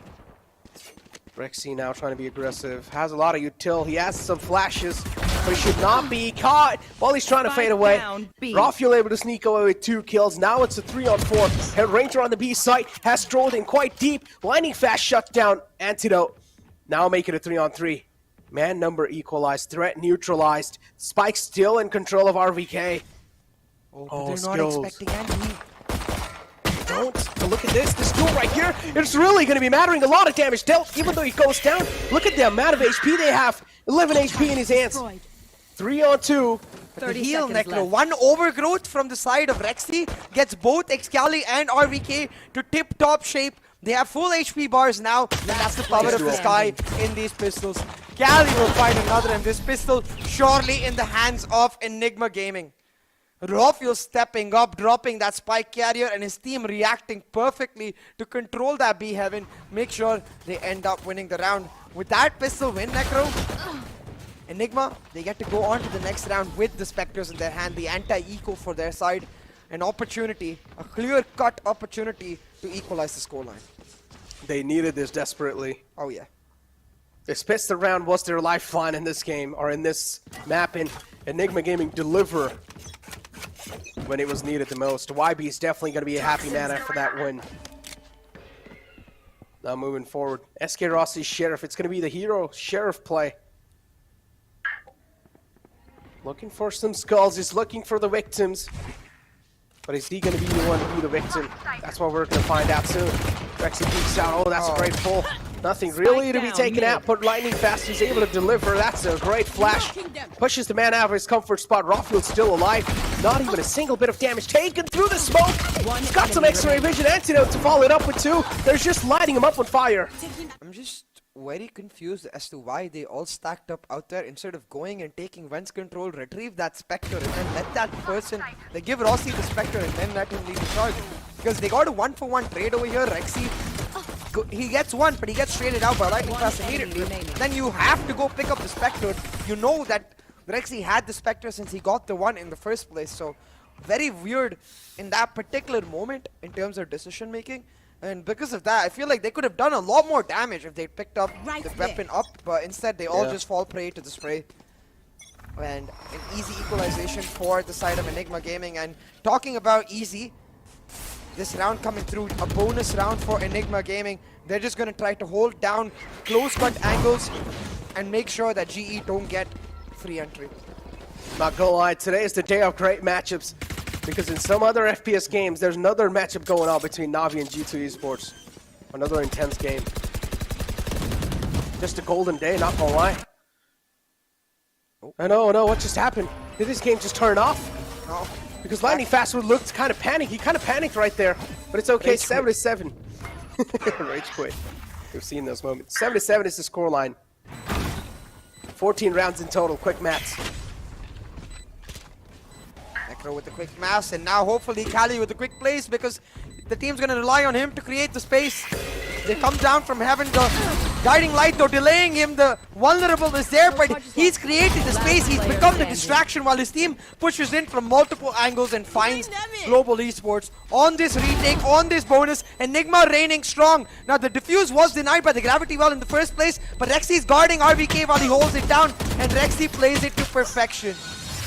Skills will get taken down, and with just the Ghost and just some Spectres, Enigma, they win the bonus, Necro. Now guaranteed, they get the operator online on raw fuel. And how does Global Esports answer this? Because remember, this is the map of GE's choice. This is the map that Enigma really struggled in against the Exploit. I feel like going into Haven, they're going to be that much stronger. So GE in some hot water right now, Necro. They're going to have to find a way to bounce back. They're going to have to find a way to rally their momentum and push back stronger, and all eyes on SK Rossi because he's got that Hero Vandal. Oh man, the Hero Vandal. Oh, look at the dinks flowing through. Blade Storm's available, the Champions Vandal's glowing too. And now he's looking to light the skulls up on fire. He's looking to gift them some haircuts. Where is the haircut antidote? Is he going to be finding one? No. Indeed, it's a little bit of spam coming through, but there we go. That's the first haircut on the board. Oh, another one to flow through. Antidote is looking unstoppable, and now he's going to be having to pedal to the metal. A 4K and a flawless round.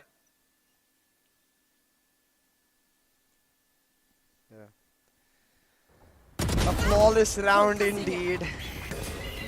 Oh my god. At this point, I don't know if there is a way for GE to bounce back. They've been through such trials and tribulations. Their mental surely affected. But this tactical timeout, this will decide the rest. They've got to win the next buy. This last round was an eco for them. It was only SK Rossi on the Hero Vandal. So now the rest of the team will be able to get the buy on. And GE, man, they're struggling with a comp that should honestly excel on the attack. The Breathe Sky composition, it gives so much playmaking potential for the side of Global Esports to set up SK Rossi for success. But they're playing all separated. They're playing all helter-skelter. And again, this is the meme I was talking about back in the first game. It feels like GE's bootcamp is literally on fire. Velocity lit it up, and now Enigma Gaming, with the raw fuel they have, is just adding that fuel to the fire.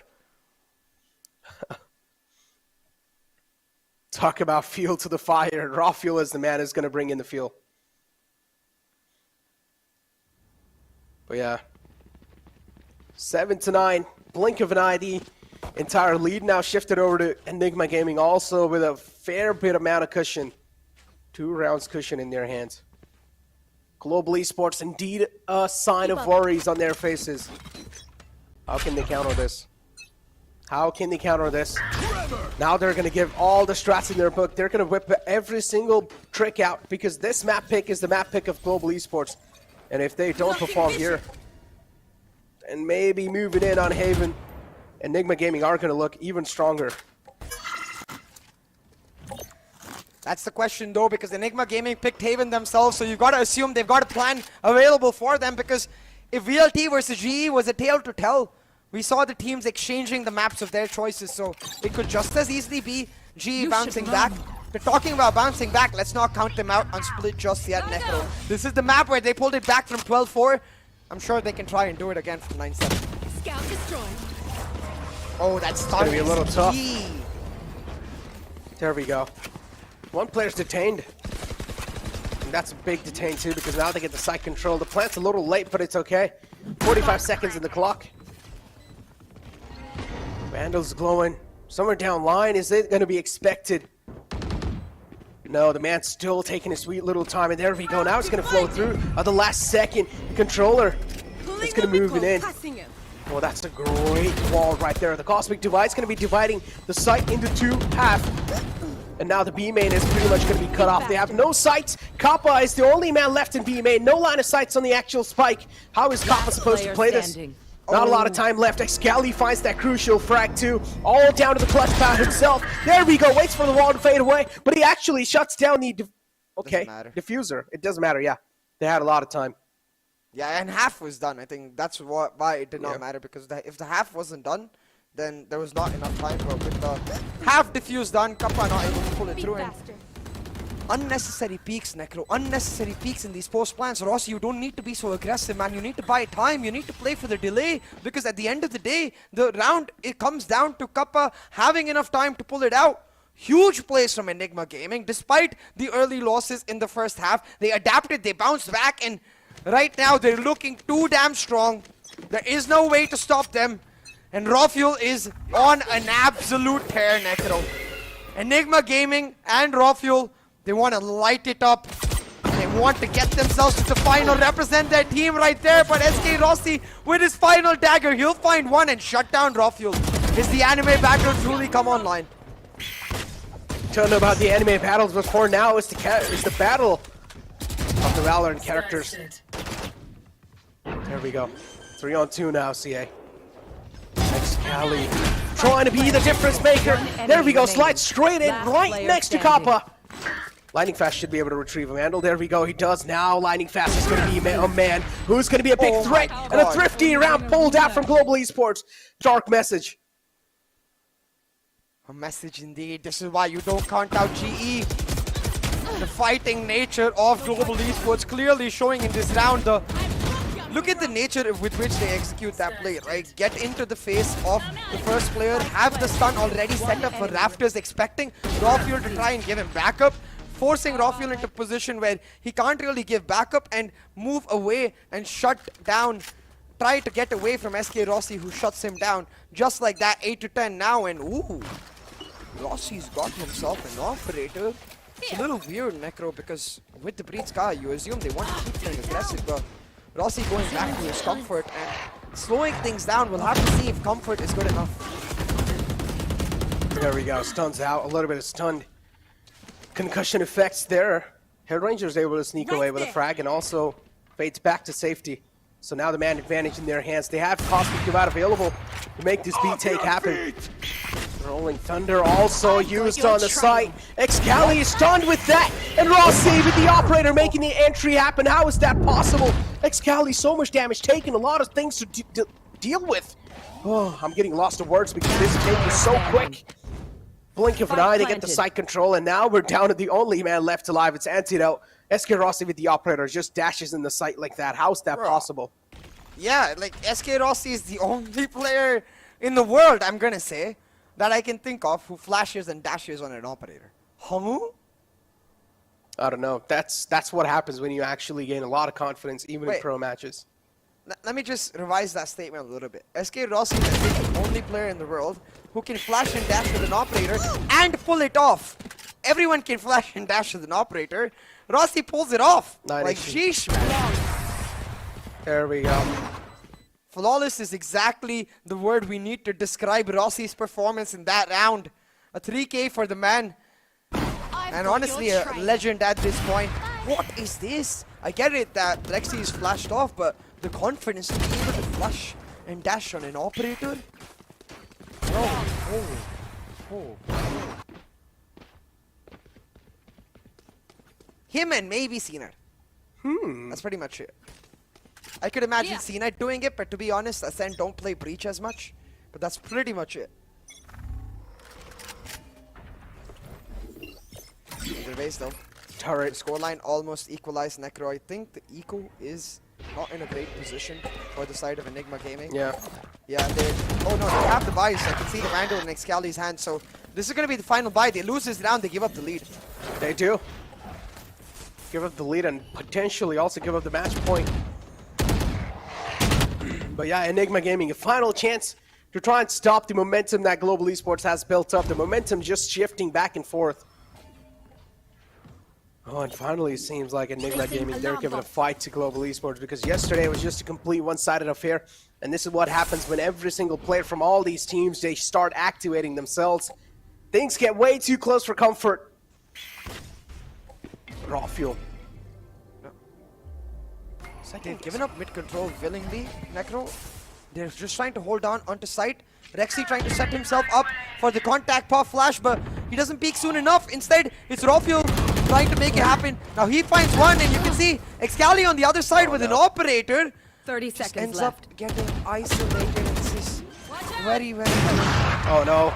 Oh, Rossi was ready. Rossi's got some sixth sense. He expects Excali to be there. Planted. And what a great expectations, not gonna lie. That's, you know, oh, there's unlimited amount of angles to check. There we go. Some of them are gonna left and checked. And Antidote falls prey to that. And now it's all down to the clutch master himself, RVK. The lightning fast is a little too quick on his reflex. We might just get an overtime in the first map itself in this series, Necro. Global Esports growing through it all, fighting back strong. Now 10-10 on the board. They've broken the economy of Enigma Gaming, and they've forced the timeout out from YB. For YB, the call has to be simple. They need to start playing around the setups that Global Esports are doing. Again and again, GE get free mid-control, but what's especially, I think, scary for the side of Enigma is that while they get mid-control, Enigma get nothing. Imagine in that round, if Cali actually goes for an aggressive push, denies Rossi that angle, and then sits in garage, that way he's not going to get shut down by Rossi, while GE, even though they get the site entry, they can't actually go for the plant because of Cali's presence. I think that's what EG really need to do right now. They need to start getting proactive and aggressive with this Neon. Talk about being proactive. Oh, this break. Momentum broken, Enigma Gaming, also economy in shambles. Thrifty round is needed desperately, ladies and gentlemen, to secure the first map of this best of 3 series. Operator in the hands of Rossi is causing a lot of problems. He's looking inevitable.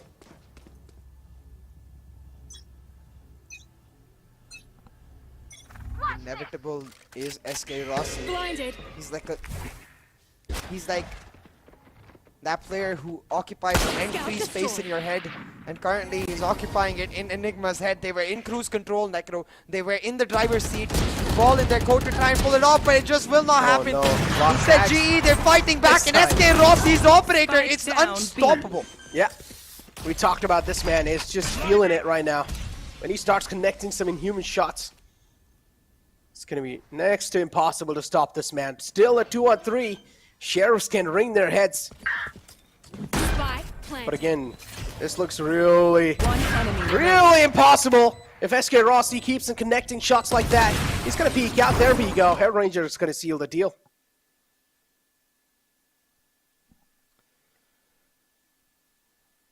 The lead picked up for Global Esports now, Necro. That was an eco for Enigma Gaming. So next round is going to be crucial. It's going to be their buy and effectively match point. If they lose that next round, yes, that's when match point will be mathematically picked up for GE, but it will be on the essence that EG's economy is broken again in that match point round. So the next round right here is the decider. Now Rafael himself, he's got himself an operator, and you can see both of the duelists on 22 frags right now. It's truly the anime battle as Rafael and SK Rossi tried to settle themselves into a key position to help their team find the victory. But on the defense, it's going to be Rafael with a better angle. But with the operator, it's Rossi who's made the better plays already. Better plays indeed. Marshall's out for Rafael. Or the operator's out, my bad. For now, it's got the biggest one in the team, too. You are divided. Divide as well. That way, Rafael cannot get a shot, but he still managed to peek out and catch a lightning fast, who shows himself a second too early, and that second is all that matters now. Oh no, Rossi though with the operator, building that jet diff, and as you said, a key error from Rafael, but it's really his identity, right? He is just like Rossi in that manner, where he likes to go for those aggressive peaks. He has the confidence to make it happen, but now in a 4v4 retake, with Rafael down, it's down to Cali's lurk to make something happen, Necro. Cali's lurk, and honestly feel like the lurk's found. Lurk's, no, he's blinded too a little bit. Oh, he's taking a lot of damage. Up there we go. Pulls out the finger gun, but that's not going to be enough. Rossi's going to shut it down. It's 3-on-3. Rossi also has the Blade Storm available. But this round, Ben, Global Esports will get the match point. And Enigma Gaming, they're fighting for their lifeline here. And same thing for Global Esports. For Global Esports, they're just looking unstoppable. The momentum's in their favor. Antidote, 30 HP, and it's over. The time's not in their favor. There we go. Global Esports match point in their hand. And also the economy looks pretty good. I wonder if Anti can save the operator though, because Rossi did have the operator towards that enemy position. He wasn't using it when he killed Cali, but it should be somewhere around there. We'll have to see if Anti is able to pick it up. Just a small shout out to what the devs said when we had early access for Neon. They explained that the best way to counter Neon is to hit headshots. So clearly, the best person to counter Neon is Rossi. Smacks Cali in the head. Even though Cali sets up that fight very, very well.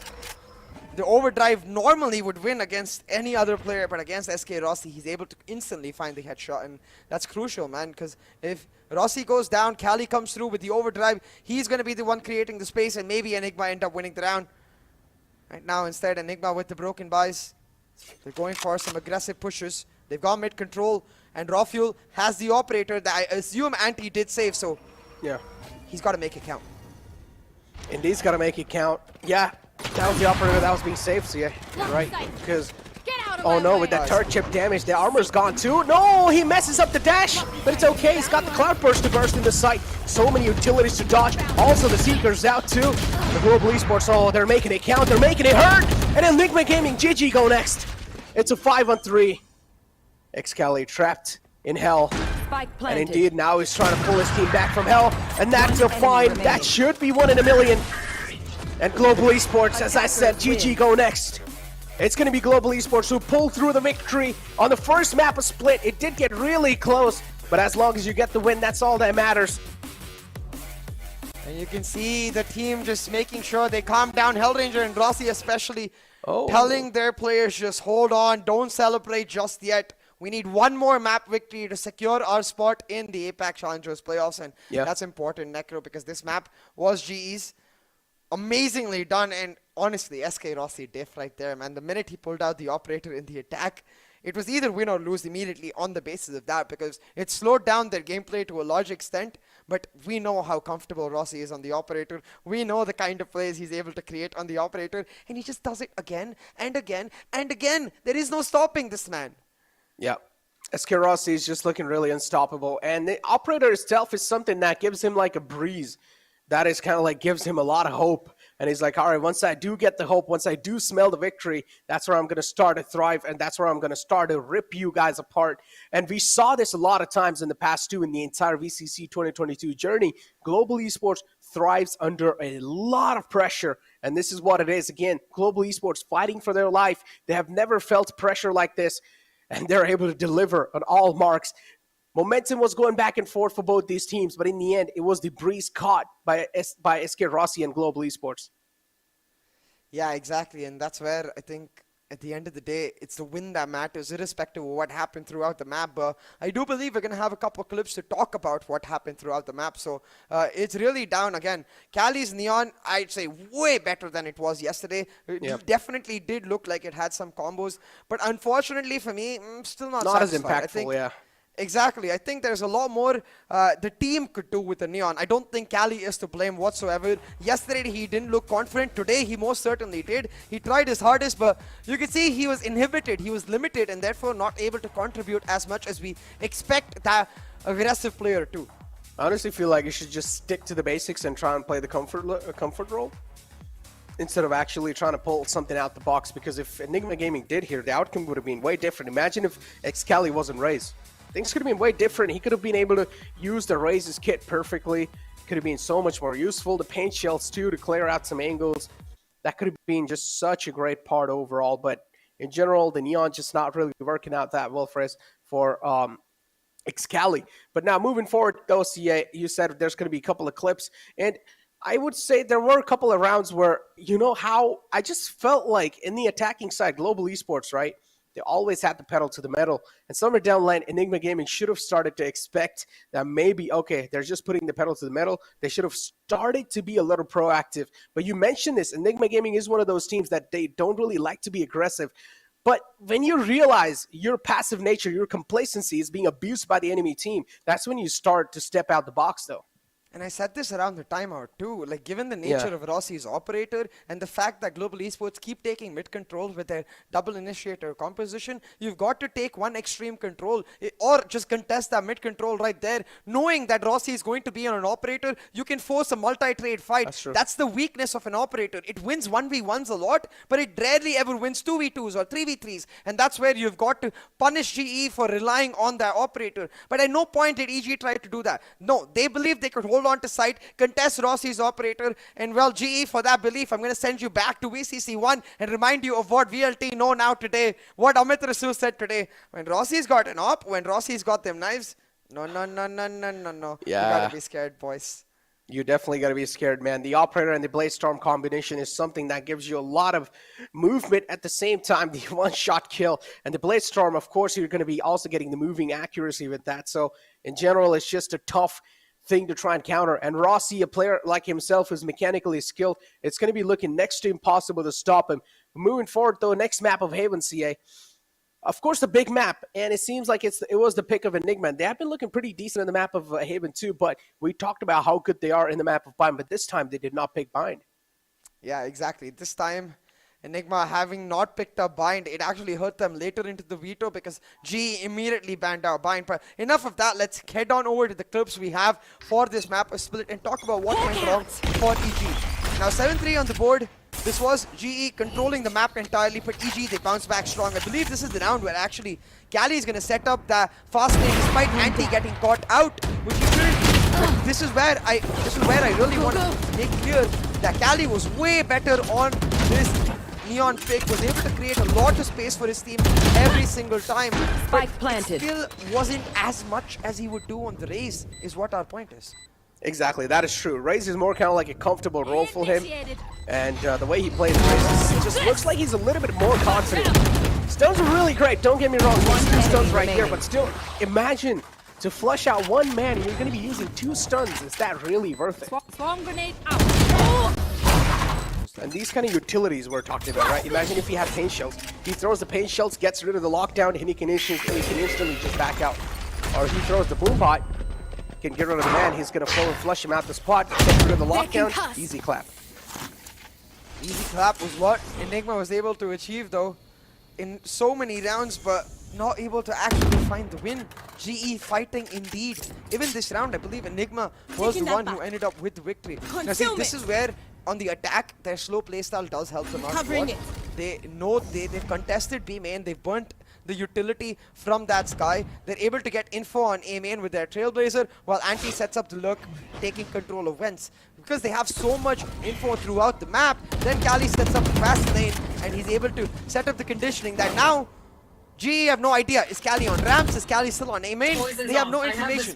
Again, a huge point here to mention where individually I feel like Cali did well with the Neon. But imagine if he actually pushes forward with that fast lane, takes ramps control, and that Sky Flash that came out right there helps him get the peak onto ramps. Then he's able to isolate SK Rossi and then maybe create some space. 30 Either seconds way, left. Won the round, that's what matters. You're not able to translate this momentum onto this. Because when you're on the defense, you can't make masking plays like that. You actually have to be aggressive. He's ready with the rolling thunder too, as you can see on this round, right? The utility utilization from both the teams was perfection. But again, 10 these seconds influences what Global Esports end up losing, and Excali was able to find those frags. Rolling thunder came to find this initial pick, but then instantly got traded by Rafuel. This placement right here of one players, this is really key, and keep this in mind. Skills, even though Rafuel was taken out, the Viper's pit gave him a huge advantage, which was pretty much Skills. There would be no way for a man like Skills to try and bounce back from this spot, so already took a lot of damage from the DK. And moving here to use the Cosmic Divide. We talked about the key mistake here. This Cosmic Divide right here. Not just here. Pause exactly when the Cosmic Divide comes, production. Please play again. Pause right here. Pause. So right there you can see the way he set up the Cosmic Divide, right? Like he wants to sit on the spike and diffuse it because he's expecting the wrap from the pillar. So when he's sitting on the spike, you can't push the box. You can't push where he's sitting because his body will block the entrance, which means the Viper would have to go around, but RVK, he's just playing the mind games anyways. He's already in B main, and he's like, lol, you think I'm rapping from pillar? Joke's on you. Interesting. So it's pretty much like a wall that attackers would use to try and execute the site. Yeah, exactly. It blocks them from entering on from the wall, the other side of the wall, and lets him get the half defuse, because So if they try to enter, he can hear them, and then after the half defuse, he can fight. They just got outplayed in general. In Yeah, simple language. outplayed, outthought in every single way. RVK was ahead, but that's all it was for Enigma, because then with this round, this is the flash and dash, I believe, with Rossi's operator. I think so, yeah, it is, yeah. This is where it comes through. There we go. The rolling thunder support the flash and dash combination, and there we go. They find the openings. We talked about this. As soon as he found that opening against Cali, that was just way too many. The cabbages to ate him alive. Nothing could be seen. A lot of the aftershock. Nothing could be done right here. The man got shut down. And the blink of an eye, we were just down to the final man alive. Antidote. Yeah, exactly. Final man alive, and at this point, a huge play from the side of Antidote was all it would take. But what can he do, right? Like, it just felt like what can he do was the question that Enigma was facing throughout their defense. Again, nothing to take away from Cali, but imagine they had the Veto on the defense. They would have been able to delay pushes by SK Rossi to a much larger extent. That's why I kept saying they need to get aggressive with the Neon and make it happen, but unfortunately, just couldn't do it. I think this is something that EG are going to have to work on if they find the win on Haven and the win in the next map and move on to the final series, but that's a big if. Yep. Take a look at the scoreboard too, CA, and we have 17.2k damage and 29% headshot. So they got out headshot percentage, but you can see the fragments. It's pretty much tied up. Yeah. Pretty much tied up, and at this point, I think really we're clearly seeing from Enigma that they're crack talented players, but it was really the macro aspect where GE was able to take the cake and just shut them down. Make sure that they are in a position now going into Haven where they just have to replicate what they did yesterday, Necro. Yesterday we saw GE absolutely demolishing Enigma, and now the question becomes Necro. We saw on Split Enigma repeating the composition that they didn't necessarily find as much success with. Yesterday they won the map, don't get me wrong, but they didn't necessarily dominate, exploit the way they did before. Going on to Haven, Enigma had changed their composition again. They were playing the Breathe Sky yesterday. So now my question is, do they do that again, or do they go back to the Sova Sky? Sova Sky, I honestly feel like just stick to your comfort. Whatever team's comfortable playing, just go ahead and play that. That's the thing though, right? I think comfort is a really weird question here, because 100% I agree with you on the point that comfort is the Sova Sky or even the Raze for them on this map. But I think throughout this week, from the grand final playoffs to the 4 days break, they've done every scrim on these compositions. So they don't necessarily have practice in this last week on those old compositions. So it's a weird trade-off. I mean, again, that's what I said. If they're comfortable playing the new composition, then go ahead and play it, right? To stick to your comfort. Whatever team feels like you guys have more confidence or a little bit more edge over the winning team, which is Global Esports, go ahead and play that. Global Esports, on the other hand, what are you going to be expecting from their side? Because yesterday we saw a lot of curveballs coming through on the map of Haven itself. And now Global Esports, we're going to be moving on Haven. So the champions themselves, or the defending champions themselves, they're going to try to take down Enigma Gaming on Haven. Now, the first best of 3 series, Global Esports got absolutely demolished on the map of Haven by VLT. But now this is where they're looking for redemption against Enigma Gaming. And what do you think, Socia? Is that going to be possible or not? I really do think it was down to calling for why GE ended up losing that map. And if the EG are to win this map, it's down to Antidote. And I really don't want to see Cali on Breach. I just feel like, again, the Breach on Cali is something that holds him back. Just either put him on a Sky, play the Sova Sky, or put him on a KO. Let him play that secondary duelist role almost while still supporting his team. I think that's where he excels at. In the gray area between a duelist and a support is where Cali is at his very best. And unfortunately, you can't be in that gray area with a Breach. That's true. You're not wrong, yeah. But again, see, on the map of Haven, we're probably going to be seeing the KO pulled out. So if we do have a breach and if the KO is being played to perfection, as we saw from the side of VLT, the breach pretty much gets next to impossible to be used. properly. So I would say if KO is able to get the grip on Breach, that means whichever teams that is playing KO, they will have to win. And that's the thing, right? If the KO is pulled out for Excali, then it won't even be necessary for Anti to make those reads, because we know Enigma Gaming in the mid rounds, they're a democratic team almost. Like every single one of them makes calls, makes reads, and every single one of them follows those calls. So it'll be the pressure on Cali to make those reads happen, I think, and he's really, really good at making those reads happen. I remember way back in the day when he used to play Omen, he used to pull off reads exactly like this, where he would appear out of nowhere with his From the Shadows, where he'd set up the paranoia plays very, very well in combination with that shrouded step combo. He'd do it so that he'd just be behind the opponent instantly, and that's where I think Cali excels. He needs an agent where he can make individual reads off his own turn into something of value. Individual reads, I mean, Antidote talked about this, right? In mid games or sometimes Antidote is kind of like a new IGL, so most of the times he's not the one making the strat calls too. It's pretty much the entire team trying to contribute together, and that kind of adds on a plus factor too, but at the same time that kind of adds on a little bit of negative factor too, because there's pros and cons. If there's going to be 5 minds coming together, it's really hard for those 5 minds to think alike. Yeah, exactly. It's very hard for those 5 minds to sort of be in the same page all the time, right? But having said that, we saw Enigma do it consistently in Qualifier 1. We saw them do it consistently in Grand Finals playoffs. But so far, in the actual Grand Finals, they haven't found that momentum just yet. All it takes, though, is one map to reignite the momentum, to bring back that consistency, to bring all of these players in the same page. Because right now, it's as you said, it does feel like too many chefs. They're spoiling the broth. Let's see if Enigma Gaming can fix their food and make it work, because GE, they're hungry, man. I don't think they're going to give them an opportunity. They want to finish this off right here. They don't want it to go to the 6th map, because then the physical and mental exhaustion will start to definitely play a part. Yeah, the physical and mental exhaustion. I mean, yeah, you said Global Esports will need to try and wrap things up right on the 2nd map, because the exhaustion will definitely be a factor. And me being a gamer myself who plays like hours and hours of FPS games every day, I know what you're talking about. Especially your wrist, at a certain point, your flicks do start to kind of mess up a little bit. You do start to underflick or either overflick, because your wrist starts to hurt after a certain amount of time. And it also feels like it's kind of getting numb sometimes. You forget.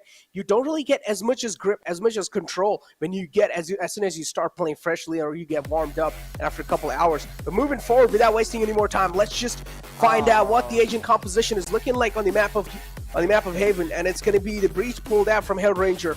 Pretty much some classic stuff from Global Esports. Nothing really out the box, so no KOCA. And I feel like we Global weren't Esports, expecting the KO from Global Esports, of course. The Yeah. KO I was talking about was for Excali on yeah. EG, but they do the Breach Sky instead, so... Okay. Let's see. Maybe they have a new plan. Maybe they have some new defaults. And maybe Cali is going to be a lot more confident, because we saw a lot of hesitation from him in the utility usage yesterday, where he was continuously thinking 2 steps back. Like there was a round, for example, when he was playing behind the A default box, had the Rolling Thunder ready in his hand to try and push forward. But I think the call was made for his team. No, save it for the retake. Obviously, I'm guessing. But in that call, you could see he pulled it back and then he pulled it out and he was confused. And that confusion is not good for a player like Cali, man. Cali is a player who goes snap, snap, snap, pop, pop, pop. And when he starts popping, that's when he starts really looking at his strongest. And this is what we talked about, right? There should be only one IGL making the calls. If there's 5 people making the call, there will be a lot of confusion added up. I don't know. I like that system. Personally, I think the democratic system is a way to go mid-round. But, yeah, I do agree. Like in high-pressure environments, that one leader needs to take up the entire decision-making. What I'm saying, I do understand 5 people making the call, but I honestly feel like 5 people making the call should be a call that's being made while you're practicing. That should be the strats that's being made with combined 5 great minds. If you're going to be making the call at the last moment when there's a lot of things online, it's going to be a little tough. So you can try and combine all the minds together and make a lot of strats working around it in the actual practice games. And then it's on the IGL to try and implement those strats in the actual game where you're facing against a team like Global Esports. What do you think of that idea?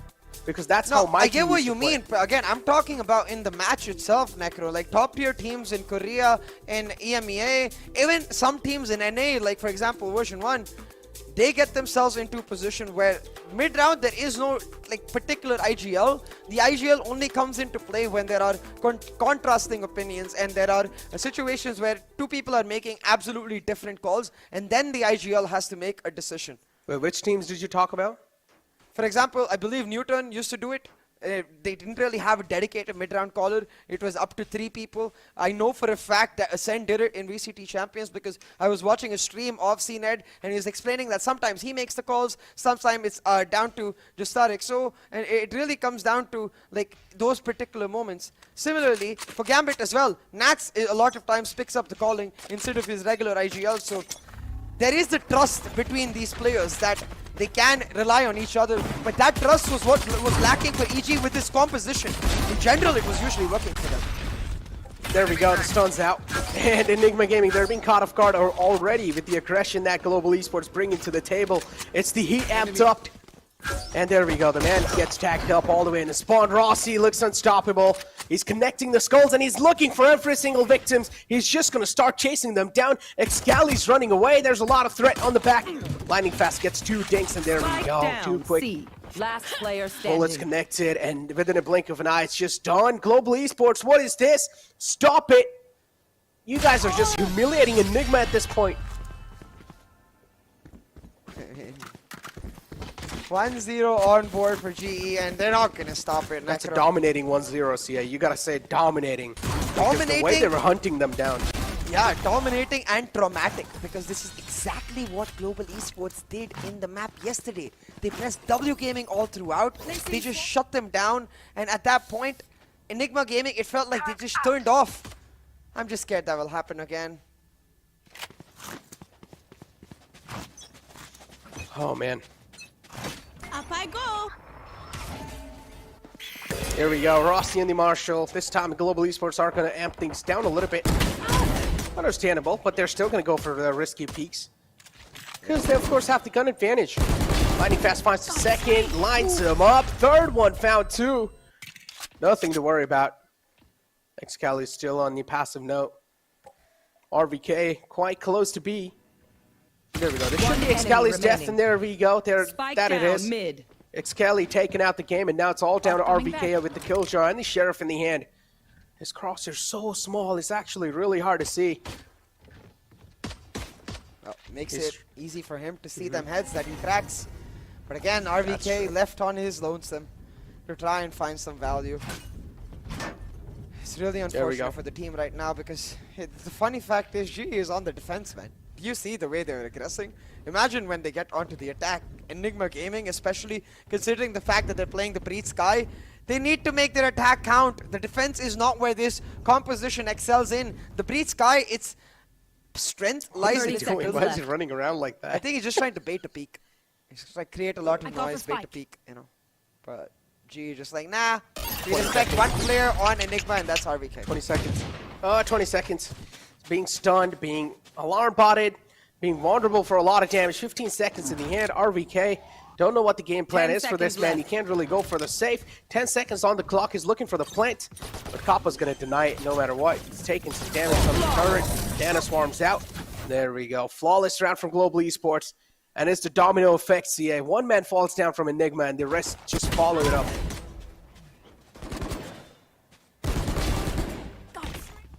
One enemy now remaining. for GE. Enigma, they need to pick up the pace. Like we were talking about the strength of this Breed Sky composition.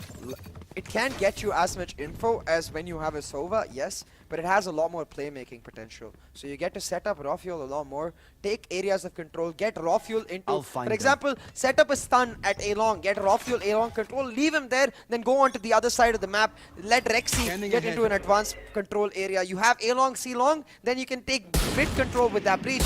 This composition, it allows you to have the entire map for yourself. It helps a team like Enigma, but right now, instead, he's relying on aim, which Rafuel's got tons of. Yep.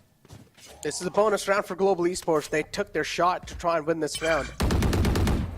For now, it doesn't really seem like the case, but still, there's 3 players alive, so anything can happen. 63 HP in the hands of Excali. RVK still alive and good looking. Moves in slowly. garden area. He's found himself a little bit of deep in. And there we go. Oh, Hair Ranger looks away at the wrong nick of time. The timing not really working on his factor. On the other hand, it's Enigma who gets the beat on the timing, and also a little bit of weapon upgrade for Lightning Fast. And Lightning Fast is one of those people you do want to give a weapon upgrade to. So that's a big Vandal in his hands, and now it's the Hero Vandal play. Exactly. In this 2v4, all Global Esports Skills want needs is to some stay damage, alive. Necro. Skills gonna go for the white peak, and the run and gun will work in his favor. Picks himself up a Vandal now, and in this 2v3, the pins are coming in from both sides, but Lightning Fast gets shut down, and Skills will too. Just 2 weapons lost for Enigma Gaming. That's not so bad.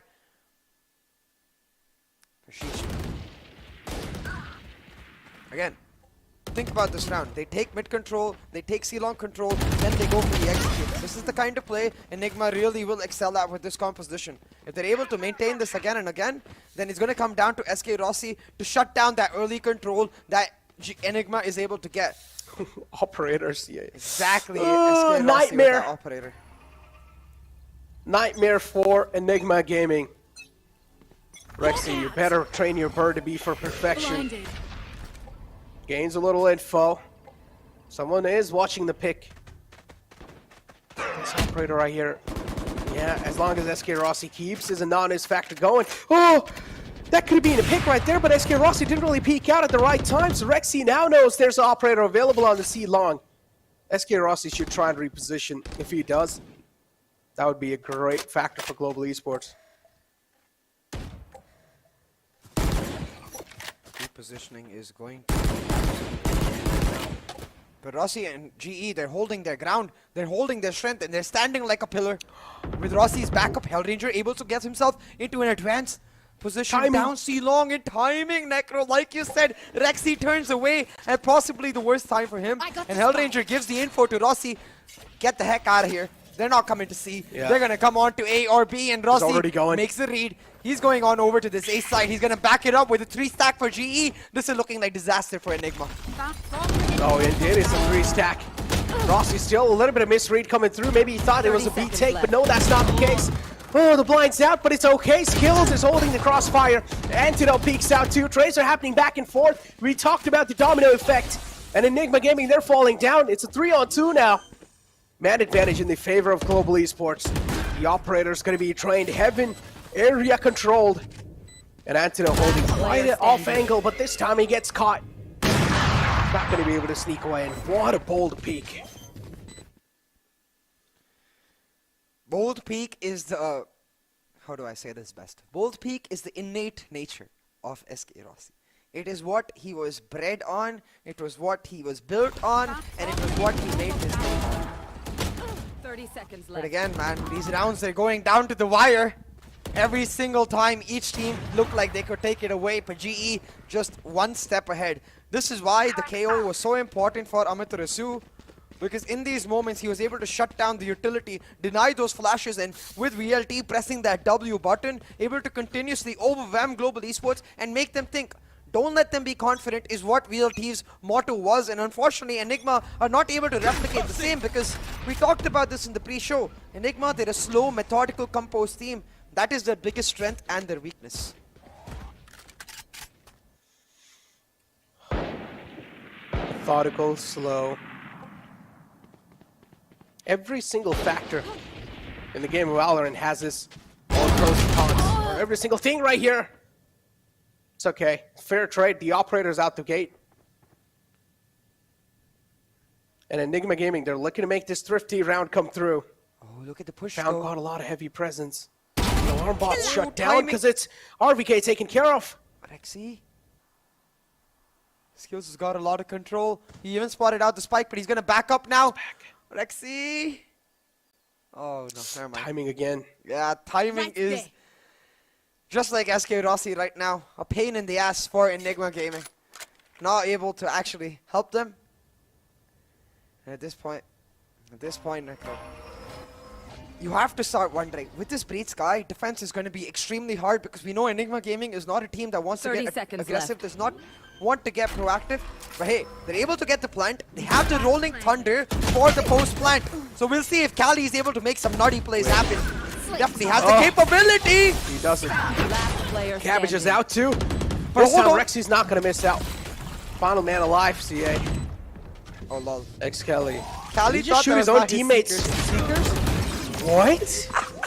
And he gave his position away because he shot his own teammates' Seekers. No. X-Kelly, are you kidding me? That is a rookie mistake right there. Nah, that's a heat of the moment position, to be fair. But I feel like Rexy should have given a call away. Okay, I'm gonna pop the Seekers right here. True. And X-Kelly should have realized that the enemy team just doesn't have a sky itself. So how is there a chance for enemy Seekers? Sexy shot from Rexy though. But yeah, 100% agree. A calm issue right there. The call should have been made. Or if the call was made, Kali should have listened. Presence of mind. Yeah. There's no sky available on the enemy team. Oh my god, So- yes, wait. Oh my god, So Kali. where did it go? That's what I'm saying. Like, that's what I'm trying to tell you. There's no sky available on Global Esports. So you should have realized, okay, this is your teammate Seekers. This is when you're playing Among Us with your friends and there's like a random guy just spouting random shit and being the Oh my third God. imposter. Oh, the flash and dash.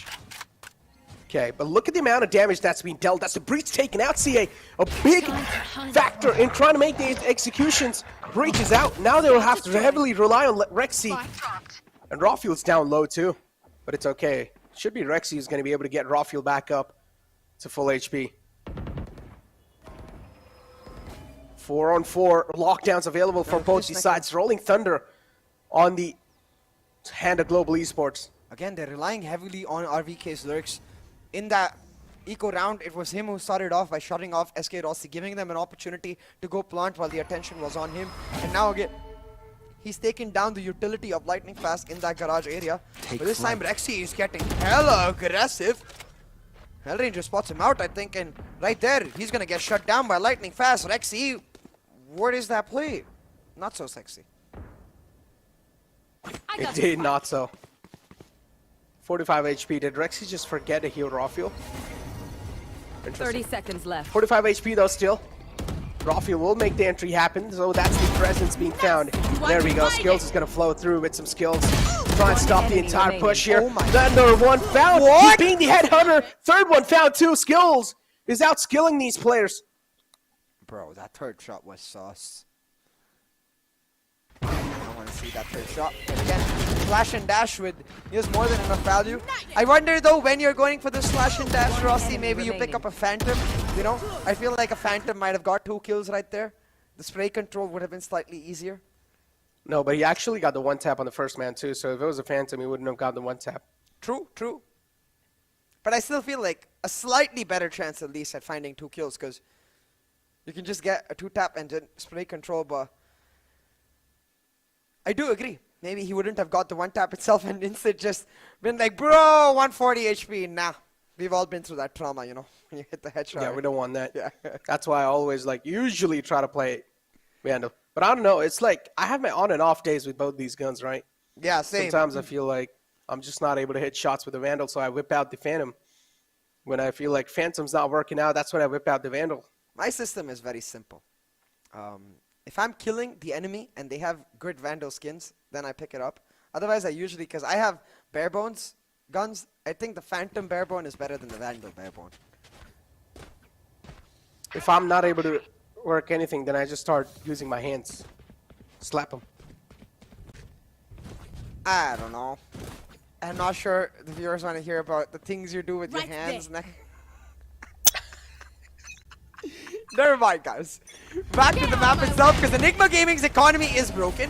Again, they're losing the attacking side where their Breach Sky composition should excel. They're not able to create space. They're not able to find value out of this double aggressive initiator composition. And now RVK, stop. The player creating the lurks, creating the plays for them, gets shut down instead.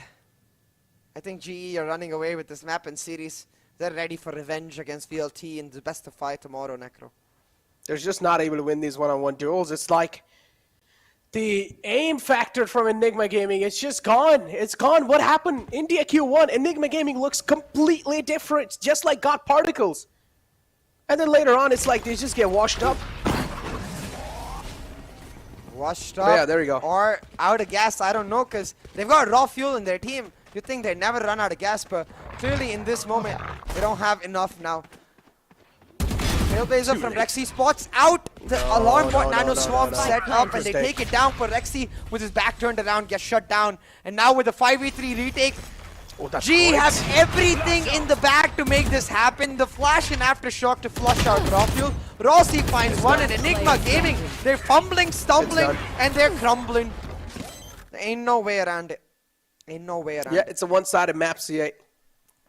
At least that's what it's looking like in the first half, because 6 rounds back-to-back, and Enigma Gaming, they're just not finding a reply to Global Esports. No matter what they're doing, no matter what they're bringing to table, it's like Global Esports have their exact answer ready for Enigma. And this team, man, it seems like YB now indeed is not working out, huh? The YB buff, washed up. Oof, Necro savage. But I think it is just the lack of experience. Like GE, VLT, both of them have experience in this high-stakes environment. Nerves can be a big issue. No, C8. Look, dude, these players have been playing since a long time, too. I mean, Antidote, Excali, RVK2 has been there since a long time in the FPS scene. So, I feel like, I don't know about Rafuel, I personally haven't seen, but he's able to perform, so Rafuel's doing a great job. Nothing really taken away from that, man. But all the rest of the players, they've been here in the FPS scene for a long time. But not in the Valo scene. And it's so much harder to keep up your nerves when you've got so many things to keep track of, so many abilities to keep track of. It's not just the aim game that matters at the end of the day, Necro. But talking about the aim game right now, Rexy trying to hold on. He's got plenty of that. Some sexy shots, shuts down SK Rossi, makes it a 3v3 on the map. 3v3 indeed. Rafuel right there catches the man sleeping. Kappa shut down. It's a big play from Rafuel. Now trying to inject some Hellraiser. You can't just turn your back like that. Enigma Gaming finally get a little grip in this round. But some key errors being made from Global Esports, so still don't know what to say. Some key errors from Global Esports might be the key to the lock right now that GE had on the map for Enigma Gaming. Rexy though with some key kills to make it happen too. And like you said, over there, Hellranger needs to have backed up the Sova. Need to expect someone coming through from C long on the ramp, because once you've got the C plant, usually there's someone on C long. Either ways though, Global Esports had a massive win streak going, which means they have a massive economy.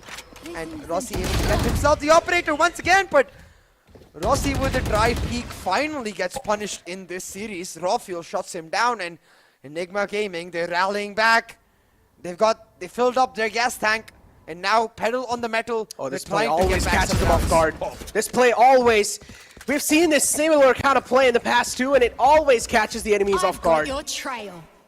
I don't know why players do not expect that, but they should be a little bit more proactive on that, realizing that these kind of plays might just flow through. Hunter's Fury out too. Kappa might just be able to find a confirmation. No, but still a lot of damage dealt. Did he find the tag on the third man as well? No. And I think so. It doesn't matter because there's 2 quick kills on the board. Rexy's going to miss out on a couple of shots. Skills capitalizes on top of it. RVK 70 HP in the end. And 3 players in the front. That's another wave of villains that he needs to pass through. And Global Esports will deny it. And see, even in this round, I hope we get a replay of it, because I 100% agree with Hellranger that jump play is not something EG should get caught off. But this is why, like, the simple fact that EG give away so much control for free. Like, Hellranger and Kappa literally walk down A long on the basis of one damn smoke. Literally, 150 credits to take A long control. Come on, EG. When you're playing the Breathe Sky, you cannot allow that to happen.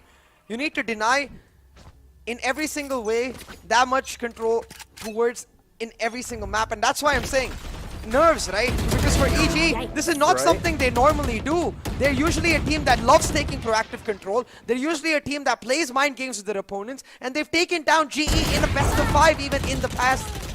But unfortunately, when the stakes are so high, EG, they're crumbling and they're stumbling. Yeah. And I don't know. The cover for Rossi's perfection. Another one found too. Rossi is jumping on top of these dead bodies, and he's being the Grim Ripper. Or Grim Reaper. My bad. But yeah, he's certainly ripping them apart, though. Spam found through walls as well. Final man's in window. Antidote, all eyes on him. To clutch it out. Now the position's revealed. This time Rossi peeks out, and it's Antidote with 2 quick kills. That's some great flicks on the head right there. Being the headhunter, but Skills, as always, from the flank is going to catch him. It's quite unfortunate, Necro, because this is not the kind of Enigma we're used to seeing. I don't think this is the best of Enigma. Like you said, they were so damn good in Qualifier 1, so damn good in Qualifier, in Grand Finals playoffs as well. But they seem to just have either run out of plays or run out of an ability to adapt. Their comms seem to be all over the place. They're playing so slow. Like, They're I understand that. themselves, literally. Exactly, they're hesitating a bit too much. I love this composition for them theoretically because they're the kind of team that loves taking parts of the map and then relying on mid-round information to make rotations. But look at the map right now. They have no information down A long. They're trying to press the W key. To be fair, this is the eco, but it doesn't give them much value if they do that. But yeah, Rafiel with a key pick, and Rossi is now isolated on the site. He's not expecting Rafiel behind him. Lockdown's going to force him off the site, so Rossi left with no other choice rather than back off. Nice quick kill from him. Rossi misses that shot too. Talking about key errors, and those are one of those, but Antidote is not going to miss out on that. Great shots from Antidote, pretty much showing why he is the IGL and why he deserves that position right there. Stepping up when his team needs him the most. Lightning fast, trying to move through the smoke as well. Is Rafiel going to expect him? The crosshairs are trained. Cosmic device input too, but Rafiel does not expect Lightning Fast to be there. Alarm bot out, the man just be spotted. There we go, Skills will take care of him. Now it's a 2-on-2, Global Esports. It seems like Enigma Gaming now are crumbling down again in this round. Some key errors were made from their side as well. Ooh, whip coming through. And Rexy will be given another lifeline. Steps out in the open. 7 bullets, needs the fresh magazine. Oh, he's gonna smoke it and defuse.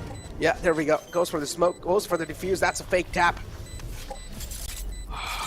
Oh, no time. No time. Not a lot of time Perfectly yet. played by RVK, no time. How about RVK has always been the savior for Enigma Gaming, let's be honest. Every single time. So damn consistent. Yep.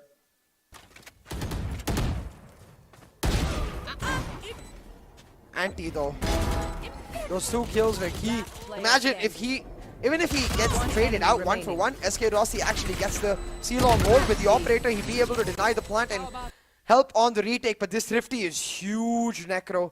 It's going to give them some momentum coming back. It's going to make them believe once again that they can do it, because I'm not going to count out Enigma just yet. But GE, they're the sort of team that shuts down these kinds of momentum with some aggressive pushes, and already the man who pulled out the clutch in the last round is the man who goes down first. Lightning fast one with 1 key frag on RVK already. And now anti-exposed, that will mean the controller goes down this early. EG, you got the momentum back just to hand it back on a silver platter to GE. Come on. 9-3 half, I'm calling it. Buried. Well, nice frag from Rexy. Still the man advantage in the hands of Global Esports. Enigma Gaming trying to steal it back though. Oh, the operator's trying. If he slow peeks this one, this might just be his demise. And no, he doesn't slow peek it. A little bit of fast from inside. Rafiel's good in the close, but Rafiel misses his initial bullet, and he will have to pay the price for that. 2 bullets in the magazine of SK Rossi. All he needs is 1 single bullet, and Skills, as always, is on the flank. Exactly. Skills' presence is so important here because Rexy is trying to be the lurker and try to be a nuisance and find some space, but Cali's back was turned, but Skills doesn't push in all the way through. Rexy's position anticipated by SK Rossi. He's shut down. Cali left in a 1v3. The Rolling Thunder available to him, but he's not going to be able to actually find the first kill to make it happen. Instead, gets stunned and aftershock thrown in his face while he gets pulled to his death. The gravity well as Enigma Gaming going down. 9-3 sure, Curse sure. Does not matter, because right now on Haven, with the Breed Sky, this map, this comp, it's attacking favorite, Necro. Yeah. You're nothing. EG, they're gonna have to pull off some. They're gonna have to swing out wide. Insane is good enough for the description of what they have to do. So it has to be a miracle. If I am by B here, I'm calling a strat. We're saying, okay, Sky, you play on A, Breach, you play, or either Sky, you play on C, Breach, you play on A, and you guys try to swing out deep with the flashes. Swing has to be the strategy for Enigma with the flashes. I don't know, Nick. I think they just play 3-1-1, let the Killjoy anchor, have the initiators, like you're saying, swing, but swing for Rofio. Set him up in those aggressive angles. Let him go for the aggressive plays. And at this point, I don't think they're going to do that because they didn't do that in Split. They haven't done that throughout this tournament. And even when they aggress, it's not like the full W gaming that GE do, not like the full W gaming that VLT do. It's not full-on aggression, you know, it's the slow aggression. And yes, again, don't get me wrong, that's not necessarily a bad thing. It's just not the greatest thing when you're playing Breed Sky. If you're going to play slow, you should play Sova Sky. Oh, man. Yeah, the composition they have, it consists of a lot of flashes. Sky also giving you 2 flashes, Breach as well, rewarding with a lot of flashes and some stuns. So overall, the composition they have has to be a composition that is set up for bursts. And on the defensive half, I feel like proactive is the name of the game. If they're not being proactive, then Enigma, it's pretty much going to be GG, go home. I'm assuming that in their preparation with this composition, they watched the best team that plays this exact composition. I'm talking about Vision Strikers, now known as DRX. They still play the Breed Sky composition on Haven, and they are so damn proactive. They always take a part of the map, hold it for themselves, and play anti-flash angle. They always have a 2-man push. Because of that, they can always play an anti-flash angle where they can't be re-aggressed, you know. And if they get re-aggressed, they trade out right then and there, which gives them a lot of info and value. But instead, you can see on the back foot is EG's choice. GE fully aggressive, taking garage control, but they get caught out with a flash. Again, it's the pedal to the metal, and Skill's able to retaliate back in style. That's one man being found, but it's okay. Breach taken down quite low. Global Esports, all players at full HP. Rossi, has he been spotted? No, it's going to be the answer. Initial bullets missed, but now he gets his hands on the Ghost. And now there we go. The A side control is in their hands too. The spike goes down, 57 seconds in the end. Ample amount of time, ample amount of utility. RVK should place down his turret because the turret can be the difference maker. Can be your 6th man, but no, it doesn't really do that. Rossi takes care of him before even is going to be making any move. Excali trying to be the difference maker. Has a flash available to try and set through the burst, but no, the burst now is denied, and Kappa just doing some Papa moments. Kappa able to shut that down. The pistol was the only hope for the side of Enigma Gaming. Only objective theoretical hope at least. Now they might pull out a Thrifty out of nowhere, don't get me wrong. Most definitely capable. But you can see GE, like they thrived on the defense when they were being aggressive. On the attack, it's like a beast unleashed. 10-3 on the board already. The anti-eco coming through. Enigma forced onto just pistols. The doom is near, Necro. They can see the end for both the teams. GE trying to cross that finish line, secure international spot number 2, and get a chance to defend their title against Velocity Gaming. And for Enigma, the end of the line, the end of the series. Despite their amazing performance throughout VCC, they falter when it matters the most. Yep. Rawfield's taking a little bit of damage from the turret, and that's a lot of damage, not just a little bit. Down to 40 HP. Mana Swarm's available, instantly uses that too. Gets tagged by the alarm bot. And Akapa in this key positioning. RVK with the Sheriff has the turret available in his hands. He connects these headshots, but no, instead it's SK Rossi who connects the shots. Being a little hesitant with the peak, SK Rossi. Same thing goes with the enemy man too. And there we go, another round of the board. And after this win, it should be the match point too. Match point indeed. Global Esports, they are feeling comfortable. They're vibing and they're thriving. And this is why, once again, I want to bring back the excellence of Amaterasu on this map. The way he was able to slow down GE, force them into situations where they had to go for mid-round executes, and then shut them down using that 0 point. That was absolute and utter brilliance. It is not easy to shut down GE, as you're witnessing right now, because once they get into a flow, they are just always on a tear. They open the floodgates, they press the W button, and they shut every single team down. And that's exactly what they're going to do in this round because it's their bonus. There we go. Man, it's just like another day at the office for Global Esports. Day is just looking unstoppable. RVK is looking like the man unleashed. And finally, the flank pays off. Enigma Gaming trying to be a little proactive. They have a lot of flashes, use those, and Lightning Fast is able to sneak away with a frag with a lightning fast fashion. Now realizes he's getting aggressed by quite a lot of players. Gonna back off to the site. He's gonna let the open. He's gonna open the floodgates and skill finds it. 3-on-3 situation. Enigma fighting for their life. I don't know why I just did that. Oh yeah, they're fighting for their life. Hold on though. 3v3 and Enigma is getting pushing from multiple angles. GE is getting caught in a pincer, and in this pincer they will die. But they've done a lot of damage. Necro, this was just the bonus. 3 weapons taken away, but Enigma, they don't give a damn. The round is what matters to them.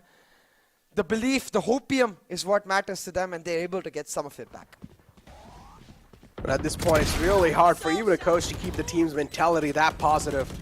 Yeah, he needs to call attack, I think. Yeah, they really do desperately need a tactical timeout. Global Esports is not going to call it. They just have a huge safety cushion. Yeah, and we've seen this from YB before. He usually ends up waiting till match point to call the tactical timeout, which personally I find a little weird because you want to get your team pumped up before match point, right? You want to make sure they don't end up having to fight back against match point. But hey, YB is the man with the golden touch, but unfortunately that golden touch is just not finding much value right now as the team is fumbling. And one key round can result in another, and that domino effect can bring back a lot of control. Now again, proactivity is the name of the game. They made it happen with RVK towards the C and mid side in the last round. This time with raw fuel, they've taken A-long control. As long as they keep doing this, they will force GE on the back foot. And if they force GE on the back foot, they put themselves in a great spot to pull it back. That's a nice aftershock. Kappa pretty much being trapped in that spot. 3-on-5. Enigma Gaming certainly looks like they are playing so well on the defensive half. Rawfield's posted up for succession. One quick kill on the board, and there we go. Also gets the Vandal in the hand. Nice dash to retrieve the Vandal. Another flash to follow it up, but Lightning Fast is too quick to dodge it. Oh, the flanks are expected, but skills, try to be the difference maker. Now it's all down to Lightning Fast. Has the lockdown available in the hand, but I'm pretty sure it's not going to go for it. Quick flick on Lightning Fast's head. It's not over just yet, Necro. We wanted to see proactive, aggressive gameplay from the side of Enigma Gaming, and they're showing us that. Now, the standard adaptation for global esports is something they've done in the past as well. It's just to let them get aggressive, let them take control, and re-aggress. Use their own breach to take back, or react on the other side of the map and press W. That's not going to be something they can do just yet. They are on the eco, so a bit of a breathing room for the side of Enigma Gaming. And a moment of relief as they try to push back. Most definitely create some hope. Rossi, no.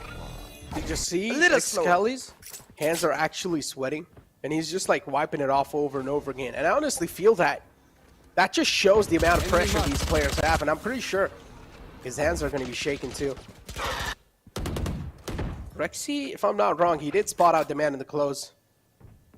SK Rossi has found a yeah, there we go, but the flash gives it away, so... No, that's the point, though. I think they just leave them here. Pull all the attention towards these two players, go for the full rotate, but they're not reacting in time. He thought he was on the Doesn't matter, though. Rossi and L Ranger get one each, and now they're just going to force the C site. Yep, there we go. They don't really need a second guess themselves, but Rexy is able to find another frag on the board. Rossi taken care of. That's a big threat neutralized. And also uses the lockdown on the site, too. Both the teams using their lockdowns. And now it's Xkelly with the flank. He's going to be able to catch some players off guard, but oh no, looks away in the nick of time, and Skills is left here. Oh. He's done his job. 30 seconds left. He's bought the time, and now GE, they have the weapons upgraded. They picked up the Vandals, and in this 2v2, they've got 20 seconds to commit onto a site. Now the Killjoy is dead, and they know the Killjoy is playing C, so C is where they want to go. Blinded. We'll see if they're actually able to make it happen because their position now revealed. Rexy just trying to hold on for dear life, but he's stunned and he will be taken down. But the trades is where GE excels. Hellranger turning around, and at this point, the turnaround for EG shut down as well, Necro. That's perfect. Literally played that to perfection, Global Esports. That was a thrifty round, right? 10 seconds left. Yeah, it was a semi-buy, so it's not exactly a thrifty, but it's the same concept. Yeah, but pretty damn, much man. just some broken buys, yeah. I don't know if you noticed, but in the middle of all of that, once again, it was RVK pulling Enigma Gaming, even for a little bit of hope back in that round. And I just want to give a shout out to him because he's been absolutely phenomenal. Not once has it looked like he stepped down. You know, consistently every single round, every single game. RVK? He has been the OG, yeah. And that's where I think, even in that round, I don't think we actually got to saw the action, but I was looking at the map at the kill feed, and with the way he was positioned, it was his performance, again, that brought back Enigma into that round from where it was a 5v3 and ended up being a 2v2. But just not enough. Just not enough. Match point. Global Esports looking to seal the deal. And also looking to secure the second spot in the Grand Finals of VCC. And also looking to secure the second spot in the APAC Challengers playoff. Is that going to be happening right now? Or our Enigma Gaming, do they have a little bit of more left into themselves?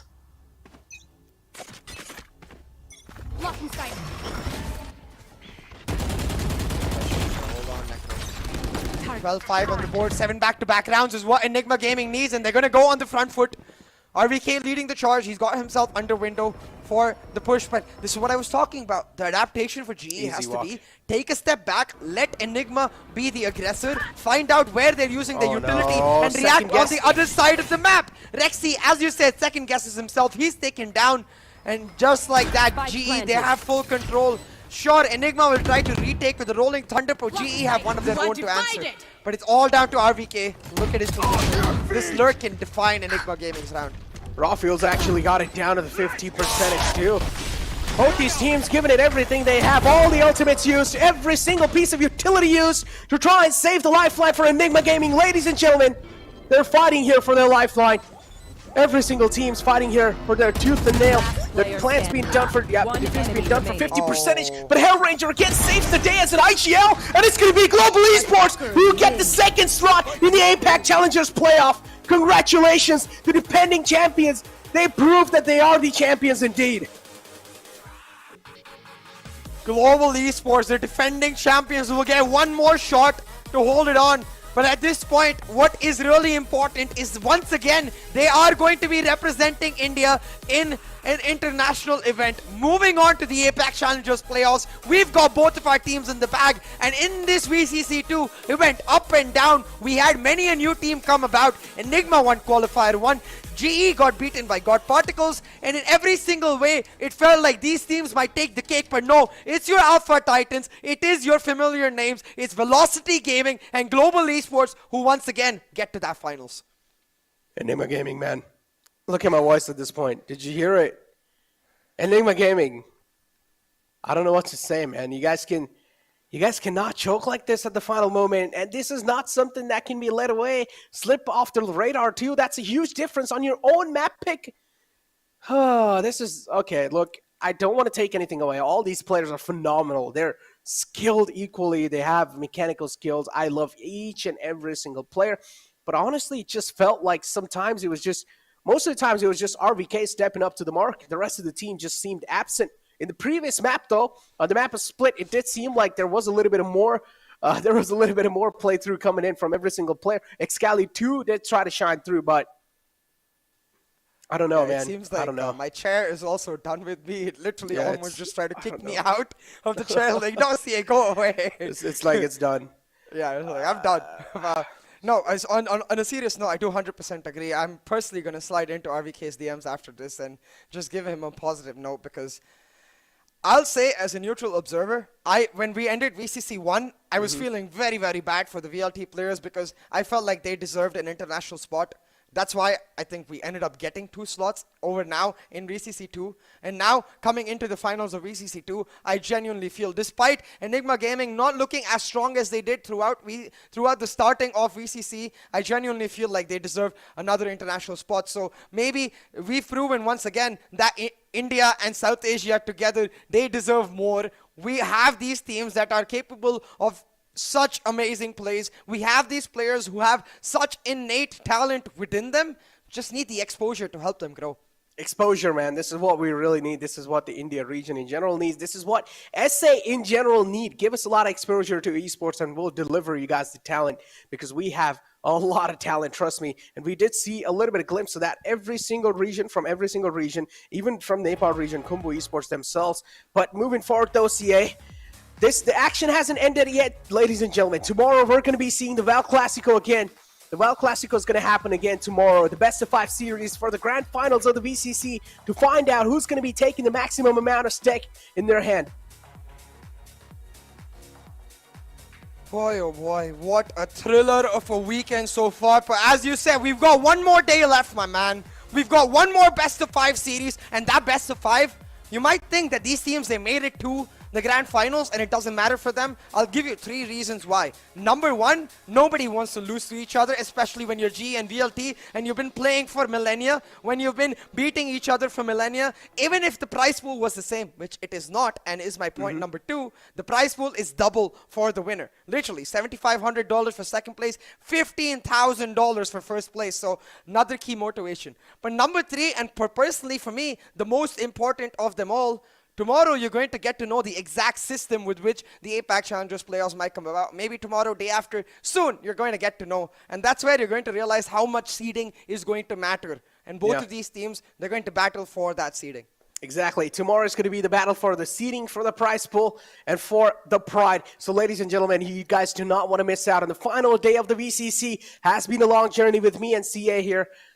And it has been a lot of ups and downs, has been a lot of roller coaster of emotion. But yeah, nothing taken away from the side of Enigma Gaming, though. They are a phenomenal team. They should keep on playing with each other. And I'm pretty sure a little bit more experience with each other. Also, as a coach, YB himself has been doing a phenomenal job.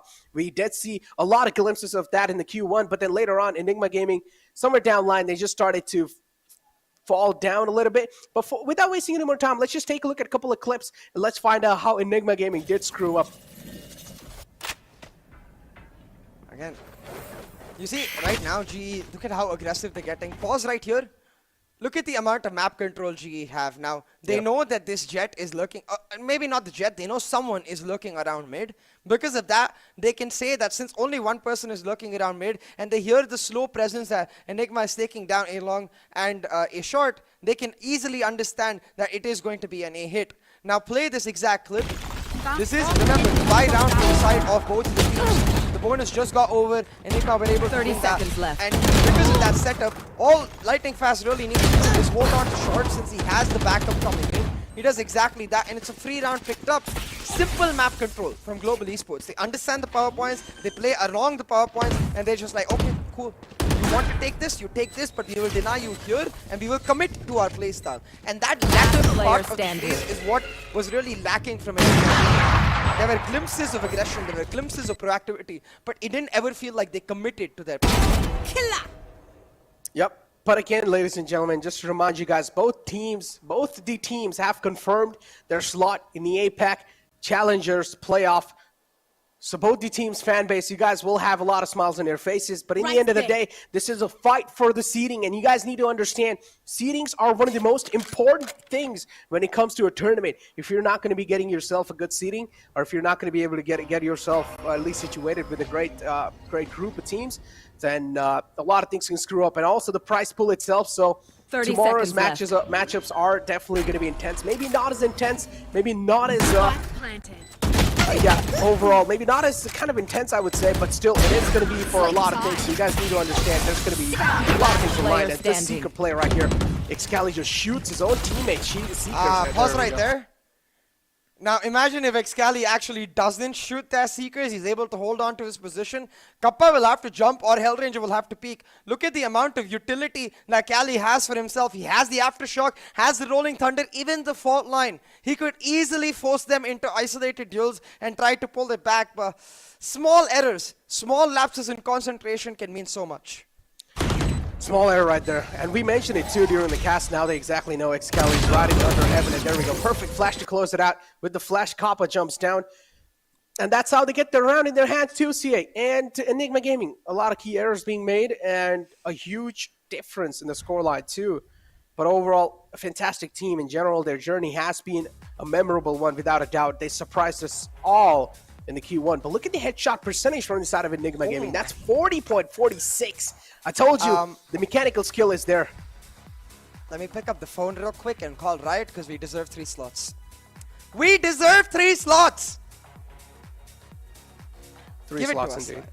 Give it Please, to us. please, Maybe Riot, 4 please. slot for me too. While you're giving us 3 slots. I was about to say that in a different way. Maybe a slot for us as well, you know? Yeah. In APAC playoffs. Yeah. We'll make sure we're entertaining each and every single person in the chat. But moving forward, though, Sia, jokes aside, has been a great journey. And now we pretty much found out It's not over yet. It's not over yet. I mean, still, again, we know, okay, even though tomorrow's matchups are going to be for the seeding, intense matchup is going to be there for sure, but it's not going to be as intense because both these teams, they've gotten the huge pressure off their shoulders. Now knowing that they've secured their spot in the APAC playoffs, they're definitely going to be a little chill, but the money is a factor, man, and every single person needs that money right there. So tomorrow's best of 5 series is going to be an interesting one to find out which one of those teams is going to be taking home the trophy, because last time Global Esports were the one who took it. Is this time VLT, are they going to be able to take it or not?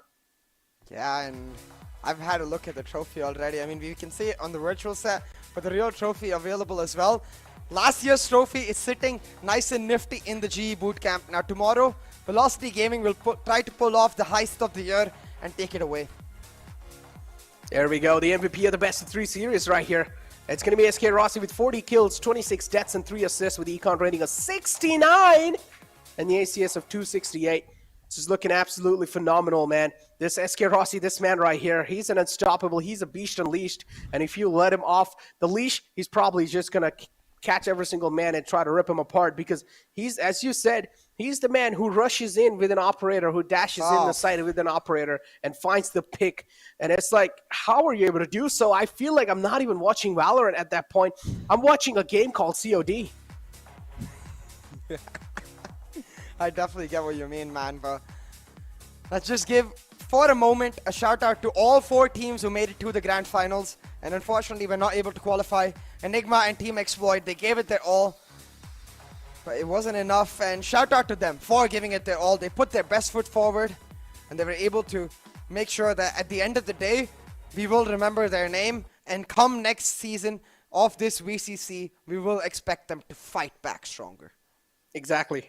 I mean, we are going to be expecting them to fight back stronger, because did you see in 2021 and 2022 the amount of skill dips that we saw? I mean, it was night and day. Every single team was just performing up to the mark, and I feel like another surprising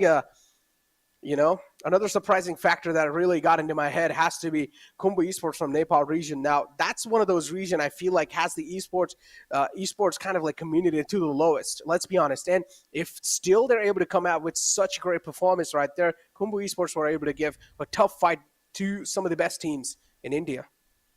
Yeah, I was really hoping they stuck together, but I believe Asite is no longer with the team, so quite unfortunate. But hey, either way, I think we have something special lined up. Exactly. We have something special lined up, and it's going to be the interview, and I'm pretty sure they've got some choice words to say.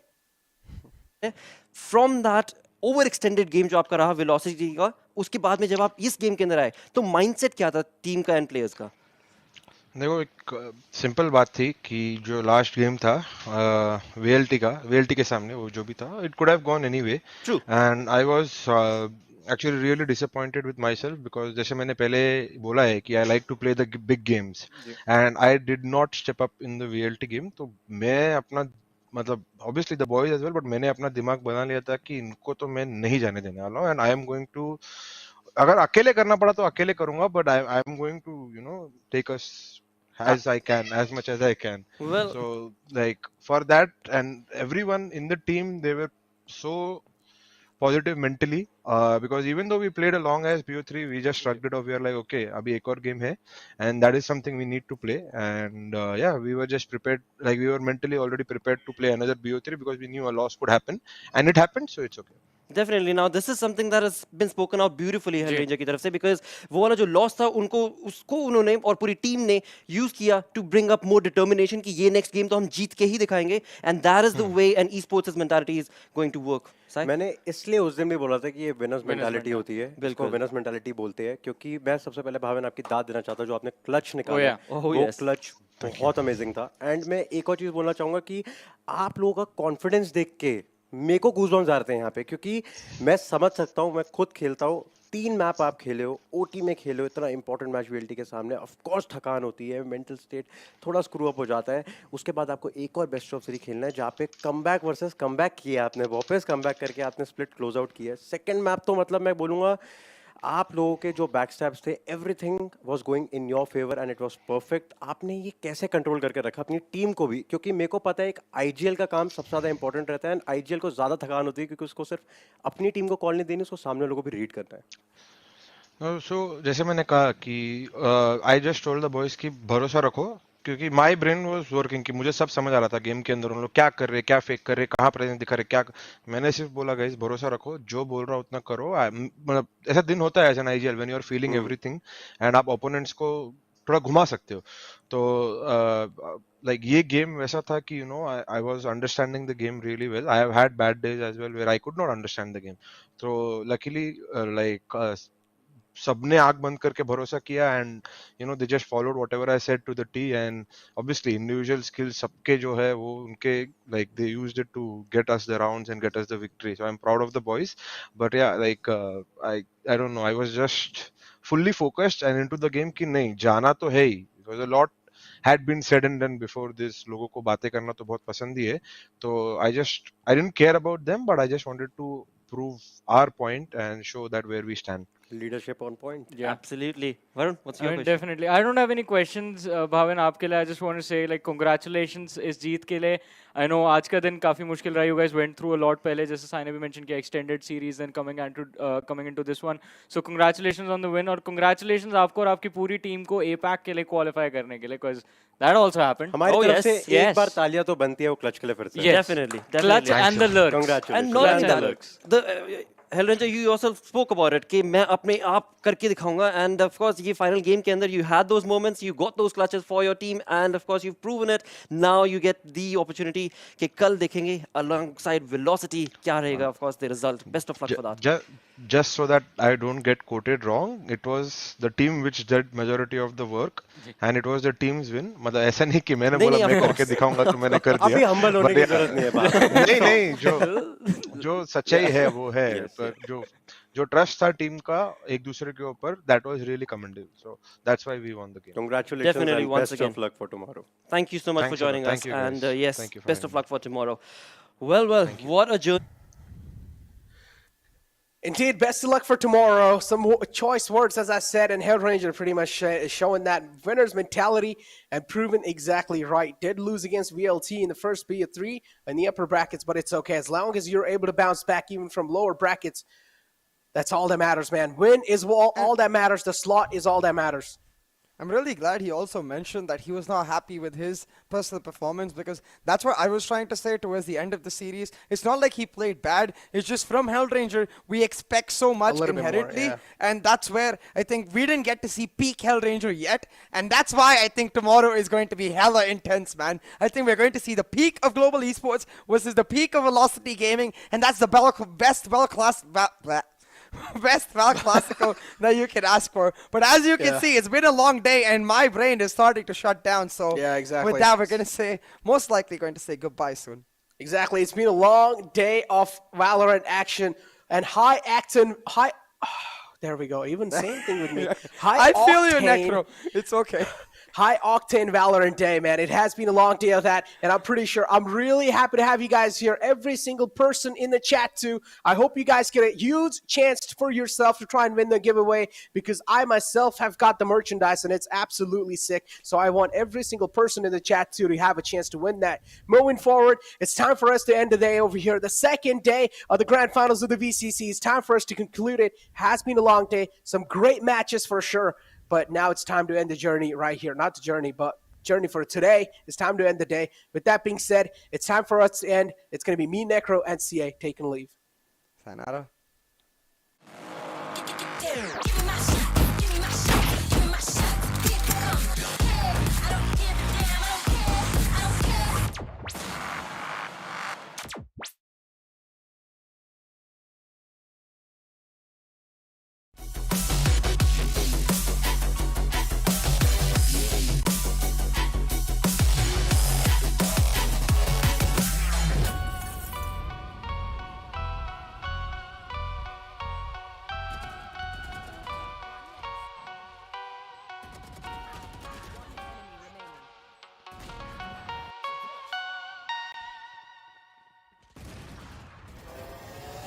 Yes, so the people right now, Pegboard Nerds Monster have you locking at the sound.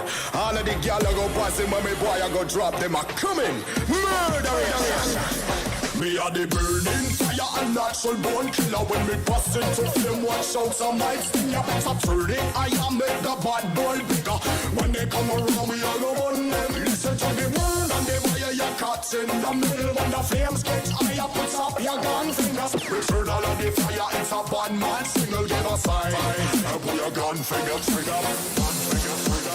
Gun finger trigger. Gun finger trigger. Return all of the fire, it's a bad man single, give a sign. Put your gun finger trigger.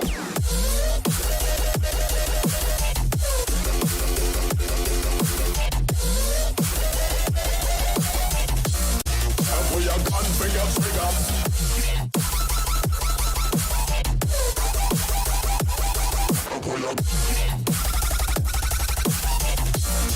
Put your gun finger trigger. It's a bad man signal, give a sign. Put your gun finger trigger.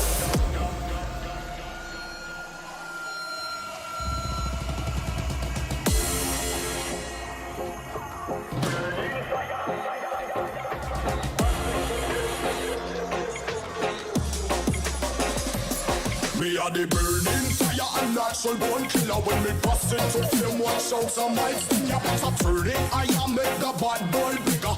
When they come around, we all go on them. Listen to the word and they wire your cuts in the middle. When the flames get higher, put up your gun fingers. Return all of the fire, it's a bad man signal, give a sign. Put your gun finger trigger. Gun finger trigger. Gun finger trigger. Gun finger trigger. Return all of the fire, it's a bad man signal, give a sign. Put your gun finger trigger.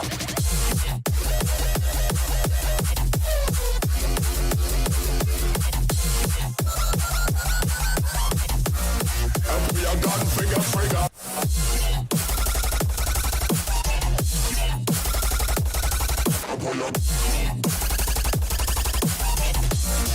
Put your gun finger trigger. That you're a superstar and you don't need a golden crown. 'Cause everybody needs a hero now. And when the weight is like £1,000,000, I'll stand behind you. 'Cause you're a superstar. Superstar. 'Cause you're a superstar. Superstar.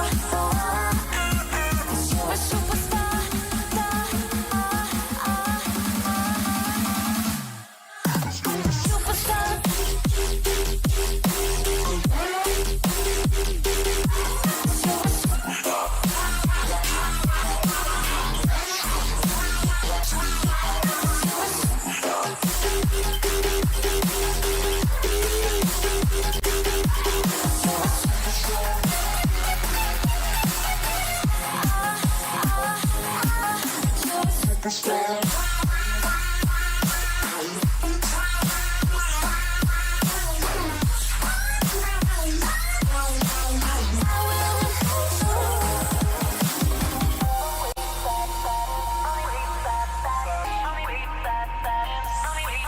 You're the superstar and you don't need a golden crown.